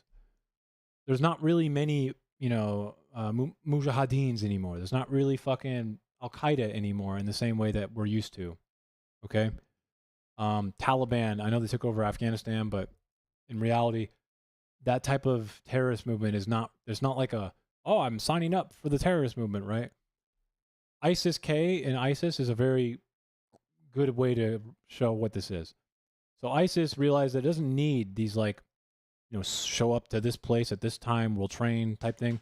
They went online and they reached everywhere at the cost of centralization, but they did gain reach and total individualization in it, okay, or individuals in ISIS. So it's kind of a less centralized. It's harder to get them together to do like what the SA did. But if Trump had that, he's kind of doing it with ICE in a way, guys. I mean, he's already said what he wants to do with ICE. Steve Bannon would shut his fucking mouth about it because he's trying to stay relevant too. He's fucking retarded. But it doesn't really matter. No one can stop him. I mean, he's going to use ICE to intimidate polls. He's already said it. It's in his executive orders. So he's going to try and use that element in order to try and stop these elections. And if he loses, I guarantee you he's not going to step down. And I don't really know who's going to make him do that. I really don't know how that would work. There is no framing. He said it himself. He's already said this, Jumbo.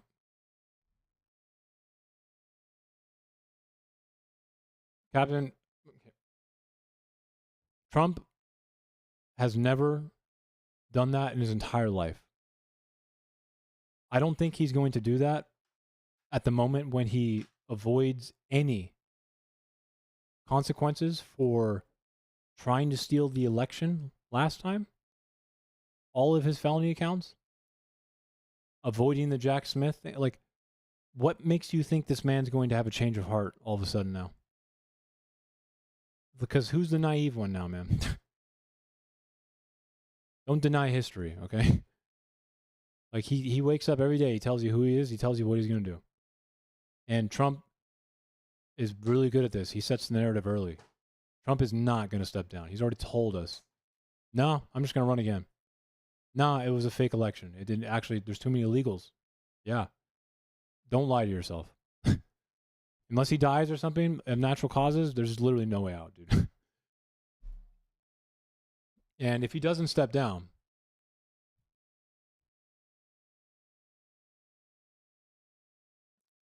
what is the option to get rid of him?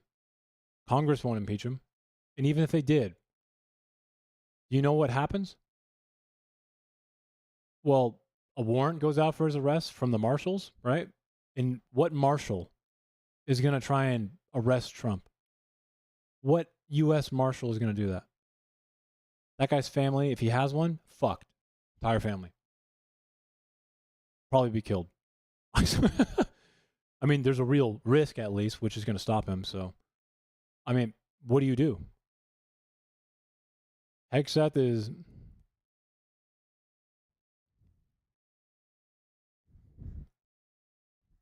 Mental delusion is lying to yourself, Jumbo. I'm literally telling you what he has already said himself. So if you want to delude yourself into not listening to him, fine. But I don't really see a change of heart in him right now, man. I don't. Why would he do that? What evidence, what reason do you think he's just going to randomly step down for no reason?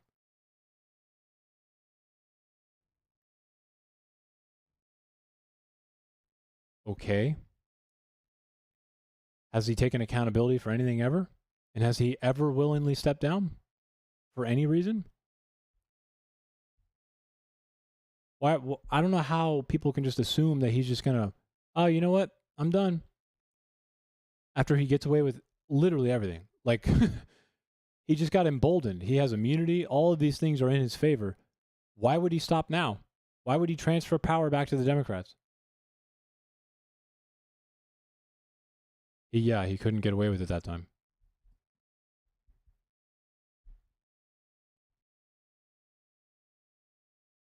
He won't need to.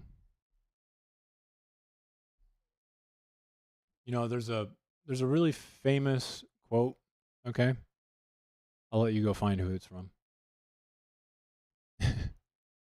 But the most successful coups, okay, guys? In this case, not a military coup, but the most successful coups happen after the failed ones, okay? Just to let you know. We kind of missed our boat to stop him from... It's really up to him now, guys. What's funny is that, like, I don't really enjoy having this opinion, okay? If you think I'm, like, here being happy about this, definitely not. The reason I started streaming is because I think he's way too dangerous.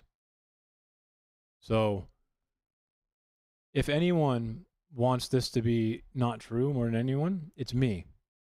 Because I don't really sleep at night sometimes because of it. I would much rather be thinking that he's just going to step down. But I can't fucking lie to myself. And I would love to be wrong. When the day comes, and, you know, if I'm still streaming, whatever, I will be the first one and the happiest fucking person to tell you I'm wrong. Probably be a really good day, actually.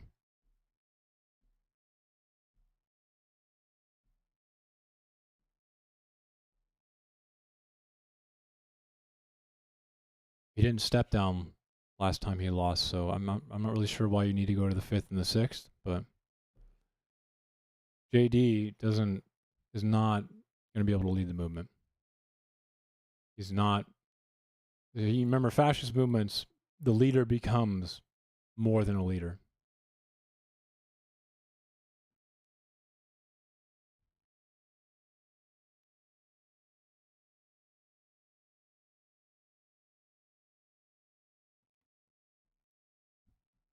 So JD, no one can fill his shoes, right?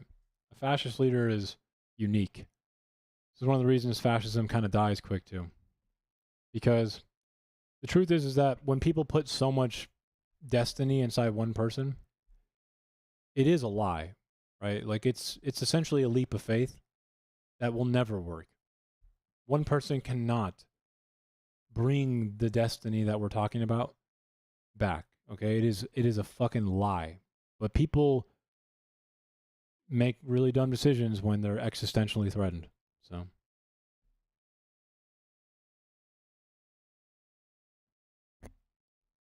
oh my god, spare me a fucking river, Jumbo. Why do you what is the I don't care about Trump being evil, dude. Like, do you even listen to him? Do you even watch him? Like, everything I'm saying right now is what he has said himself, dude. A fucking stupid Republican kid who's a shit shot tried to kill him. He was a supporter of him.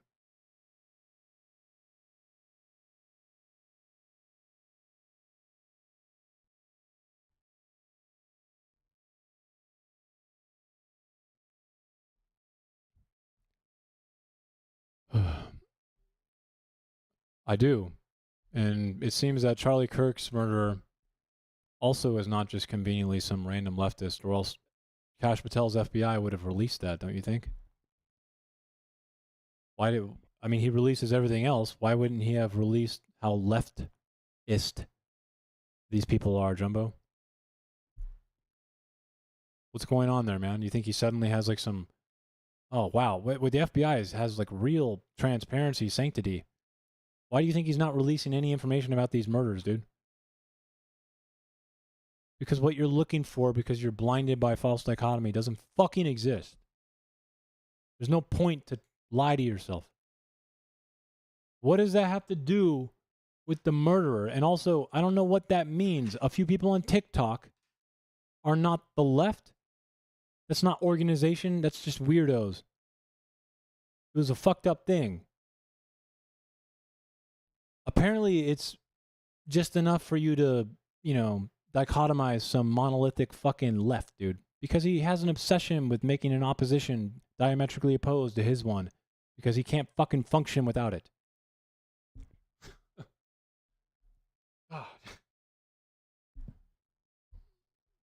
It's not like left violence can't exist, man. But don't go running around trying to find it when it doesn't, okay? It just doesn't, it's not in this country, okay? It doesn't exist. I'm not downplaying how widespread this problem is. Jumbo, right now, give me some examples. What is the percentage of right-wing violence in this country compared to left-wing violence historically over the past 40 years? Do you know? I do. How about 60 years? It's not that left violence can't happen, man. But I think you're in the wrong country right now. If you think that you can just make it appear, how is that a red herring? I'm asking you a specific fucking way to provide evidence for your claim. Antifa is not an organization. Do I need to show you this? Antifa is not an organization. Just because Trump says it is doesn't mean it is.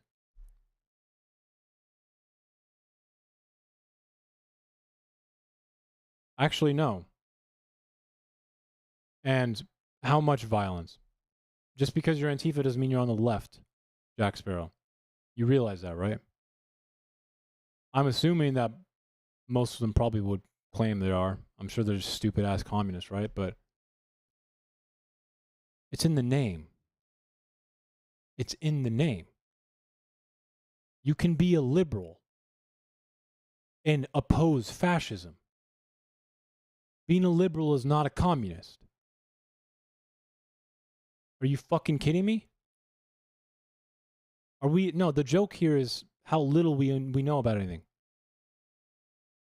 I'm not sure.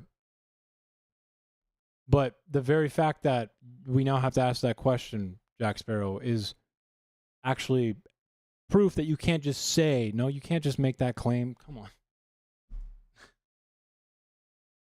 Come on. What the fuck? You can't make that claim, bro. I'm sorry.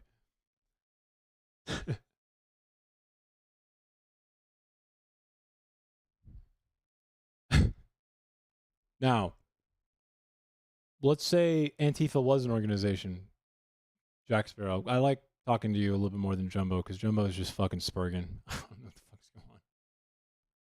I want you to tell me, is the left-wing violence in this country significant to be dichotomized diametrically in the way that Jumbo is presenting in the U.S., historically and now?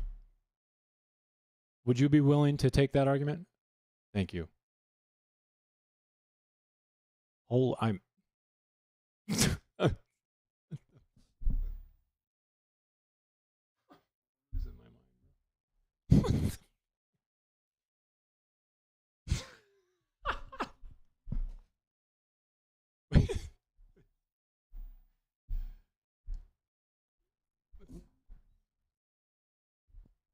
Luigi's not on the left. No, the left can be plenty capable of violence, Captain Jack Sparrow. Cambodia was pretty gnarly. Okay, Laos was pretty gnarly. The USSR was pretty gnarly. Okay.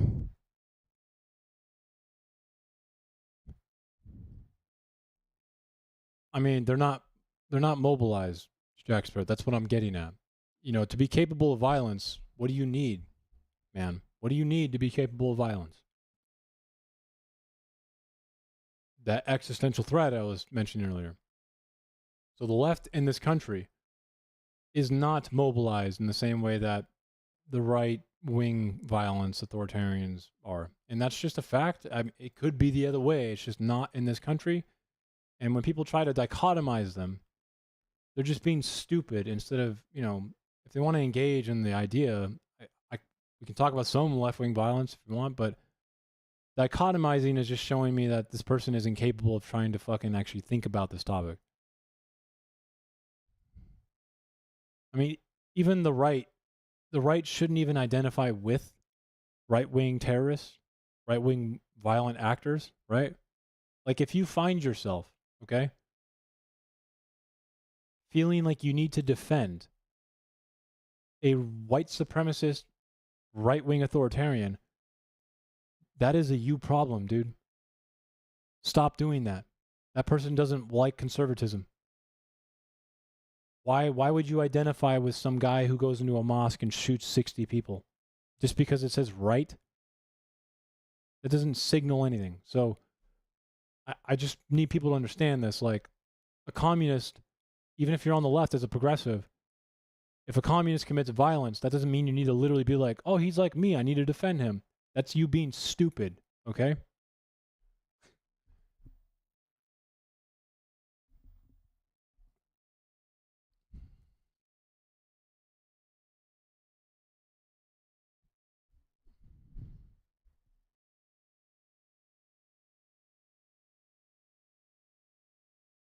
I'm like, I can't even keep up with what you're saying. I actually don't call many people a Nazi, man. I mean, you're in my stream, right? So, Jumbo, I'll tell you myself, that word is reserved. I can't even apply it to people who support Trump. That's how difficult it is to even apply that word and that idea to anyone. The person I think I can diagnostically apply it to is not the people who are fooled. It is the person who has encapsulated the entire movement at the moment. And in an analytical way, post hoc, much easier. You can say it was a fascist movement, but unfortunately, fascists and the people in them are normal people, dude. They're just normal people. That's why it's scary, because it enables so many things that you would never imagine on an individual level. It enables the state to become the most systematic killing machine we've ever seen in human history. And there's no way to stop it because the state is far away and the state is very close. Right? It's a very fucking horrible outcome. So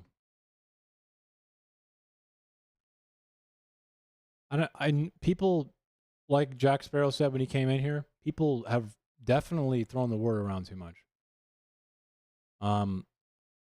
I obviously disagree with that statement towards myself. I don't know if he believes me now, but yeah, no, he's not saying something that's incorrect. But what does that have to do with what I'm saying?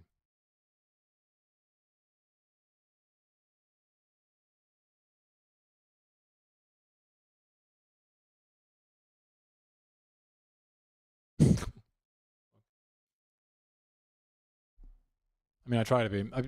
You see, when it comes to like fascism, right? A lot of people learn fascism to diagnose people they don't like, right? But I don't know. I've always been obsessed with like World War II.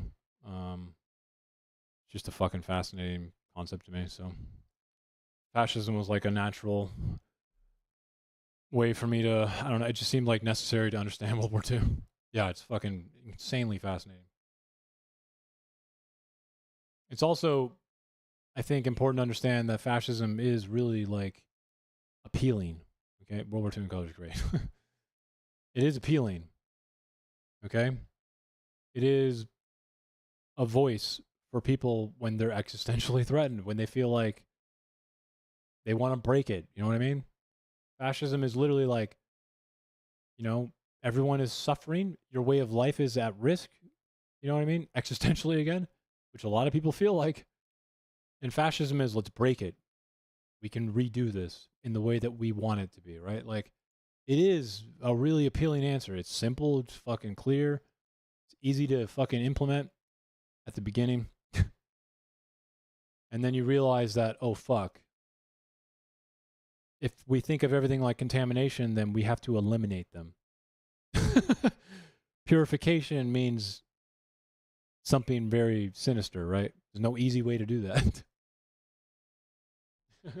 That's the problem with it.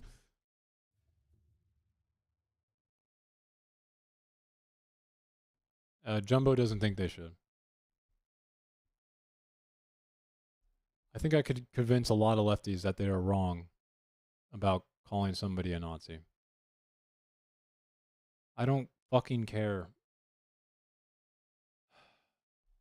Is there a way I can turn off your like gain button on like the monolithic fucking dichotomization thing, bro? It's just like, yeah, man, you're literally fucking casting spells over here, man. If you watched my stream when the Charlie Kirk murder happened, I was probably one of the more upset people. I feel like even though I thought he was intellectually fucking retarded, okay, in so many ways, oh my god, I feel like his voice was taken away from me because I enjoyed watching him say stupid things. Fucking annoying. Like, actually really fucking annoying, man.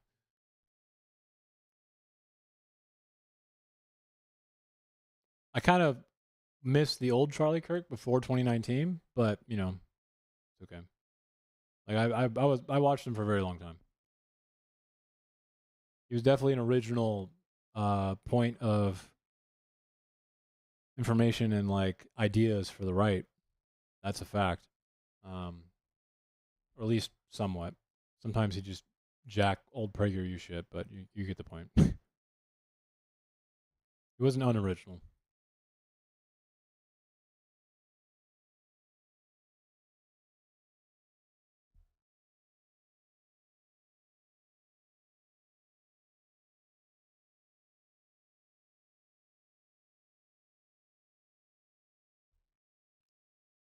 Look, man, if you were someone that I agreed with, or at least liked, I mean, I like you. Okay, relax. I mean, like, if you were someone I talk to often, and you said that Charlie Kirk was a Nazi, I'd probably check your ass. That's all I'm gonna say. I'd probably try and make you look like an idiot because what you said is stupid. This is what it feels like when you're a real independent, by the way. No one likes you, man. I just want you to know that, Jumbo. Okay, like normal people, whenever they tell you their political opinions, they want you to do this. Yes, well, very good. I affirm. Progressive? Yes, we love progressive. Yes. Whenever people come to me for political opinions, they like my political opinions when it's beneficial to them. But in my real life, most people know that talking politics with me is not going to be an easy task, no matter who the fuck you are. I'm going to be like, are you sure? I think maybe you're wrong. Like, I'm not going to affirm you for no reason. The right I'm not going to say the right has celebrated assassinations, but you want to know something funny, Jumbo? Donald Trump, the most important person for this whole argument, has actually joked and I don't know if you qualify that as celebrated, but he's quite literally done that, dude. What do you make of that? I'm not going to accuse the whole right of this, but the fucking man himself did. So what do you say to that? How is that bad faith?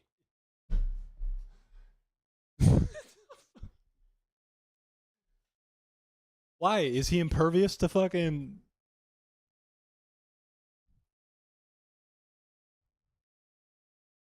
You don't know? You don't know what I'm talking about? The state senators? You don't know? Are you serious?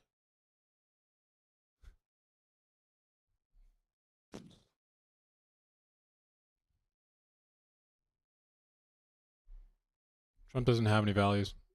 The tag there is not important. Trump is a one-dimensional creature. You want to know what Trump's political value is? You say nice thing about me, I like you. You say mean things about me, you not liking me anymore. I know like you. That's literally him, bro. It's so easy to understand everything he does.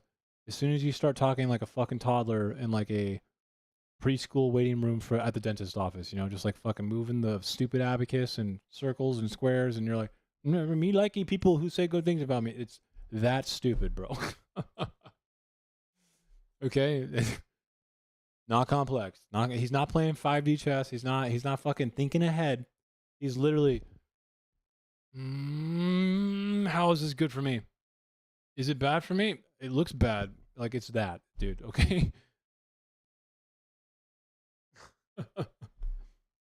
Proof for I'm gonna show you. You think I'm not gonna be able to do it? Okay.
Hmm.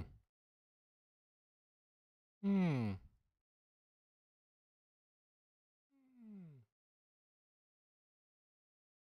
Weird.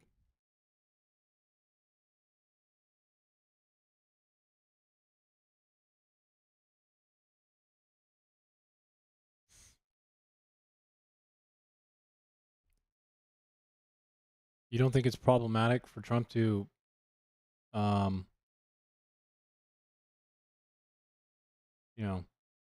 spread lies that the governor was somehow involved in the fucking horrible assassination of like state, lawmakers and their kids on his fucking social media?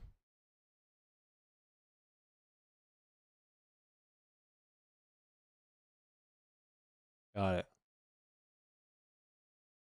Interesting. Weird.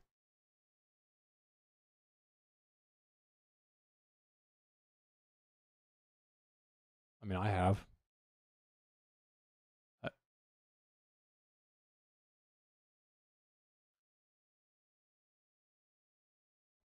Well, Drumbo, if we thought about this any longer, we'd probably realize that if Trump truly believed that, don't you think he would have opened an investigation into the case? Don't you think? He has for everything else. Why did he stop here? Did his value system stop him?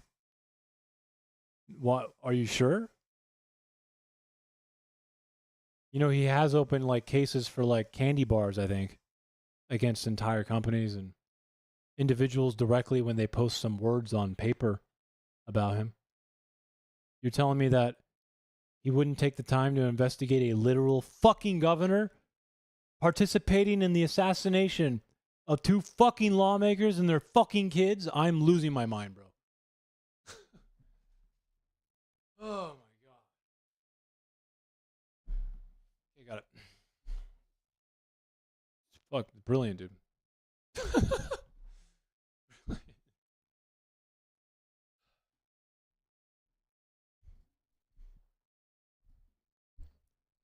Do you take cock for the appetizer, the entree, and the dessert? Or is it also the breakfast the next day, dude? What is happening in your head? I'm losing my mind right now. What are we doing, man?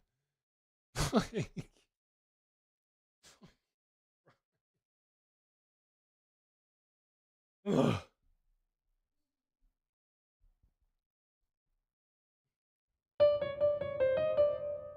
I should.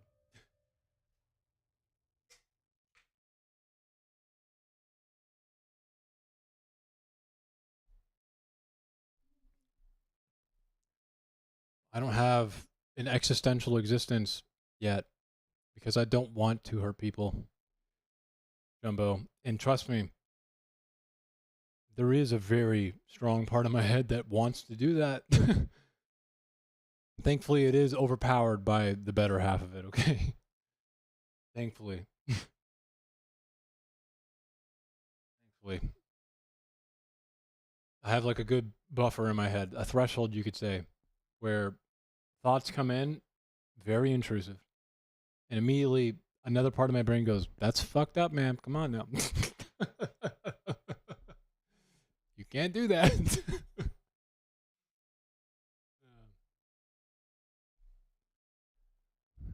I don't have any proof that Trump posted it himself. What? Slogan tax the rich is big over here. Tax the rich is dumb. And I can tell you why very quickly, okay? Because it doesn't really argue from an economic or an ideology that isn't stricken by some populist fervor, okay? Don't get me wrong. In the United States, the effective tax rate for the wealthiest people in this country is like anywhere from 7% to 36%, depending on if you include end-of-life charitable giving. It's mainly like 10, okay? 13. So, with that in mind, man, we do need to, how do I say this? Make the wealthier people in this country, and I mean the wealthy. I don't mean like you. If you think I'm attacking you, you're not fucking wealthy. Shut up. I'm talking about like someone who's wealthy. You know, like can go to the bank, use collateral stock, or sorry, use common stock to get another loan with collateral and make up, $1 billion loans. Tax the rich is just stupid, but we probably should stop allowing so much private money to be taken out literally for no reason and horrible investment ideas. They're not using it well. It's not being circulated well. And their effective tax rate's too low. But tax the rich is a slogan that I think doesn't give that argument. Tax the rich, I usually find, comes from people who are like, billionaires shouldn't exist. And when people say that, it's dumb. Because technically, you can add a zero to everything in the economy. The numbers are not important.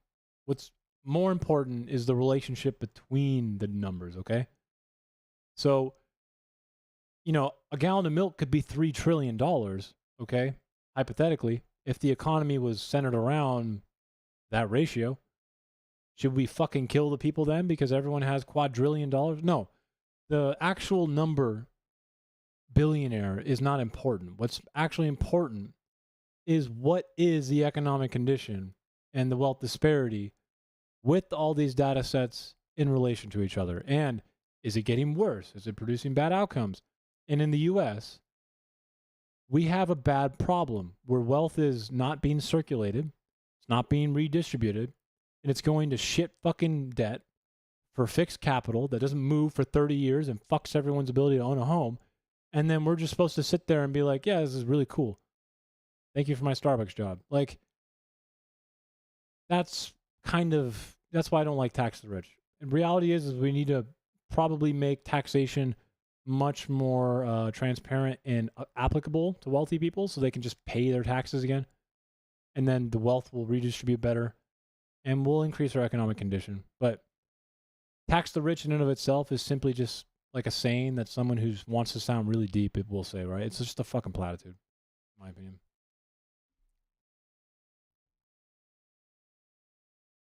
And here comes Grand with an idea that I keep telling him is just not good. Grand, remember the homework assignment I gave you? Tell me a magical land in which no income tax has led to fucking any prosperous nation ever in the history of mankind contemporarily, and doesn't just look like Somalia at some point where I have to wake up and hope my wife doesn't get beheaded next to me. Can you? Monaco? Really? Really? A tax safe haven? Okay. Hey, Dinkley. Monaco. Got it.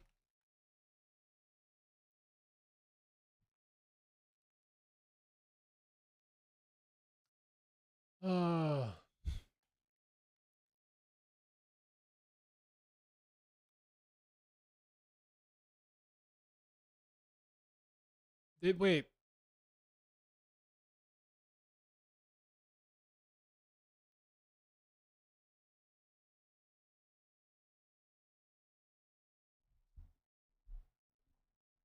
Gran, did you even look up how Monaco taxes people?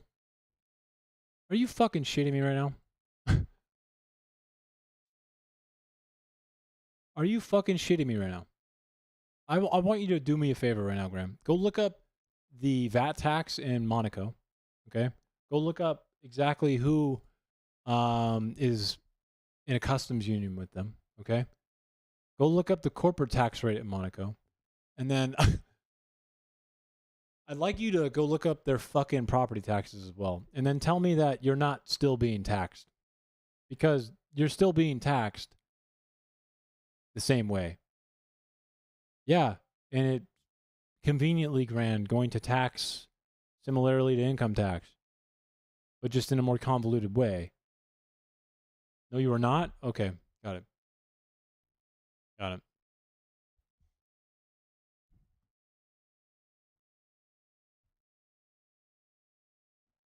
Well, who? You're just the e-troll, so I don't have to gauge anymore.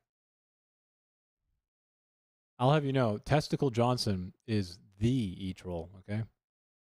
If you're ever tired of eating cock all day, Jumbo, he's got the balls for you at least.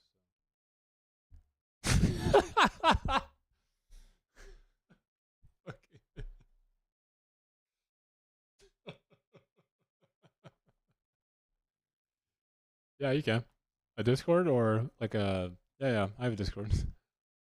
You think, wait, I see your question, sorry. Do you think incentivizing wealth creation and implement reforms, but the reforms would have to be on a global scale to stop countries offering the rich leniency and therefore you taxing the rich just fucking your country over?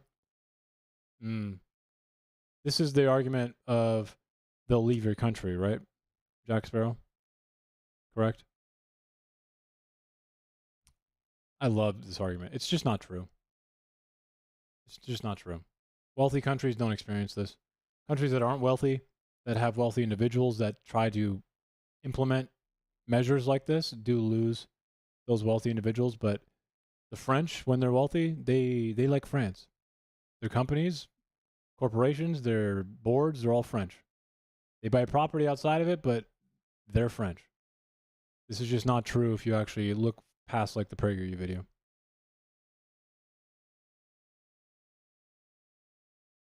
Except what you're referring to is like a country like Lithuania or Poland that historically doesn't have wealth. And when countries that don't have institutional wealth or governmental wealth, that don't have the ability to lend like the United States, as in a lot of wealth, when they start to implement these types of things, you're correct. People leave that country.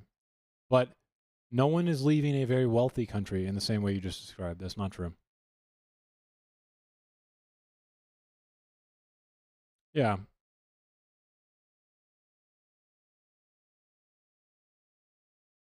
Well, the UK has the ability to stop that. UK chooses not to.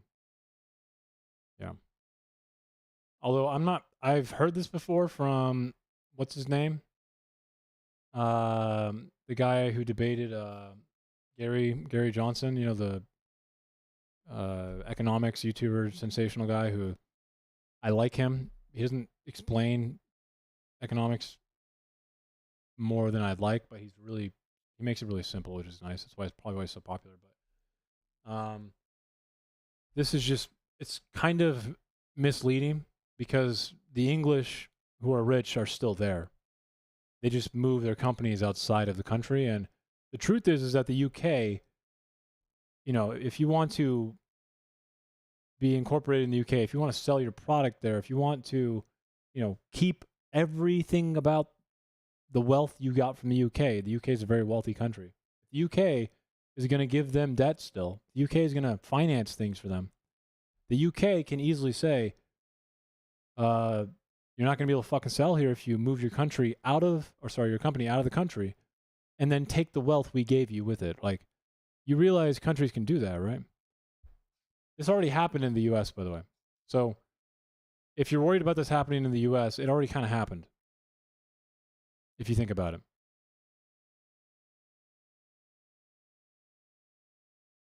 It's not that, taxing the rich as a slogan is too simplistic, but in my opinion, I think that, one, we probably should not be allowing, here's a really easy way to increase the tax burden without actually changing tax code, okay? So if you remember what I mentioned earlier, someone like Jeff Bezos right now, okay, can go to a bank and he can take his common stock, okay, which is not realized capital, right? Common stock. He can use that as collateral with the bank and get a new loan. And he doesn't pay taxes on that. Now, before I go further, what do you think about that? He just made new money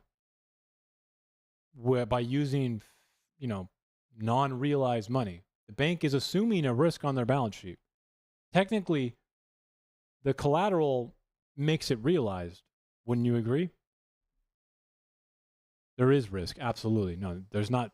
There might be. There is. There's 100% risk. Yeah, but we're talking about what should be taxed, right?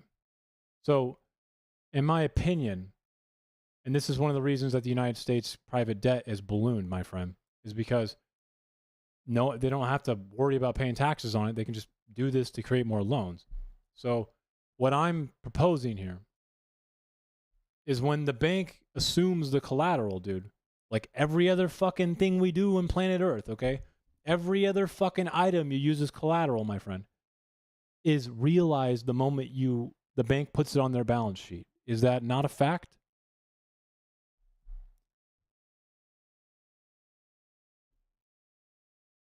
Unless it's a home, but we tax unrealized gains with that. Exactly, kind of. So the amount that Jeff Bezos puts up for collateral, okay, which is assumed in the balance sheet of the bank because it's not unrealized now. It's literally through another fucking balance sheet as risk, a liability, for fuck's sake. He should pay taxes on whatever was used as collateral. That's it. That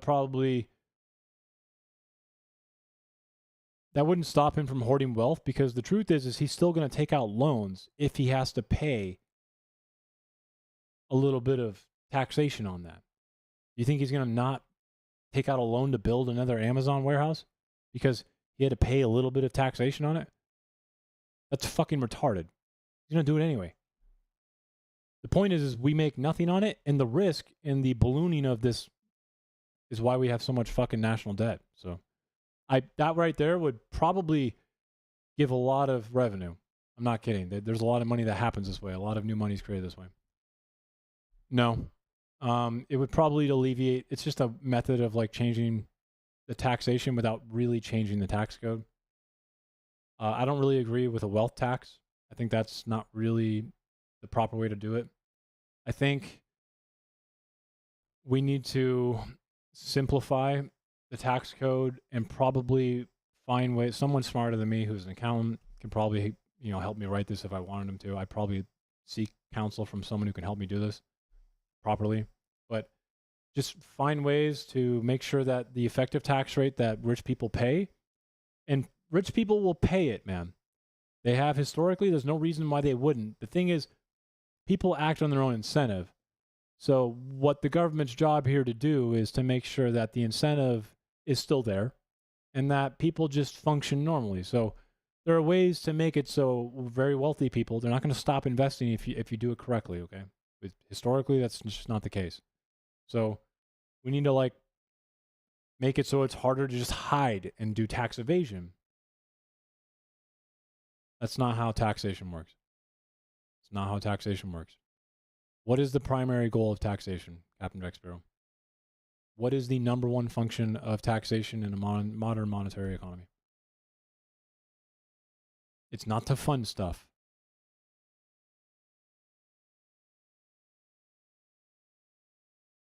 Nope. That is not what it is. The government can do that without taxation. Probably not very smart, but because taxation allows for legitimacy of currency. Because when you get paid in dollars and you get forced to legitimize it back to the government, so that's how the dollar gets legitimized, right?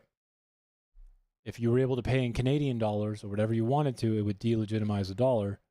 So we force the citizens of our country to pay in the money we want to legitimize. And then second, it is primarily about wealth redistribution.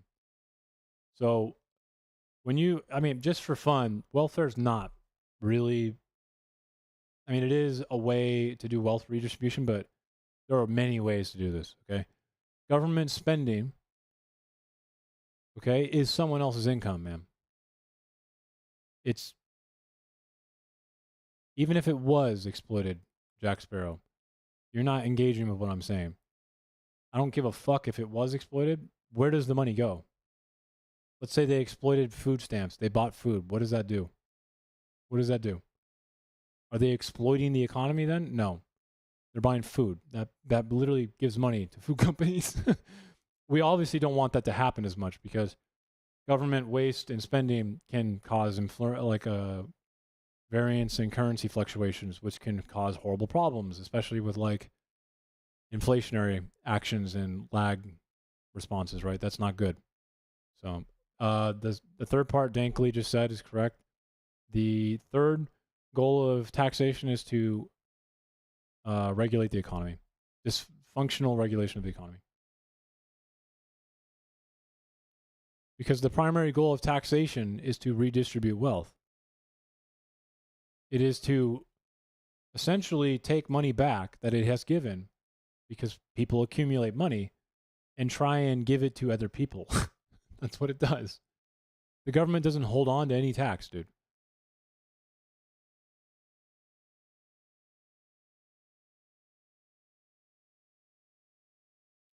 I think fundamentally, this is probably a good time to ask, is a deficit good or bad for a government?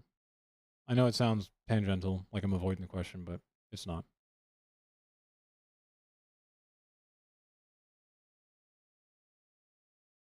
Is a surplus good or a deficit good for a government?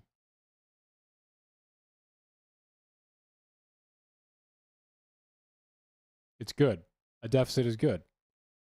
At least in modern monetary economies. And pretty much every other one of them.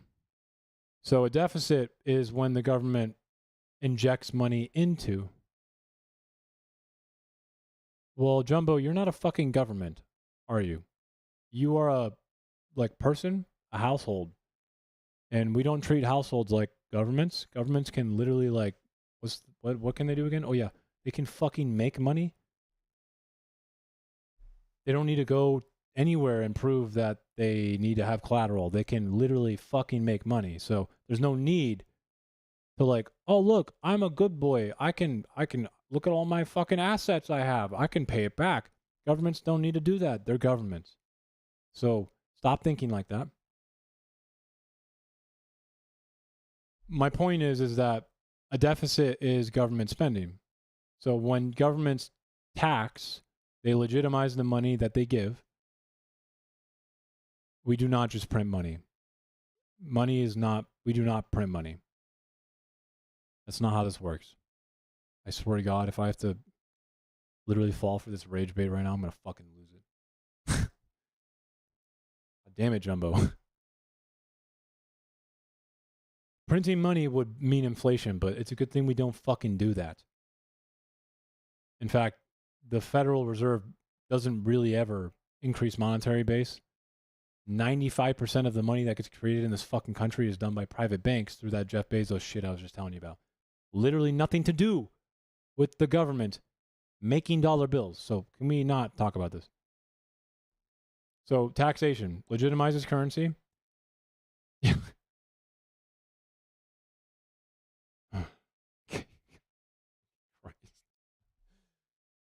Fucking that comment just burned in my head right now. I just want to I want to punch it instinctively. Taxation legitimizes money.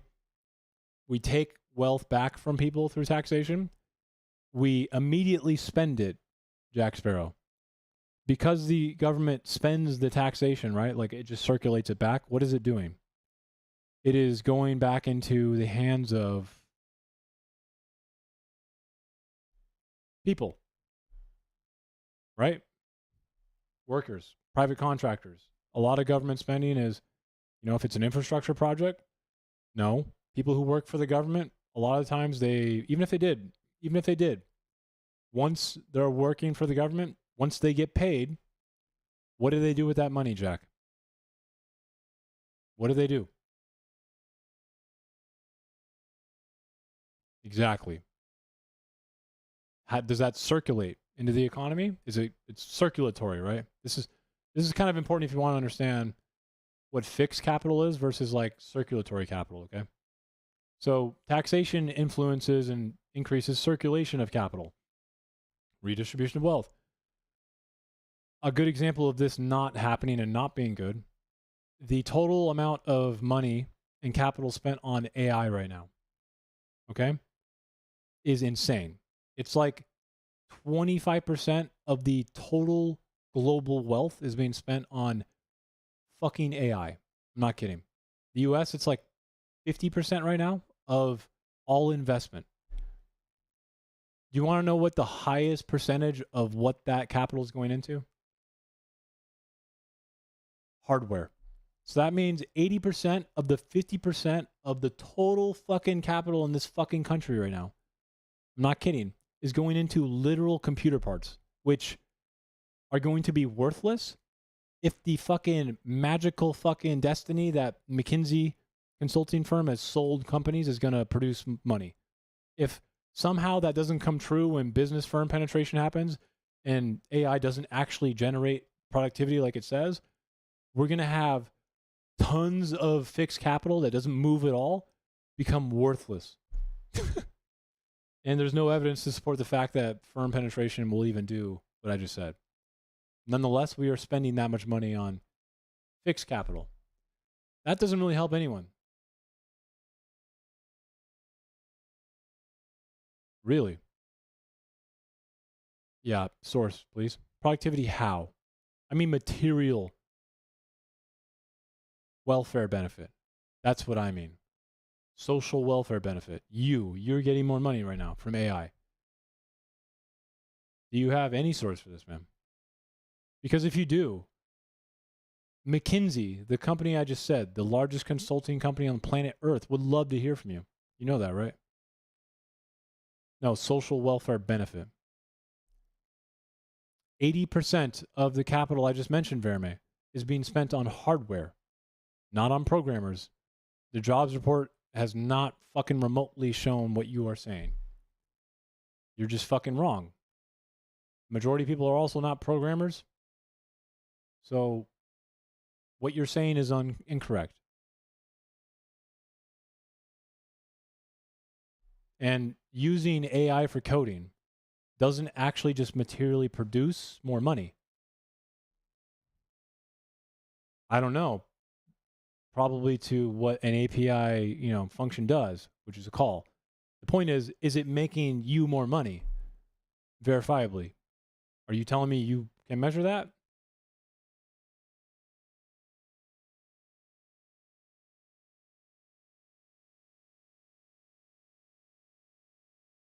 I'm not saying it's not useful, dude.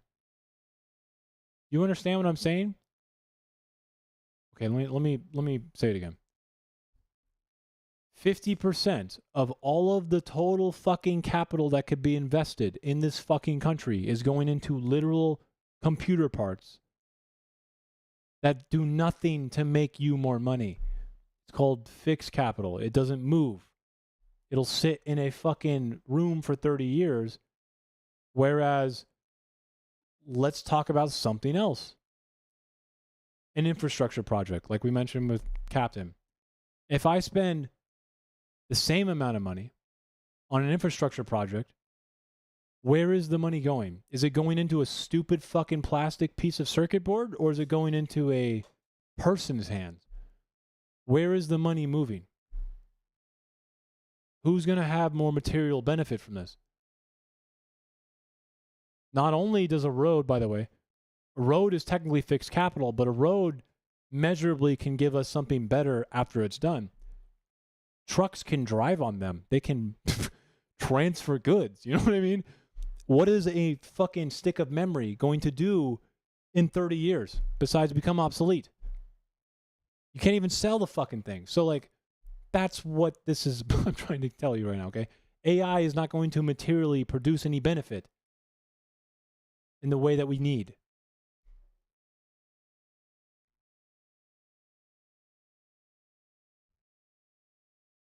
I'm glad it can help you learn how to try and argue with me and still spectacularly fail at it, Jumbo, but we're talking about different things right now. I'm talking about wages, income, not whether or not you can type fast enough in Grok to try and beat me in a debate, okay? God damn it, bro. Tax the rich, in a way, if it's done properly and not as a slogan, would help the rich. Captain Jack Sparrow. That is a fact. It's funny to think about it that way, but if you actually try and think about this for a second, if a few people start accumulating so much wealth, you have to imagine it's going to have destructive effects on the growth of the economy, correct? You want to know a country we can think of right now that has this? Saudi Arabia. Really wealthy country. Wouldn't want to live there. Unless you're like the Sheikh's fucking second cousin. Fucking live there every day then. Normal person? No, I'm good. Sucks ass, bro. They'd execute me. I'm an atheist too. They'd probably like double fuck me, dude. So, a wealthy person who recognizes that fact, if the majority of the economy, because I keep rubbing them, majority of the economy, okay, if that does better, if wealth disparity and wealth inequality is removed to a certain degree, it can't be removed entirely, obviously, but like acceptable levels, the economy will grow and that person will become richer. And they'll get things faster and the economy will do stuff better. But it's hard to see that when you're at the top. You know what I mean? I get it. When you're literally like trying to entice every Instagram model you can because you have a yacht, but you're still a fuckless loser, you know, like most of the billionaires are. It must be hard to see that. I don't know.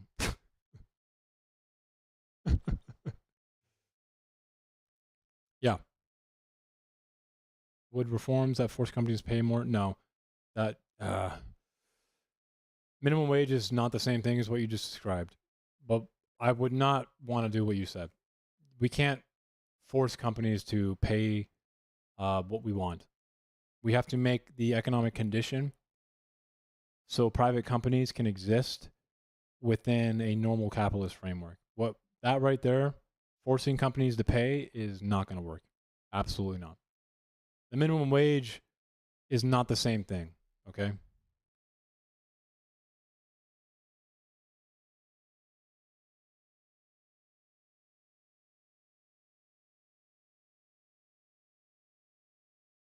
I did sales for a long time as well.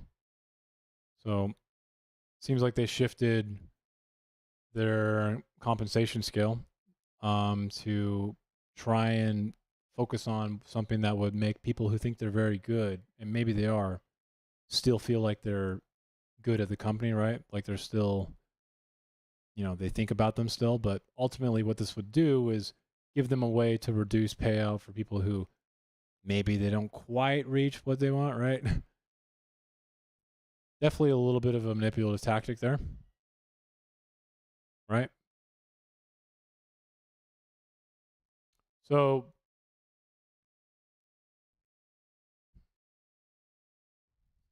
how can we stop shit like that? What kind of sales was it?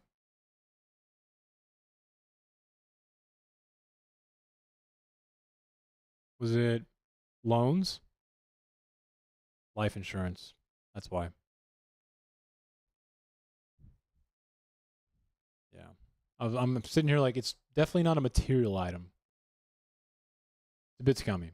So realistically, insurance and things like that in general, I'm not really in favor of like limiting companies' ability to form contracts in interesting ways because of the unintended consequences off the top of my head. Like I hate what you said, but I'm not stupid enough to be like, there's a lot of stochastic unintended consequences that happen when you try and limit the freedom of companies and individuals, right? So whenever you do decide to limit them, you got to make sure that you are very sure about what you're doing.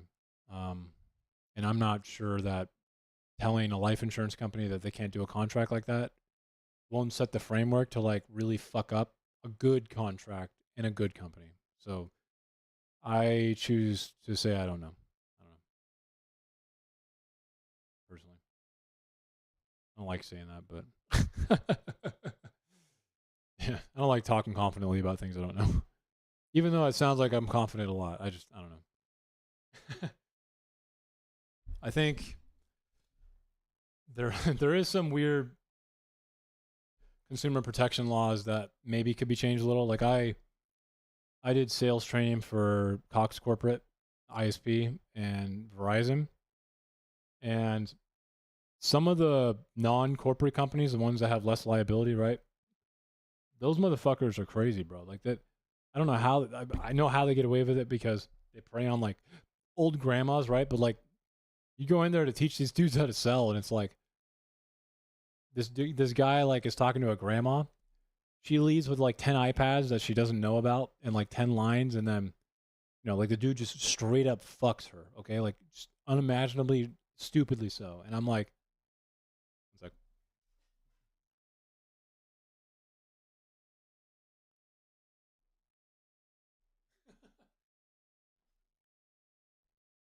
yeah, the problem with this though is that like these companies are so like fungible that whenever they finally get caught on these things, which by the way, grandma doesn't know about it, Jumbo, until like a year later. That's the problem.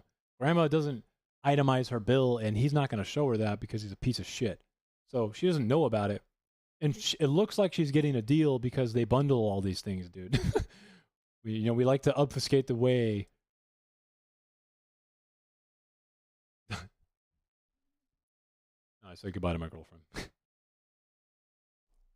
So by the time grandma knows, the employee is usually long gone and there's no recourse. And sometimes when they have recourse, the company will just go, all right, we'll just change our name, fucking close shop, shift all the assets and money.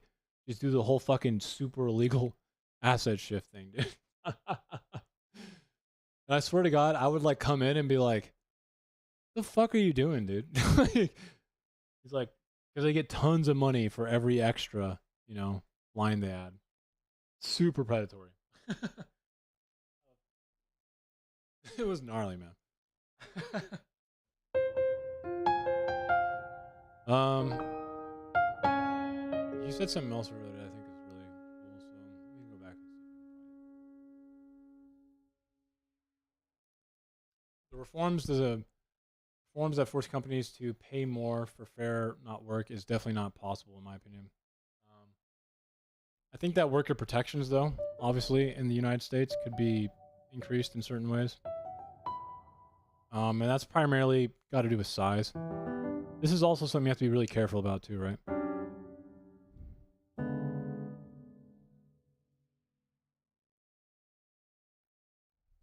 Yeah. You know, this is one of the reasons that like communism doesn't work. Ancom probably fucking loves when I have to say this, right? It's like my number one problem with like the idea of like communism is that it doesn't actually solve anything, and communism just yeah. I'm about to hit you with the vehicle of investment argument, okay? And how communism doesn't solve the firm problem that capitalism has, and the scaling. Yeah, so the scaling in communism is difficult to implement. So like, let's say we wanted to make it more fair for workers. We should make every company democratically owned. Right? I'm sure you've heard a communist say that. Right? Sounds really cool. Sounds cool. Yep. Sounds more uniquely suited to a very large company with options to do this. But the first question I ask, okay, well, what's the number of employees to where you do this?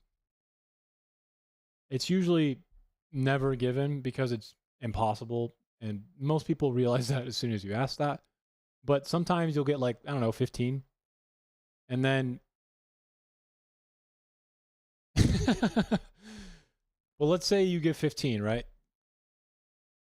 Suddenly every company in the fucking country is 14 employees and no more, right? Like, is any company going to want to go to 15? I don't think so. Like, you spend your whole life opening up a restaurant, you hire 14 people, and you're like, if I hire one more person, I could get democratically elected out of my own company I built with my own money for the most part, my own, you know, sweat and blood. I could literally just get removed if someone just says, "Nah, we don't like this guy anymore." Yeah, no, not a good. No, I'm sorry, man. I'm not cool with that. It's just like, I'm cool, bro.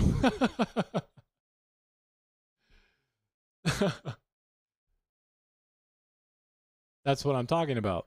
Well, no, communism doesn't mean nationalize, and neither does socialism. It's not necessary to have state-owned enterprise. Okay, a lot of communists. Haven't you ever heard the slogan, the fucking stupid, annoying one? A classless, stateless society. Stateless means no state, man. Moneyless society. So in this argument, if we're gonna take like what a communist believes in like a pure, I'm simplifying it, of being a little bit reductionist. Okay, there are more complex arguments that deal with a communist system that still uses capitalist elements, but like, I'm talking about the simple form right now, just in its entirety. There's a reason you can't like do only communism, okay? At least in one of the more common forms. When you make everyone own something collectively, right? Well, people don't really want to start businesses, right? Because there's a risk that if you put a lot of time and effort into a company, if you put energy into knowing something, like let's say I'm just going to do a restaurant again. Let's just say that you like food. You learn how to cook. You put time and energy into learning how to make good food. You open a restaurant. Do you really want to have someone else in your restaurant that, let's say on a bad day, they could democratically just go like, we both just don't like you anymore, even though you're the one who kind of put all the effort in? Even if you are a shit boss, which is kind of one of the arguments I hear, like, I don't fucking want that, man. No. No, I'm sorry.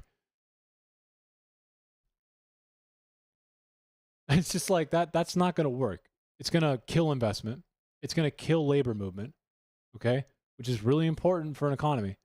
We need labor to move to new areas quickly. We need it to move reliably.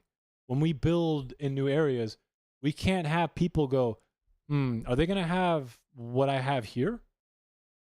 You know what I mean? Like, I don't know. Like, there's no guarantee of this, right? Like, this is why a purely communist one, okay? We're going to go pure communist now. Not even like a cap, okay? All co-ops. Even if you remove money, guys, okay? We'll remove money. You transact with your labor. One of the most purely communist ideas I can think of. Like a really, it's still simple, but just bear with me. Are we actually going to remove businesses, firms? The answer is no. Co-ops will turn into firms. They will vary in size. Co-ops will have people who are better at what they do, which means that co-ops will now have the incentive to be exclusive. They will not let people leave easily, which means we now have ruined investment entirely. If you want people to move somewhere else, or if you want investment to go, which is literally the labor of people, why would someone leave a good co-op if they don't know if that co-op is anywhere close to what they came from? There's literally no incentive. So we've made this impossible. There's no way for investment to have any vehicle of movement. And we've made co-ops fucking businesses, but without money, because they're going to be hyper exclusive. You will not be allowed into co-ops unless you have, some really good skill labor. And then they will not let you leave easily, because if you leave, guys, they lose money technically. They lose the value of your labor. So they don't want you to leave either. Tell me that doesn't sound like a bad idea. You can have co-ops that exist in a capitalist economy, but if I'm going to take like the purely everything's a co-op functionality, guys, there's no answer for that at all. Okay, I'm sorry. That's a fucking nightmare, bro. Imagine like you build like a new hospital, but it's not as wealthy as like an area that has one, and no one is going to move there, even if they're a doctor. Why? My hospital is much better. We have a larger co-op, a larger firm, more wealth value. Why would I want to go to bumfuck nowhere where we don't even know if I'm going to have the same capabilities? It's just completely a bad incentive. So can't do that. Okay. And I don't really think co-ops are going to be able to agree on things uniquely and very well. I seriously don't. A lot of the things we buy are uniquely expressive, right? We want them to be like somewhat unique, even if we don't buy them in like a unique way. We buy them through heuristics, right? But in a way, like when I buy this necklace or like this ring, right? They're both Neon Genesis Evangelion anime rings.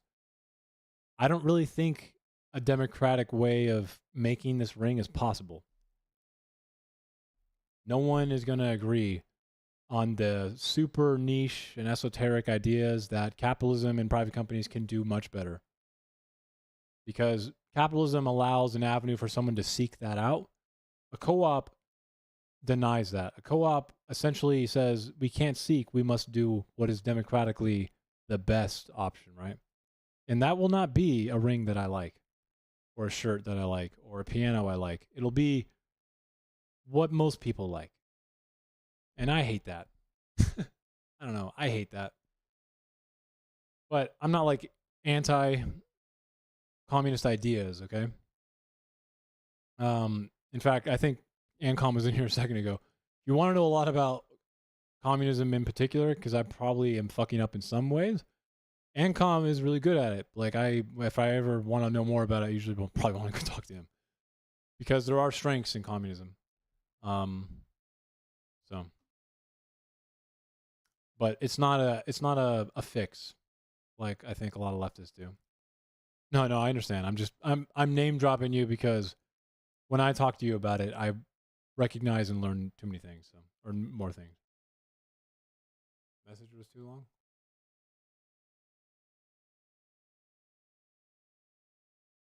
Oh, that's so pathetic.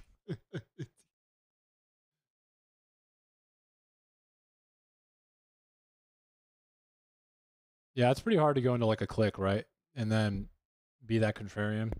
You just get like dog piled on, but sometimes it's fun, man. It's like me versus the world, baby. I do that on people's like open panels all the time, man. It's fun. It keeps you on your feet, you know, like the wit. You gotta make sure you hone the wit, you know, like a fucking. Oh, it's fun. To me, it's fun. It keeps you, you know, like a whetstone, like you're fucking sharpening your blade. I'm not pro wealth separation. Yeah, if you're gonna take people's wealth away, you gotta do it intelligently, and you gotta do it in a way that actually makes sense. So.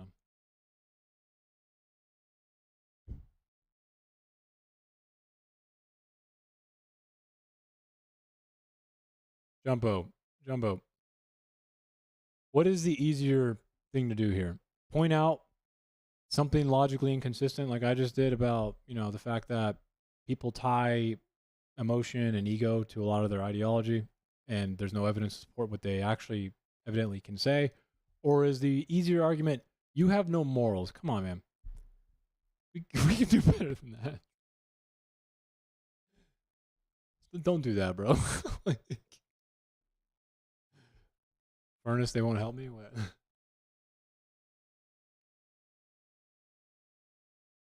I have no idea what Twitch does for banning, by the way. I say some really fucking stupid shit, and people tell me all the time I should be careful, but I don't know. I can't really control myself that way. Like, I'm sure it'll just happen one day when someone doesn't like me a lot.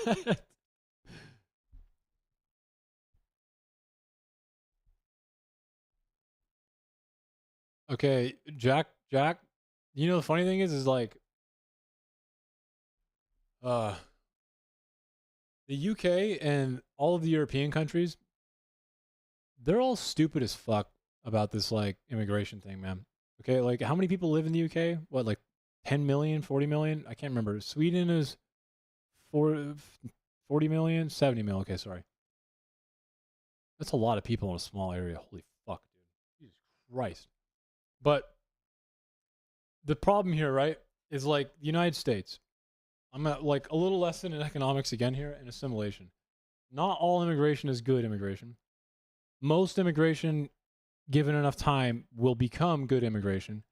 But there is obviously the risk of like, if you put Chinatown in Arkansas, you're probably going to have some problems, like social terror problems, as well as assimilation problems, right? And job problems. So another problem though is total population and the ability to like assimilate people in, right? So whenever people tell me about like who live in Europe and they're like, you know, we have real immigration problems, they're really not lying. Huh? I am kind of maybe, Jumbo, just let me finish.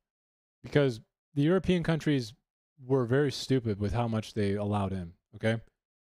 So like the United States has 350 million people in it, right? We have plenty of land. We need labor.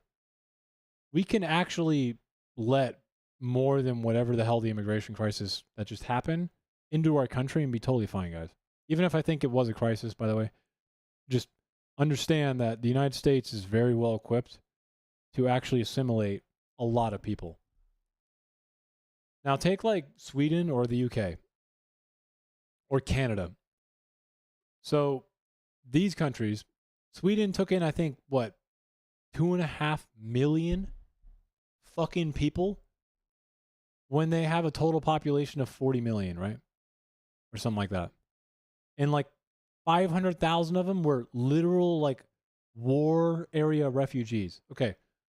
That's like 5 to 10% of the total population.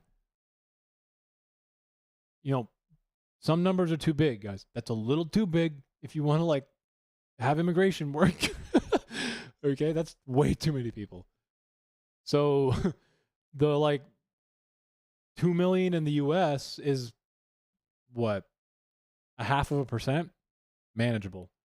But you can't let in 5 to 10% of your total population and be like, yeah, figure it out. Like no amount of money you spend in the world is going to somehow make those people get jobs, assimilate, fucking speak the language, for fuck's sake. Like that is immigration done dumb. Okay, I'm sorry. 10.6, sorry. How many can someone tell me how many immigrants Sweden let in then? Canada has 40, Sweden has 10. Yeah, it depends though, Jumbo. Like the European countries were very dumb here. They were not intelligent here. They have serious social terror, like social fabric terrors because of it, right? Like you can't just like discount the feelings of people because you don't agree with them, right? Even if moral panic and Islamophobia is driving that tear in the social fabric, you can't just go like, well, it's dumb, so I don't really think it matters. No, you need to like address that when you do immigration. You need to realize that is a risk, right? Those feelings are real, whether or not it is Islamophobia. So,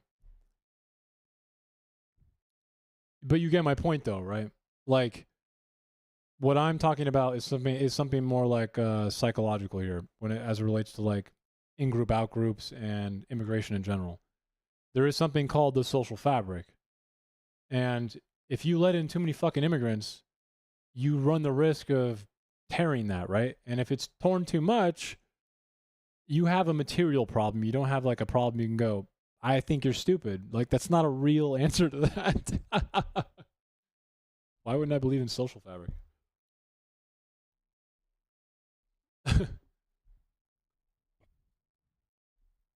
I'm sure a lot of people will take the very lazy route and say something like, I mean, don't get me wrong, a lot of people don't have good arguments here. They don't really know what I'm talking about, and they really just hate Islamic people. I mean, that's true too, but what I think is more important here is like the feelings that people have as they relate to moral panic are not just they're not like they don't arise in a vacuum, right? So you should address those things when you talk about immigration. So like Canada, I know for a fact Canada let in like 1.5 million people with a population of 40 million.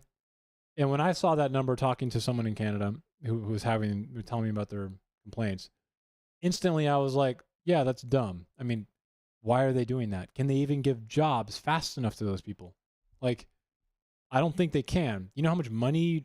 It's actually impossible, I think, even with the amount of money you would want to spend, to somehow just like find jobs and places that are going to be the best for them that fast. It's just not possible. Once you shove them into Little Korea or something, which that didn't really have good outcomes for a long time. Then you're waiting 30 years for the immigration to actually fucking feel good. So.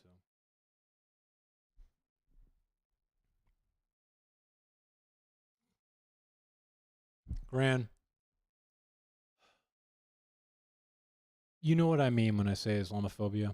I mean like someone who sees a turban and goes, oh my God, scary. Like, people do think that way because they're pathetic and bitches, okay? But like, that's real, okay? People do that with Christians, okay? People are fucking weird.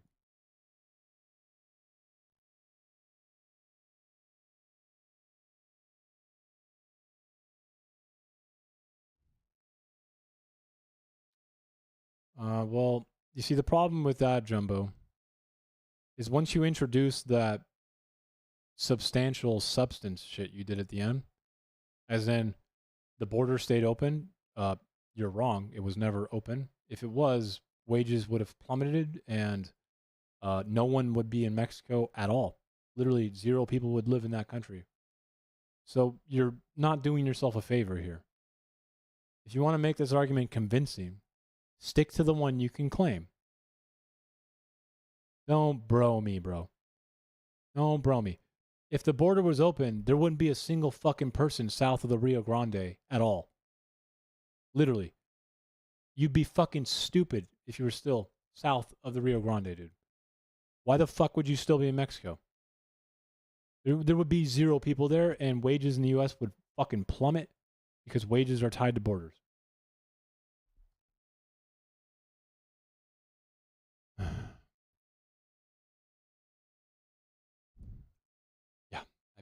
Moving on. Stick to what you can do, Jumbo. Moral panic, actually, the thing you should stick to there is the feelings that elicit a moral panic are real, right? Even if I think the method in which people, like Dungeons and Dragons in the 80s, right? That was a moral panic based on shit. But, like, it's not possible for me to say that, like, the people who felt that way didn't have real feelings on why they felt that way. You know what I mean? Like, that is the more important thing.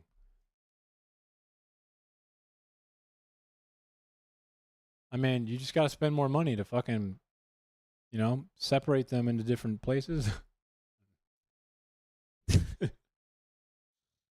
Dude, every fucking dollar that the UK spends in the next budget, just, you're going to have to do that, bro. It's the only way.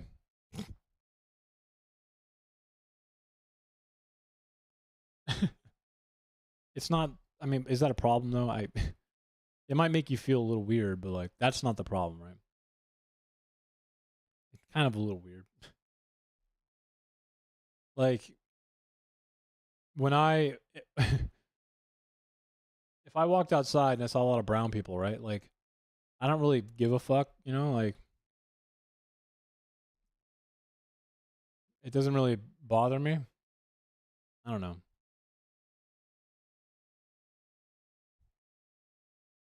From the gays? Oh, so there's, okay, so that right there. So it's a culture shock. That's a culture shock. That is, if you want to express that better, okay, Captain, I wouldn't say it looks like little Pakistan. I would say something like the culture shift in the city that I live in has rapidly changed too fast, to a point that I don't even recognize simple, basic, learned norms. I don't know what is normative anymore. That's a culture shock, is what you're describing. That can be jarring. You know, it's like going to a new country. You know, like going to the Quebec quarter in Canada, and then, you know, because it's all novel to you. You have no idea. The language police, what is that? What is the language? French must be perfect on signs. You're like, what the fuck? Like, if you had to live there just permanently, randomly, like, that would be really shocking.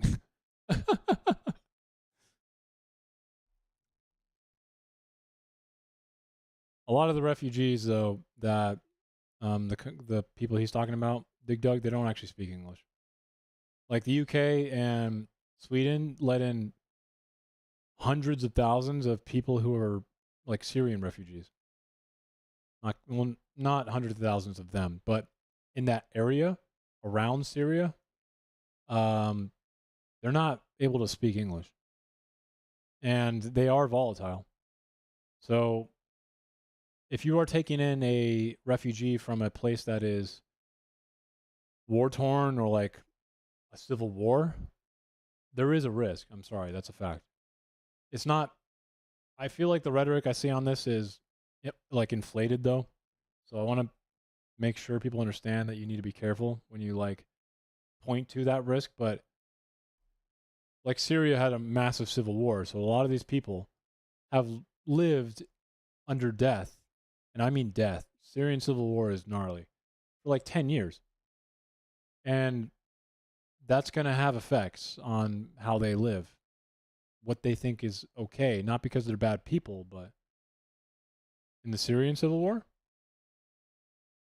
not really countries. The Syrian civil war was a dispute between a puppet government by Russia, which the Assad government was that, which would use like chemical weapons on their citizens, and then different factions of Syrian people. The USA was not directly involved in the Syrian civil war. We had a base. We have bases in there, but we didn't directly involve ourselves. We trained in the beginning stages. We trained a certain group of Syrian rebels, which we thought would be the best choice, which is what we do in a lot of places. A lot of people don't like it, but like, if you can't commit boots on the ground and you want to try and help a conflict, and sometimes it backfires, it's not always the bad decision, okay? So in the Syrian civil war, though, there were no good guys. It was, I mean, I don't know how many people on here were like, are familiar with the early Civil War footage, or like really doesn't know how to stop looking at war online. It was a brutal fucking war. It's a brutal fucking conflict, man.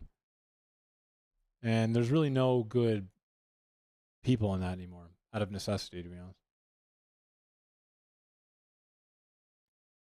Okay, Dankley, you're talking about the new leader, and no, he was a member of Al Qaeda. He joined Al Qaeda when he was young, and then he went back to Syria to fight for his country. And I don't really think I want to judge that man. We did not fund him early on. That's not true. He was one of the smaller, unlikely candidates to actually win the war. Maybe indirectly, some weapons may have fallen into the hands of the man, Al-Shamir, whatever the fuck his name is. But no, he fought on behalf of, at the end, it was the HSF, right? He essentially like built a reputation to where he could collapse multiple Syrian rebel groups under his wing, right? So I don't know. I'm actually unfamiliar with the name, but is that related to like Mujahideen shit more than anything else?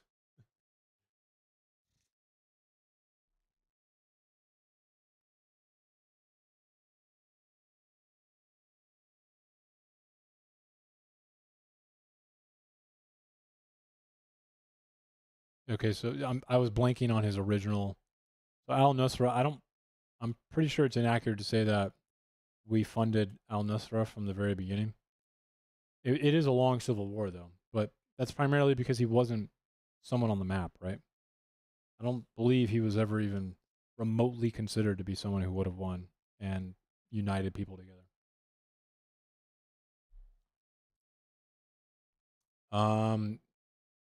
Well, the Kurdish are a pain in the ass for a lot of countries because the Kurdish people believe in a different country inside of 5 different countries. So a lot of our allies or potential allies or people who we need to work with because we operate in their countries, they fucking hate the Kurds. So I feel like that would probably be the reason.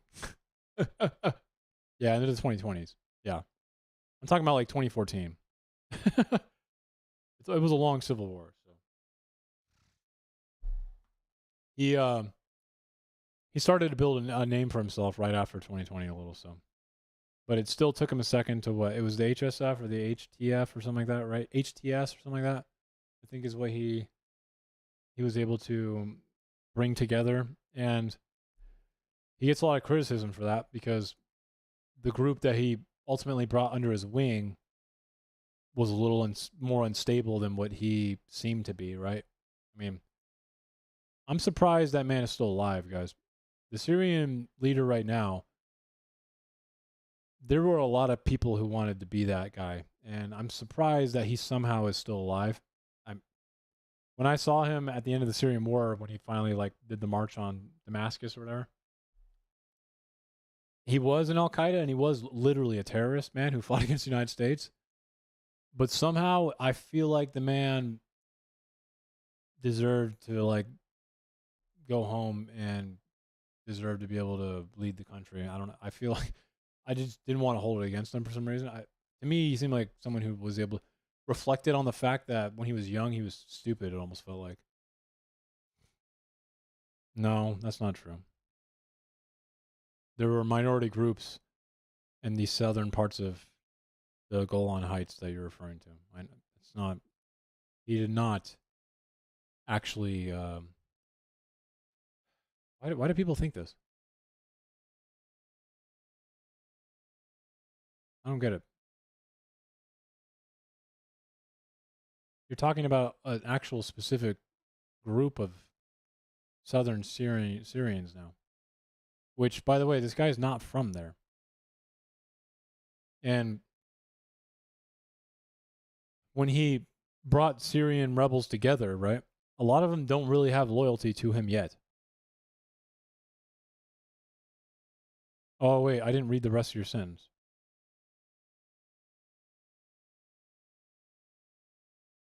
Did I just fuck up and not? which is not, I don't think that's where he's from, by the way.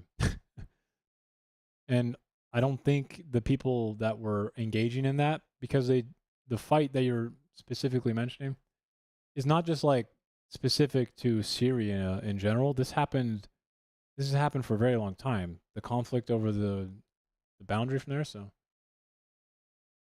I know. Are you positively saying, because his response was positive? He immediately sent like an army. Oh, not. It was pretty quick. He sent like a force, like a group of forces to go down there and stop it. Right. I think I didn't finish reading your comment. You were trying to say that his response was good, right? I think. Because I thought it was kind of good. For what he was given, I thought it was kind of good.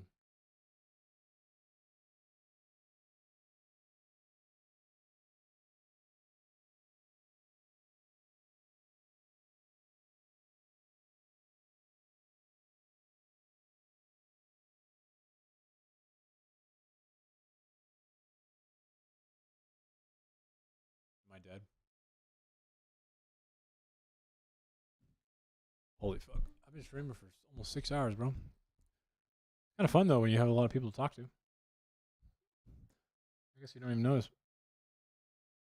Ugh. Oh, you know what? I haven't done this yet, bro. I told Chase I would fucking read this. I don't know why I haven't done it yet. This is from... I should probably get rid of the names and everything, shouldn't I? Fuck.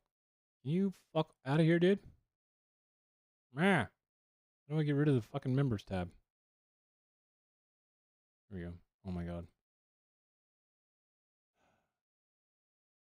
Can you literally fuck off?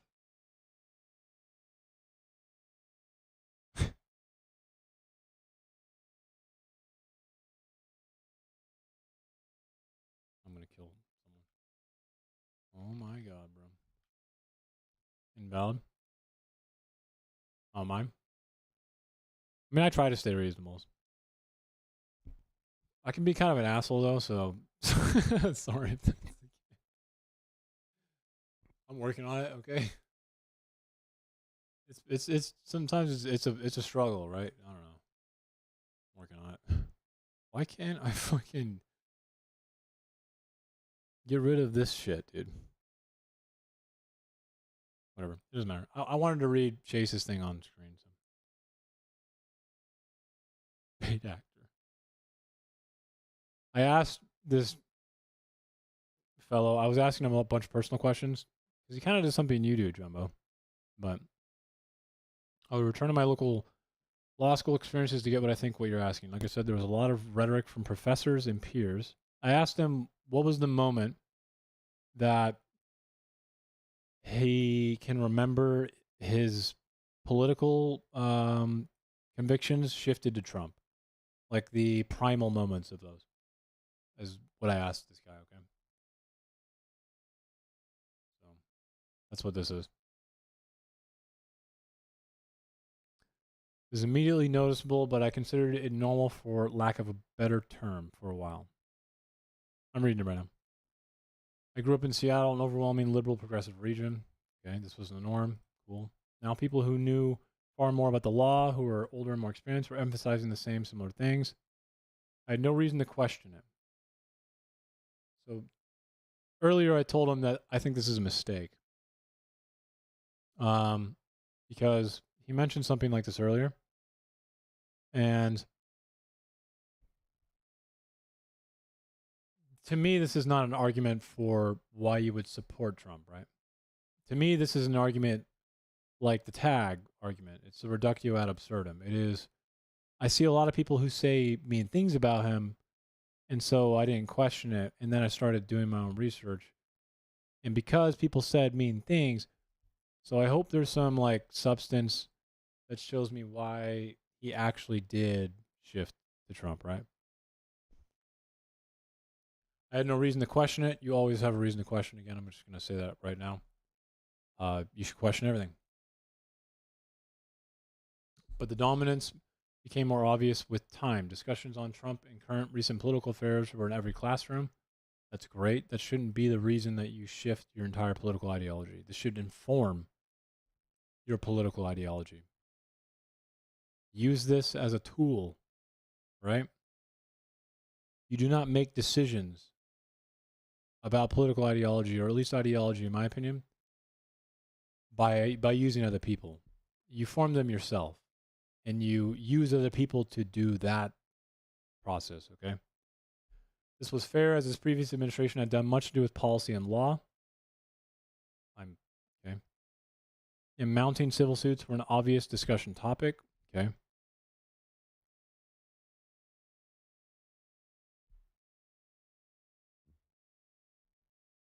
Jumbo,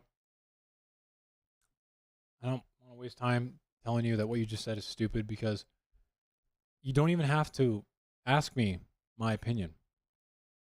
You know that? Trump tells you himself. He literally contradicts what you just said explicitly every day. So you don't even listen to me. Go watch Trump. I try to stream every day. Sometimes I fail at it because I suck, but you do? Okay, well, Trump, explicitly says, I'm going to, end a civilization tomorrow. Ciao, my friend. I mean, do I need to do an emotional appeal there for you, man? That's not normal. What? You don't need to justify it, bro. Like,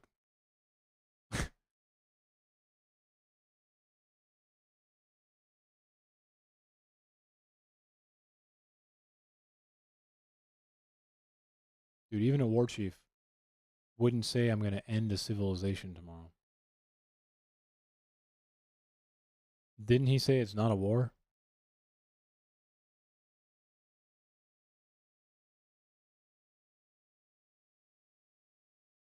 Plus, Jumbo, I'm pretty sure I probably could do it better than him.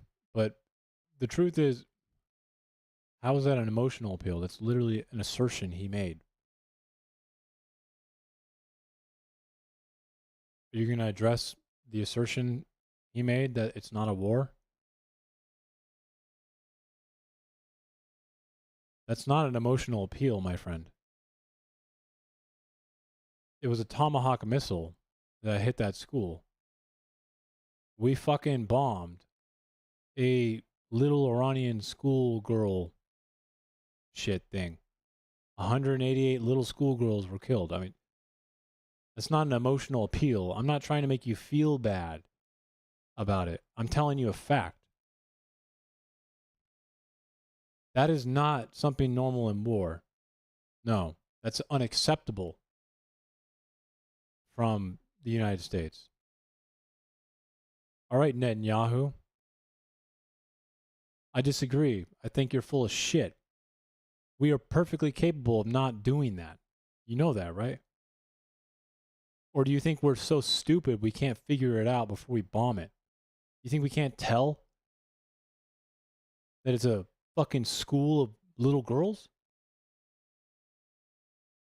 What happened there, bud? You think the United States is so stupid we can't figure that out before we bomb it?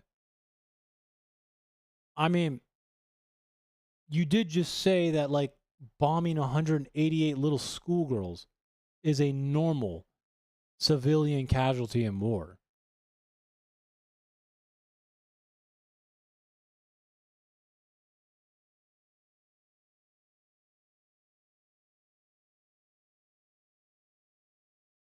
Yeah. Let's hear him. So? You telling me we couldn't have looked at it one time before we bombed it again? Why are we trying to do this with bad intel? Are you trying to say that the U.S. military is inept? We wasted a Tomahawk missile on a former military base? So we're incompetent. Is that what you're trying to say? Are we incompetent or are we not? We have every ability to see. Why did we fucking strike a former military base?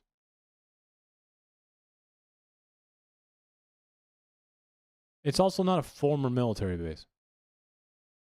It's a school on a military base, which the United States has.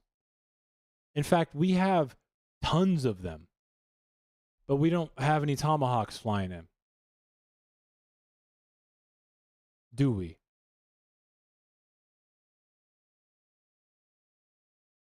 Yeah, it is. The U.S. has this as well. Within striking range of Iran's missiles.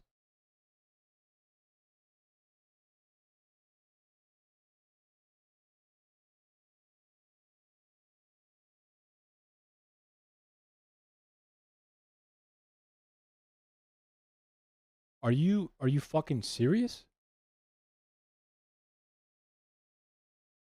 The US has fucking thousands of kindergartens and schools on military bases. Are you fucking serious? I'm not kidding. Thousands. It's not an uncommon thing, dude. Yeah.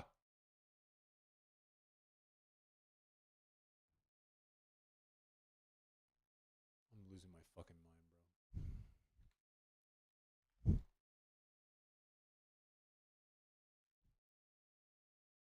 There's no fucking way you don't know this, bro. Like, how do we have opinions like this and we just collapse?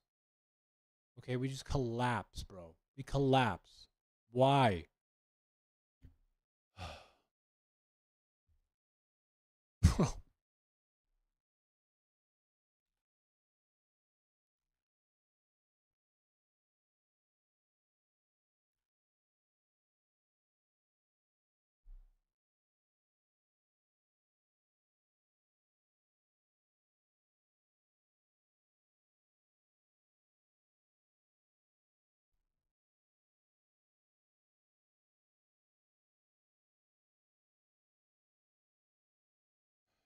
Do I have to fucking pull it something out for you, man?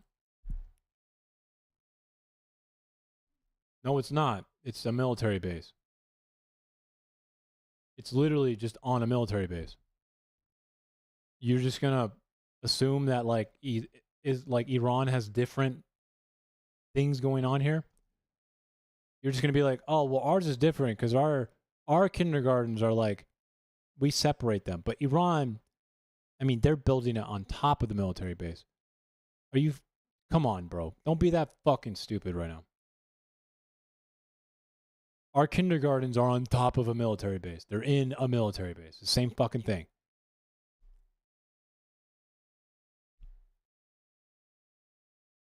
And what is the problem of striking a fucking school of 188 little girls? That should never happen, Jumbo. That's the problem. You do realize that we've probably now murdered more little girls than the entire Iranian regime has in the history of the Ayatollah, probably? Probably. Little girls don't really get executed that often. I would be surprised if it wasn't close. Women, like full-grown ones, probably, but even the worst regimes try not to do that, dude. But here we are, justifying it? You've got to be fucking kidding me.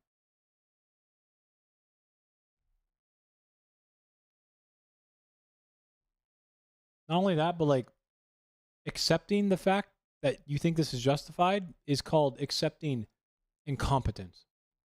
It's called accepting failure, dude. What kind of fucking military does that? What the fuck are we talking about? Did the little girls sponsored terrorist organizations? All 188 of them. They're like kingpins. Yeah? Those little girls sponsored terrorist organizations?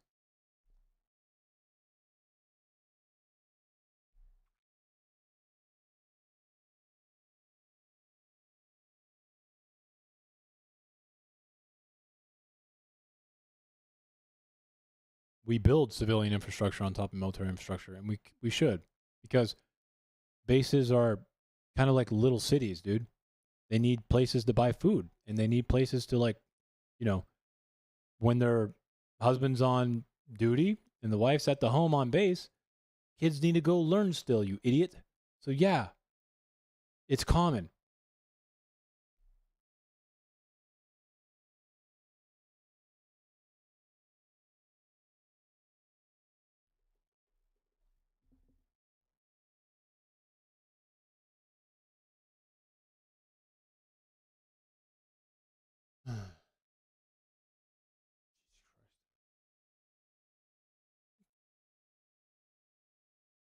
It's not acceptable that way, man.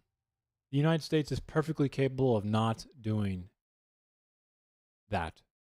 We have the technology. We have the capability. We have the temperance, and we have the execution, okay?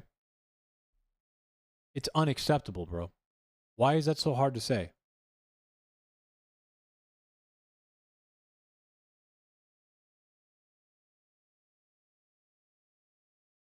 You're skeptical because you've tied your ego and allegiance to something.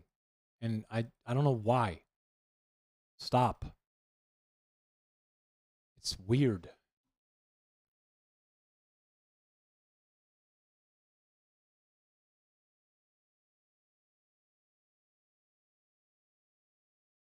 I don't know what he means by this. Defamation cases? Okay. Trump is the only one who's made defamation cases.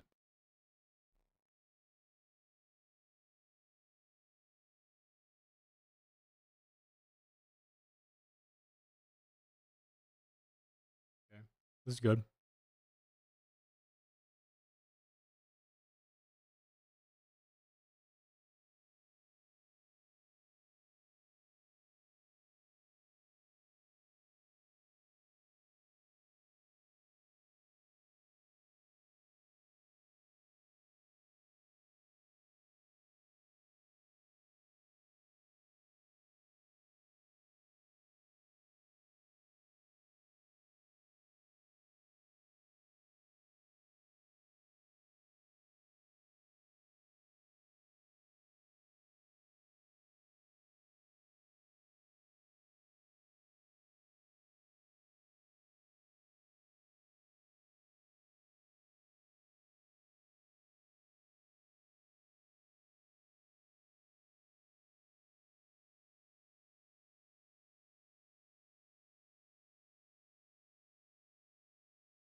These two statements are paradoxical.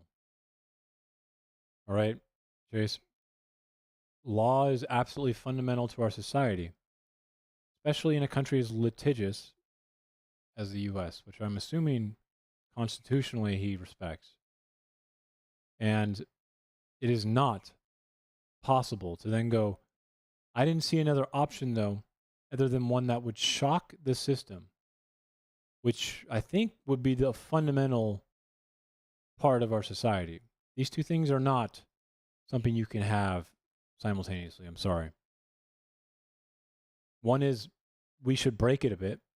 We should break the fundamental part of our society. The other is it's fundamental. I need an answer here. The American psyche has been absolutely captivated and frankly imprisoned by this fear of strain from an approved narrative over a decade. I think captivated by fear is correct. I don't know what approved narrative means. Entire institutions have acquiesced to Trump. They have.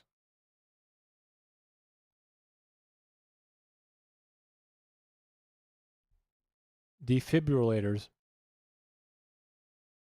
are the last chance to restart a dead heart. They are a tool to save the fundamental part of a human body. Trump is not a defibrillator here. I think he needs to understand this. Trump is the heart attack in this analogy. He's not looking to save what is fundamental to society. He's looking to shock it and change it. This analogy here is perfect in a way, but only because the irony here is Trump is no savior. He's not going to try and bring back the fundamentals. He is the heart attack.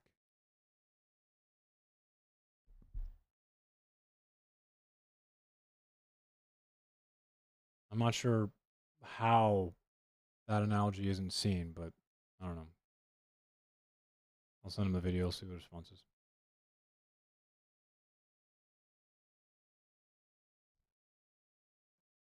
And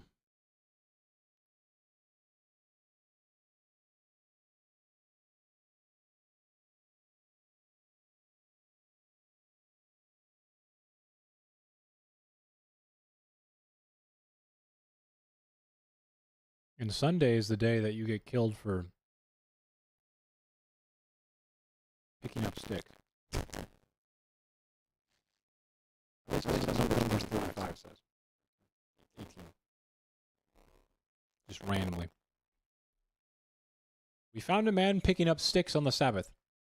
So we captured him and brought him to the camp. We asked God what to do, and God said, fucking kill him. And we killed him. This bitch.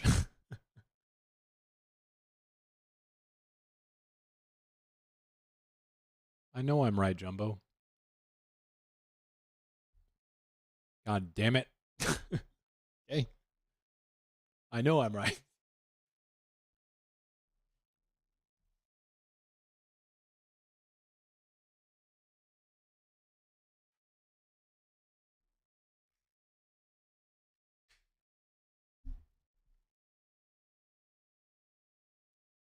Dankley, Grand has an interesting presentation for a government.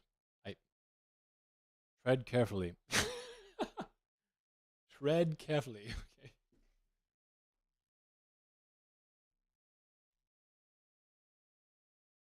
It's quite the doozy. All right. About 6 hours. I always play a little bit of music at the end of my streams because it's fun. And then I get to watch the VOD so I can figure out what the fuck I'm fucking up on. I'm going to play some stupid music for a second. Hopefully that's okay.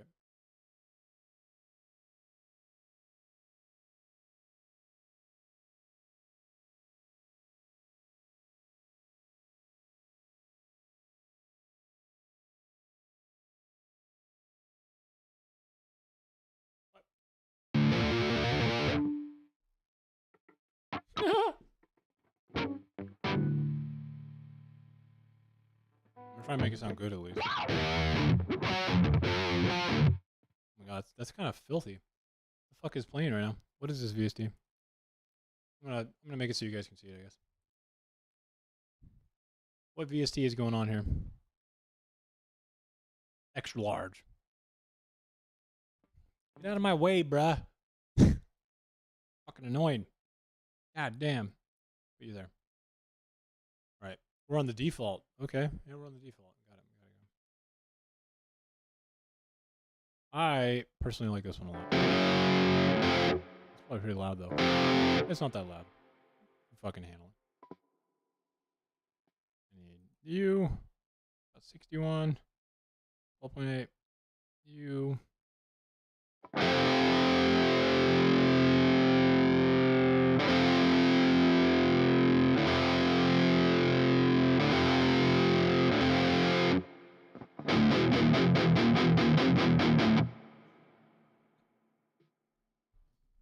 Yeah.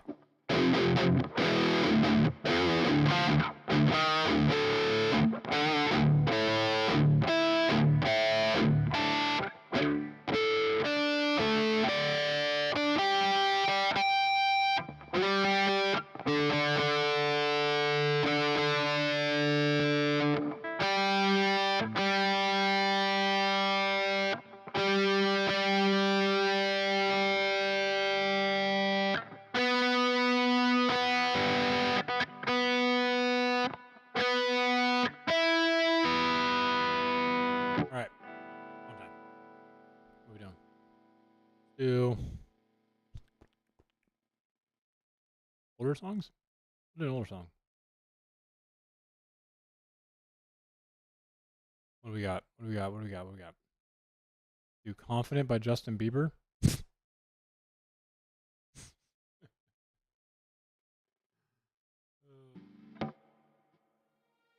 Fucking Christ. This would suck.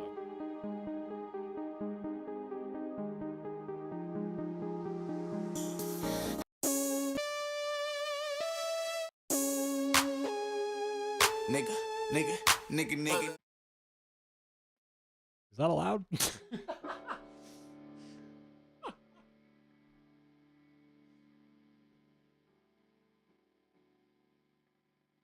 that allowed?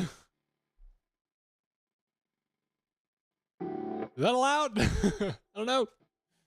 Help. Forget that ever happened. All right. Never happened.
What the fuck is happening, bro? You're the reason those girls were put there in the first place. You talking about the little girl?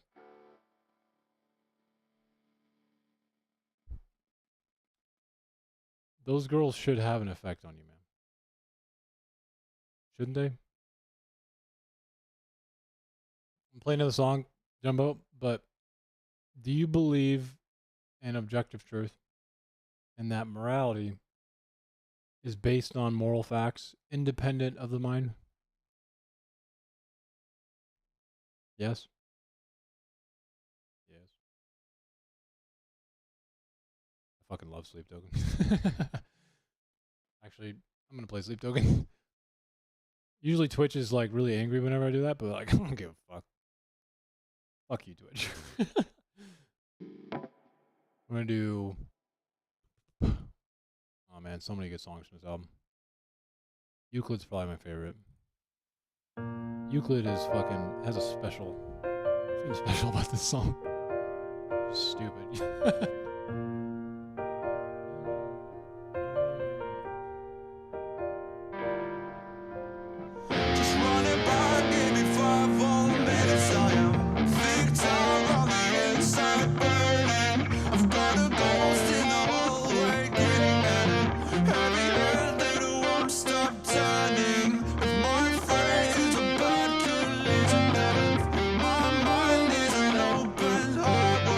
Give me the time.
course I do.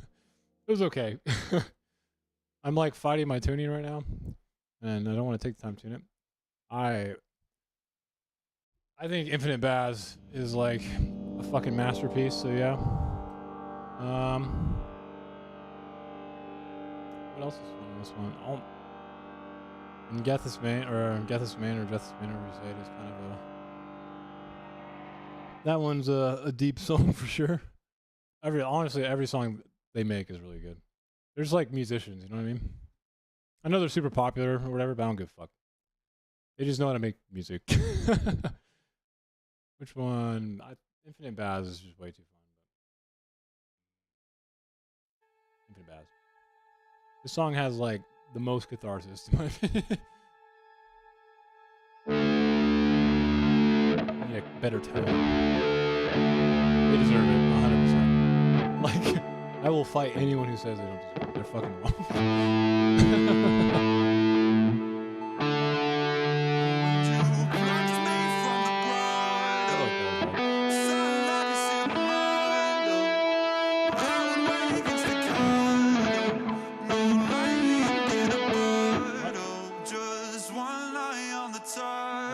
Piano for this better stuff. Piano. On the throttle, I know now.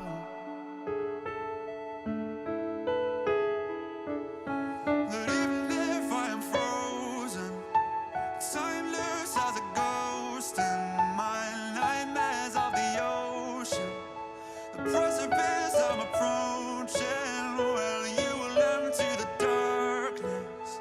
You will keep me in motion. I know now.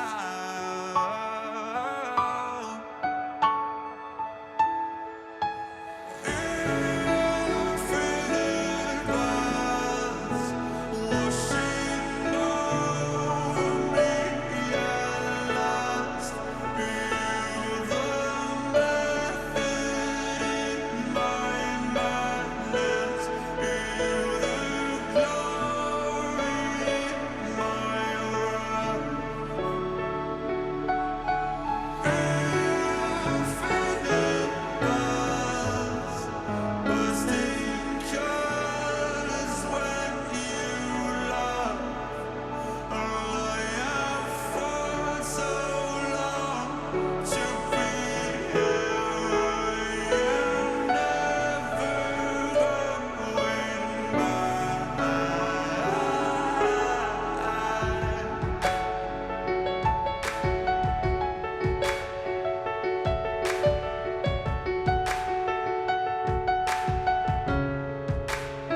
Even if I'm on my own, well, the silence is deafening. I could be stuck here alone, but even my future is threatening. Something is lifting the bones, something is dancing in revelry. Wider than oceans below, taller than titans on box springs. The waters are warm, where they used to run freezing, where they used to be storms. My horizon is fleeting. I'm so tired inside. I could sleep through a landslide, but I'm finally here.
talk the whole time. Oh my god.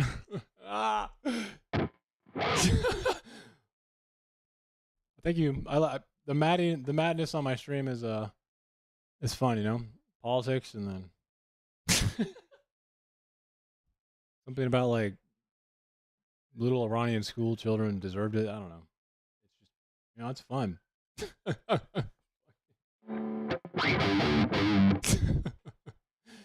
Do You Wish That You Love Me is a great song. Provider is also really good. The that song is underrated, man. The way he sings, like the lyrics in that are super fucking cool. Like the way he says like spider and stuff like that. I think he says like speed. I'm like, when I first heard it, I was like, how the hell are you making it sound? I don't know. They're all just super talented. So I think they're just like whatever they touch, you know. It's like Aladdin, you know, the King of Thieves. It's got like the Midas touch.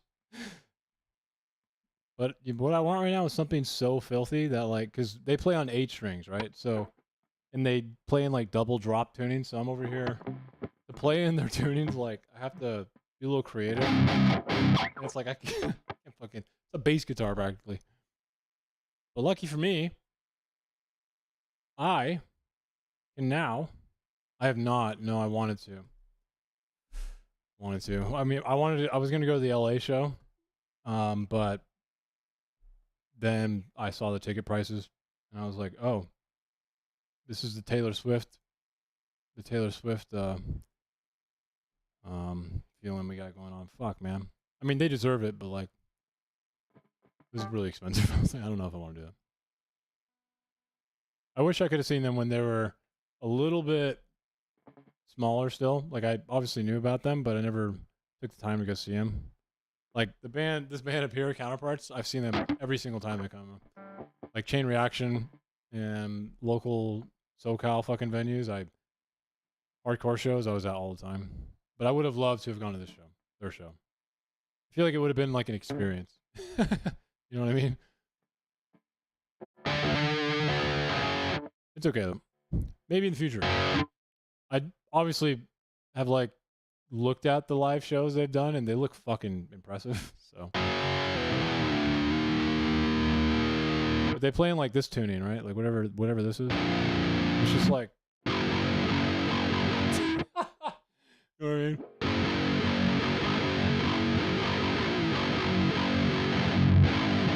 And then they just whatever that noise is, bro. What is that?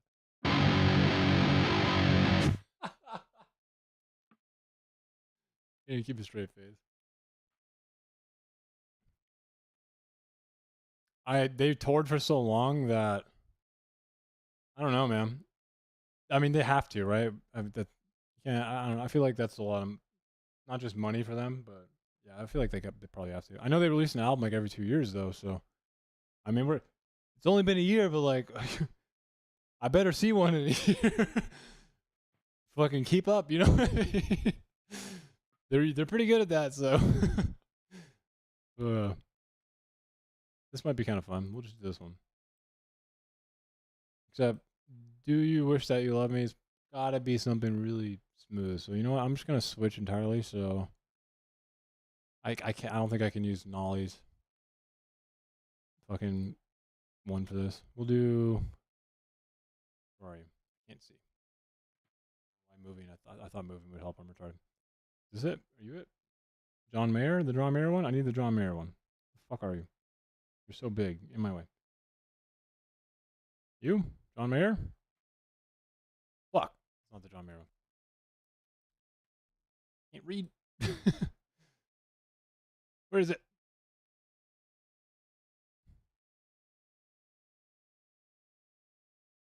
Fuck. I literally can't read this, bro. I have to move this? God damn it. There's John Mayer. They are, oh yeah, they are British. I mean, they know Britain, you know, like they've got to see them enough. They should just do another NA tour. Oh my god. Oh no. This is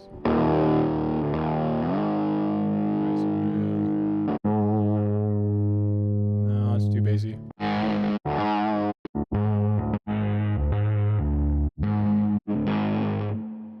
Fuck.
You wish they let me. Oh, fuck. Fuck you, man.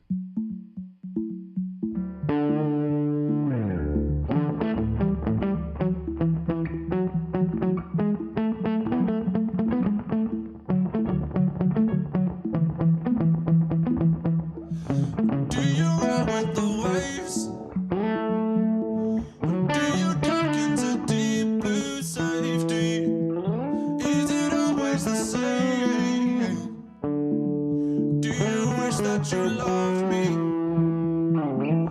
Do you pull out the chains? Or do you push into constant aching each and every day? Do you wish that you loved me?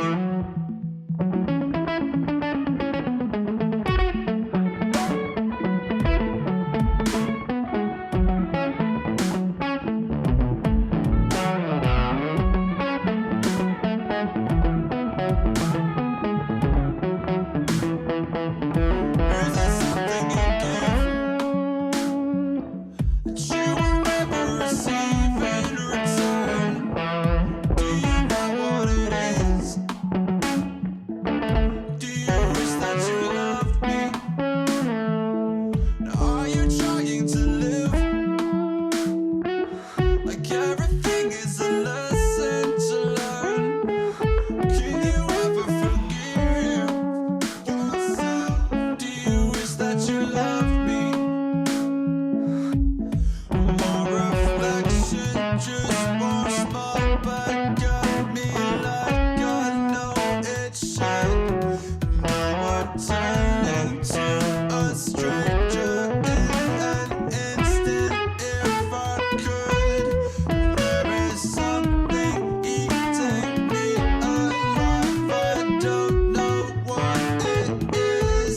Maybe not that you conceal your feelings, they just don't exist. Do you ever believe that we can turn into different people? It's getting harder to be myself. Do you wish that you loved me? Could we ever release? Is it better to just not feel? Can we hit delete? Do you wish that you loved me? It's been so long that I'm forgetting what it feels like. But I'd rather not remind myself and leave it all behind.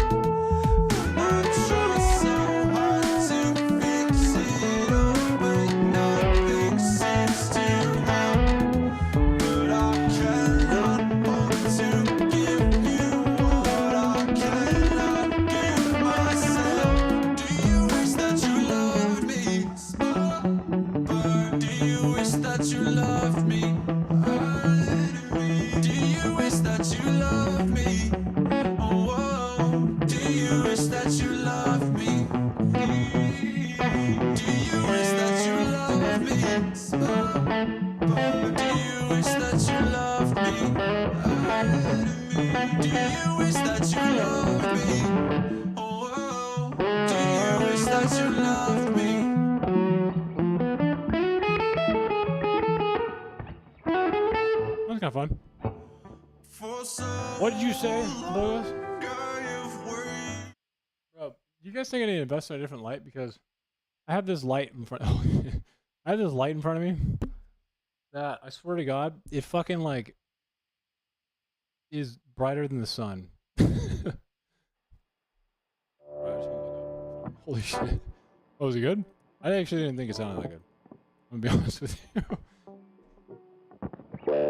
Sometimes practicing and playing, or you know, like less is more, right?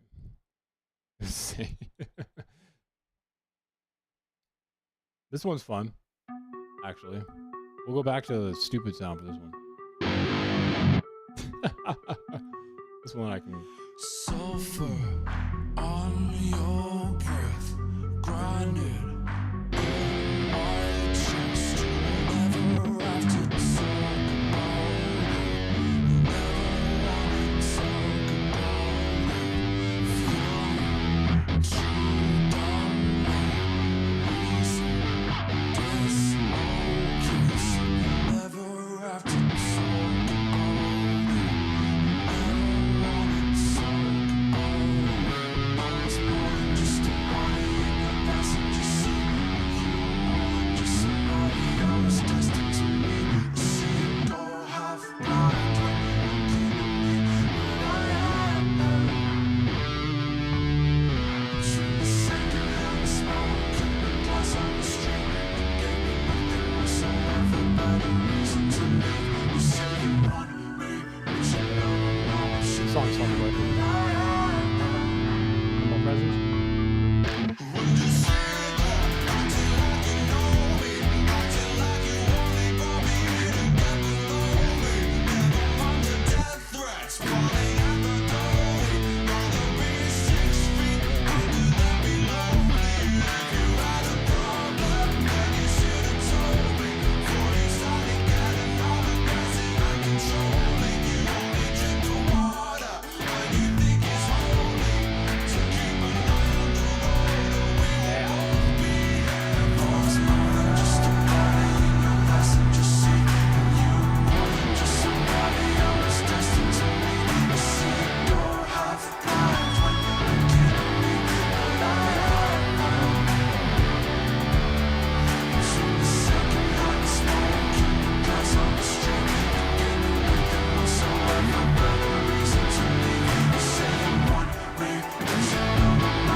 Now the fun part. More drive, less tone. Fuck it. We'll do it live.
That song's so fun to play. I guess I played a lot of songs. But playing music, or enjoying music with other people's fun. I don't know. Country. This is a great song too. soft spot for more than one. What circuit would choose? Last night we let the liquor talk. I can't remember everything we said, but we said it all. You told me that you wish I was somebody you never met. But baby, something's telling me this ain't over yet. No way it was our last night. I kissed your lips, make you grip the sheets with your fingertips. Last bottle of Jack, we split a fifth. Just talking about life, going sip for sip. Yeah, you know you love to fight, and I say shit I don't mean, but I'm still gonna wake up on you and me. I know that last night we let the liquor talk. I can't remember everything we said, but we said it all. You told me that you wish I was somebody you never met, but baby, something's telling me this ain't over yet. No way it was our last night. No way it was our last night. No way it was the last night we break up. I see you 10 lights in the dust. You call your mama, I call your bluff. In the middle of the night, pull her right back up. Yeah, my friends say let her go. Your friends say what the hell, I wouldn't trade your kind of love for nothing else. Oh baby, last night we let the liquor talk. I can't remember everything we said, but we said it all. You told me that you wish I was somebody you never met, but baby, something's telling me this ain't over yet. No way it was our last night. We said we'd had enough. I can't remember everything we said, but we said too much. I know you packed your shit and slammed the door right before you left, but baby, something's telling me this ain't over yet. No way it was our last night. Once and for all.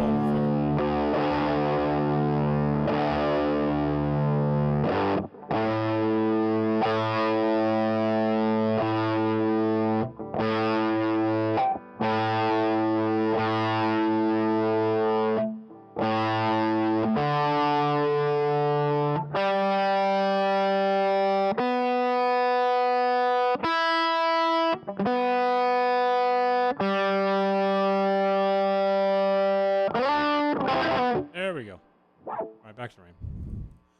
For so long I've waited, so long that I almost became just a stoic statue fit for nobody.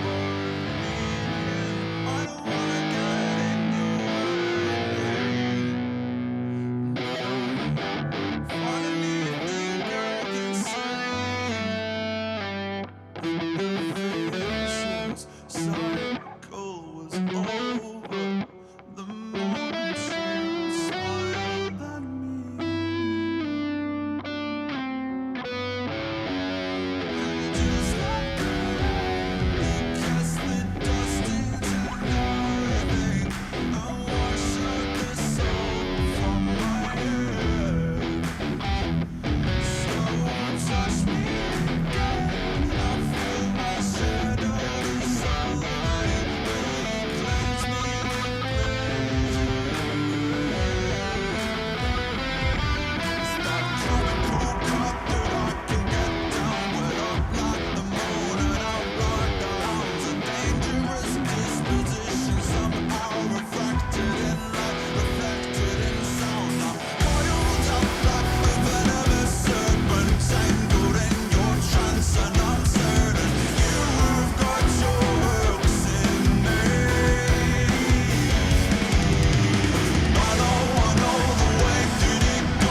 forgot to do the roll. I totally forgot the roll was there in the beginning. Fucking went right behind. I was like, oh, fuck. Alright, well, now I have to play this one. I can actually play this one on piano. I forgot about this one. This is probably up there with Euclid for me.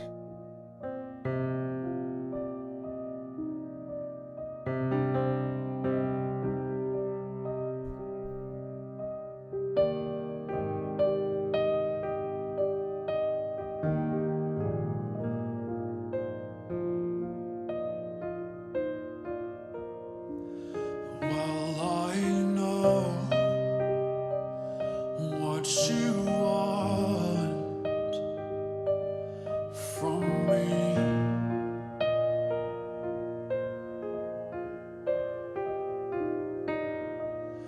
You want someone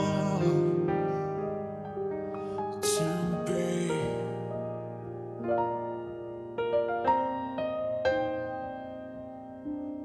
Your reflection, your bitter deception, setting you free.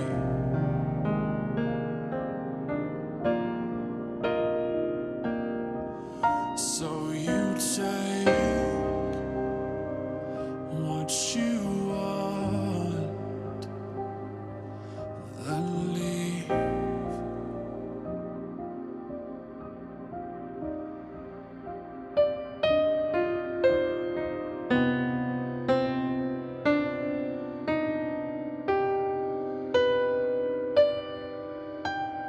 Who made you like this? Who encrypted your dark gospel in body language? Synapses snap back in blissful language. Tell me you met me in past lives, past light, past what might be eating me from the inside, darling. Half algorithm, half deity, glitches in the code, or gaps in a strange dream. Tell me you guessed my future and it mapped onto your fantasy. Tell me into your mannequin and I'll turn you into my puppet creator.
as me.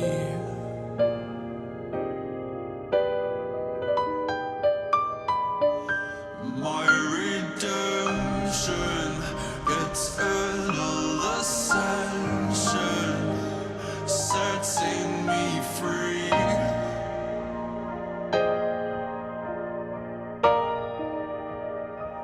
So I'll take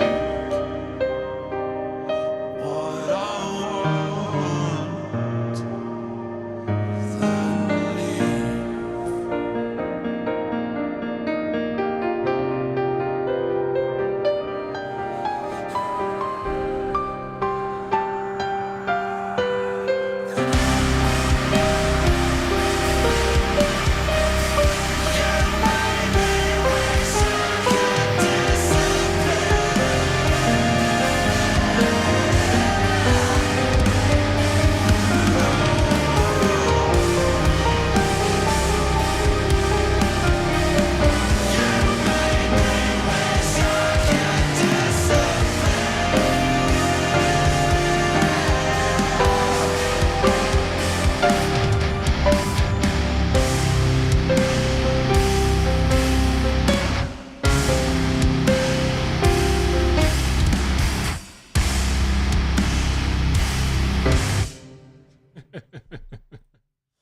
I fucking love it.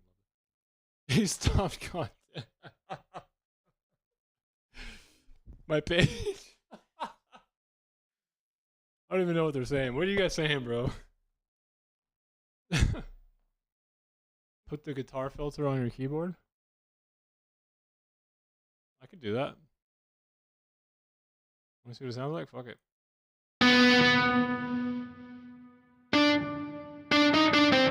It's not that bad. A little jarring. A little jarring. I don't know if that one. One's kind of sus, but you know what's more fun?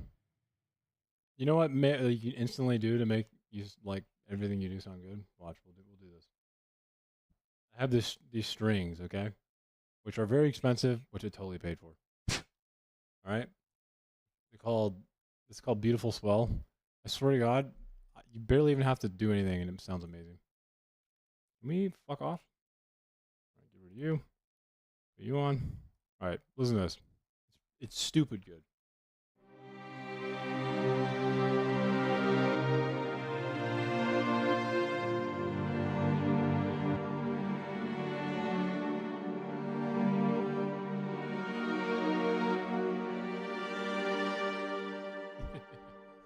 We can add the piano to it, right?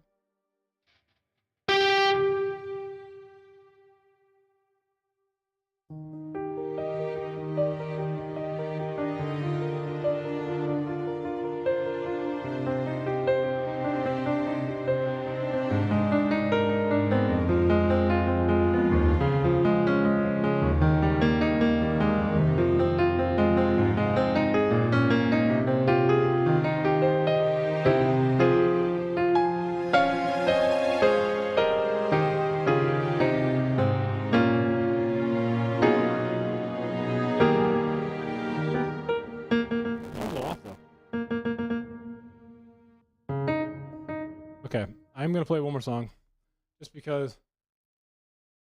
7 hours, holy fuck! Time flies when you're having fun. This one,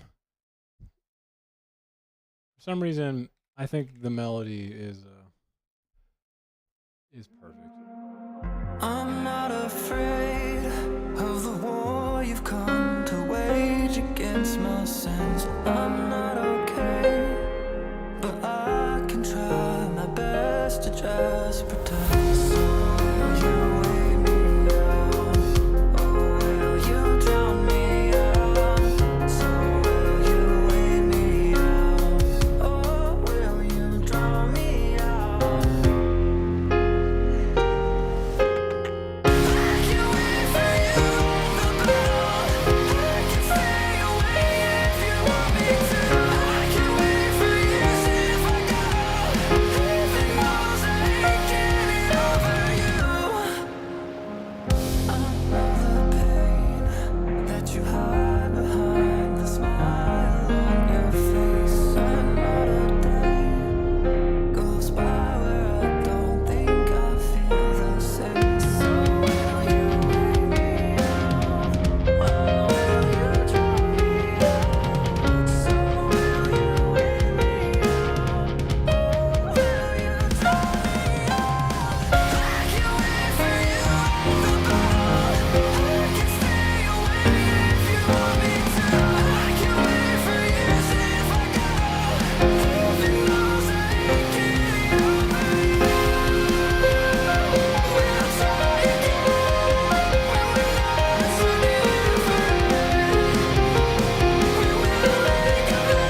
rate him. Oh, if you're feeling adventurous?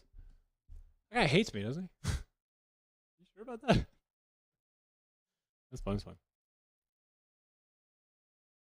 It is kind of nice, by the way, when I don't actually have to talk as much and I can play music, by the way. So thank you all for enjoying yourself while I do that. It's nice to see when people can chat without me.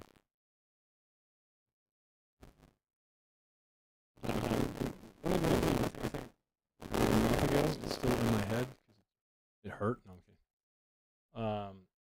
Someone said I had music autism or music. Fucked up. If you're feeling that.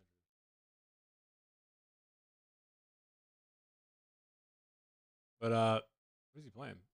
Oh, the pirate game. Playing the pirate game. Anyways, guys, I'm gonna head off today. Thank you all for showing up, having fun, enjoying Sleep Token and stuff. I hope everyone has a wonderful night. Okay. Peace out, A-Town.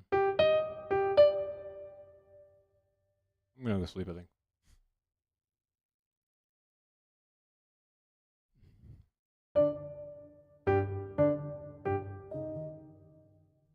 Later, energy. Arc Raiders.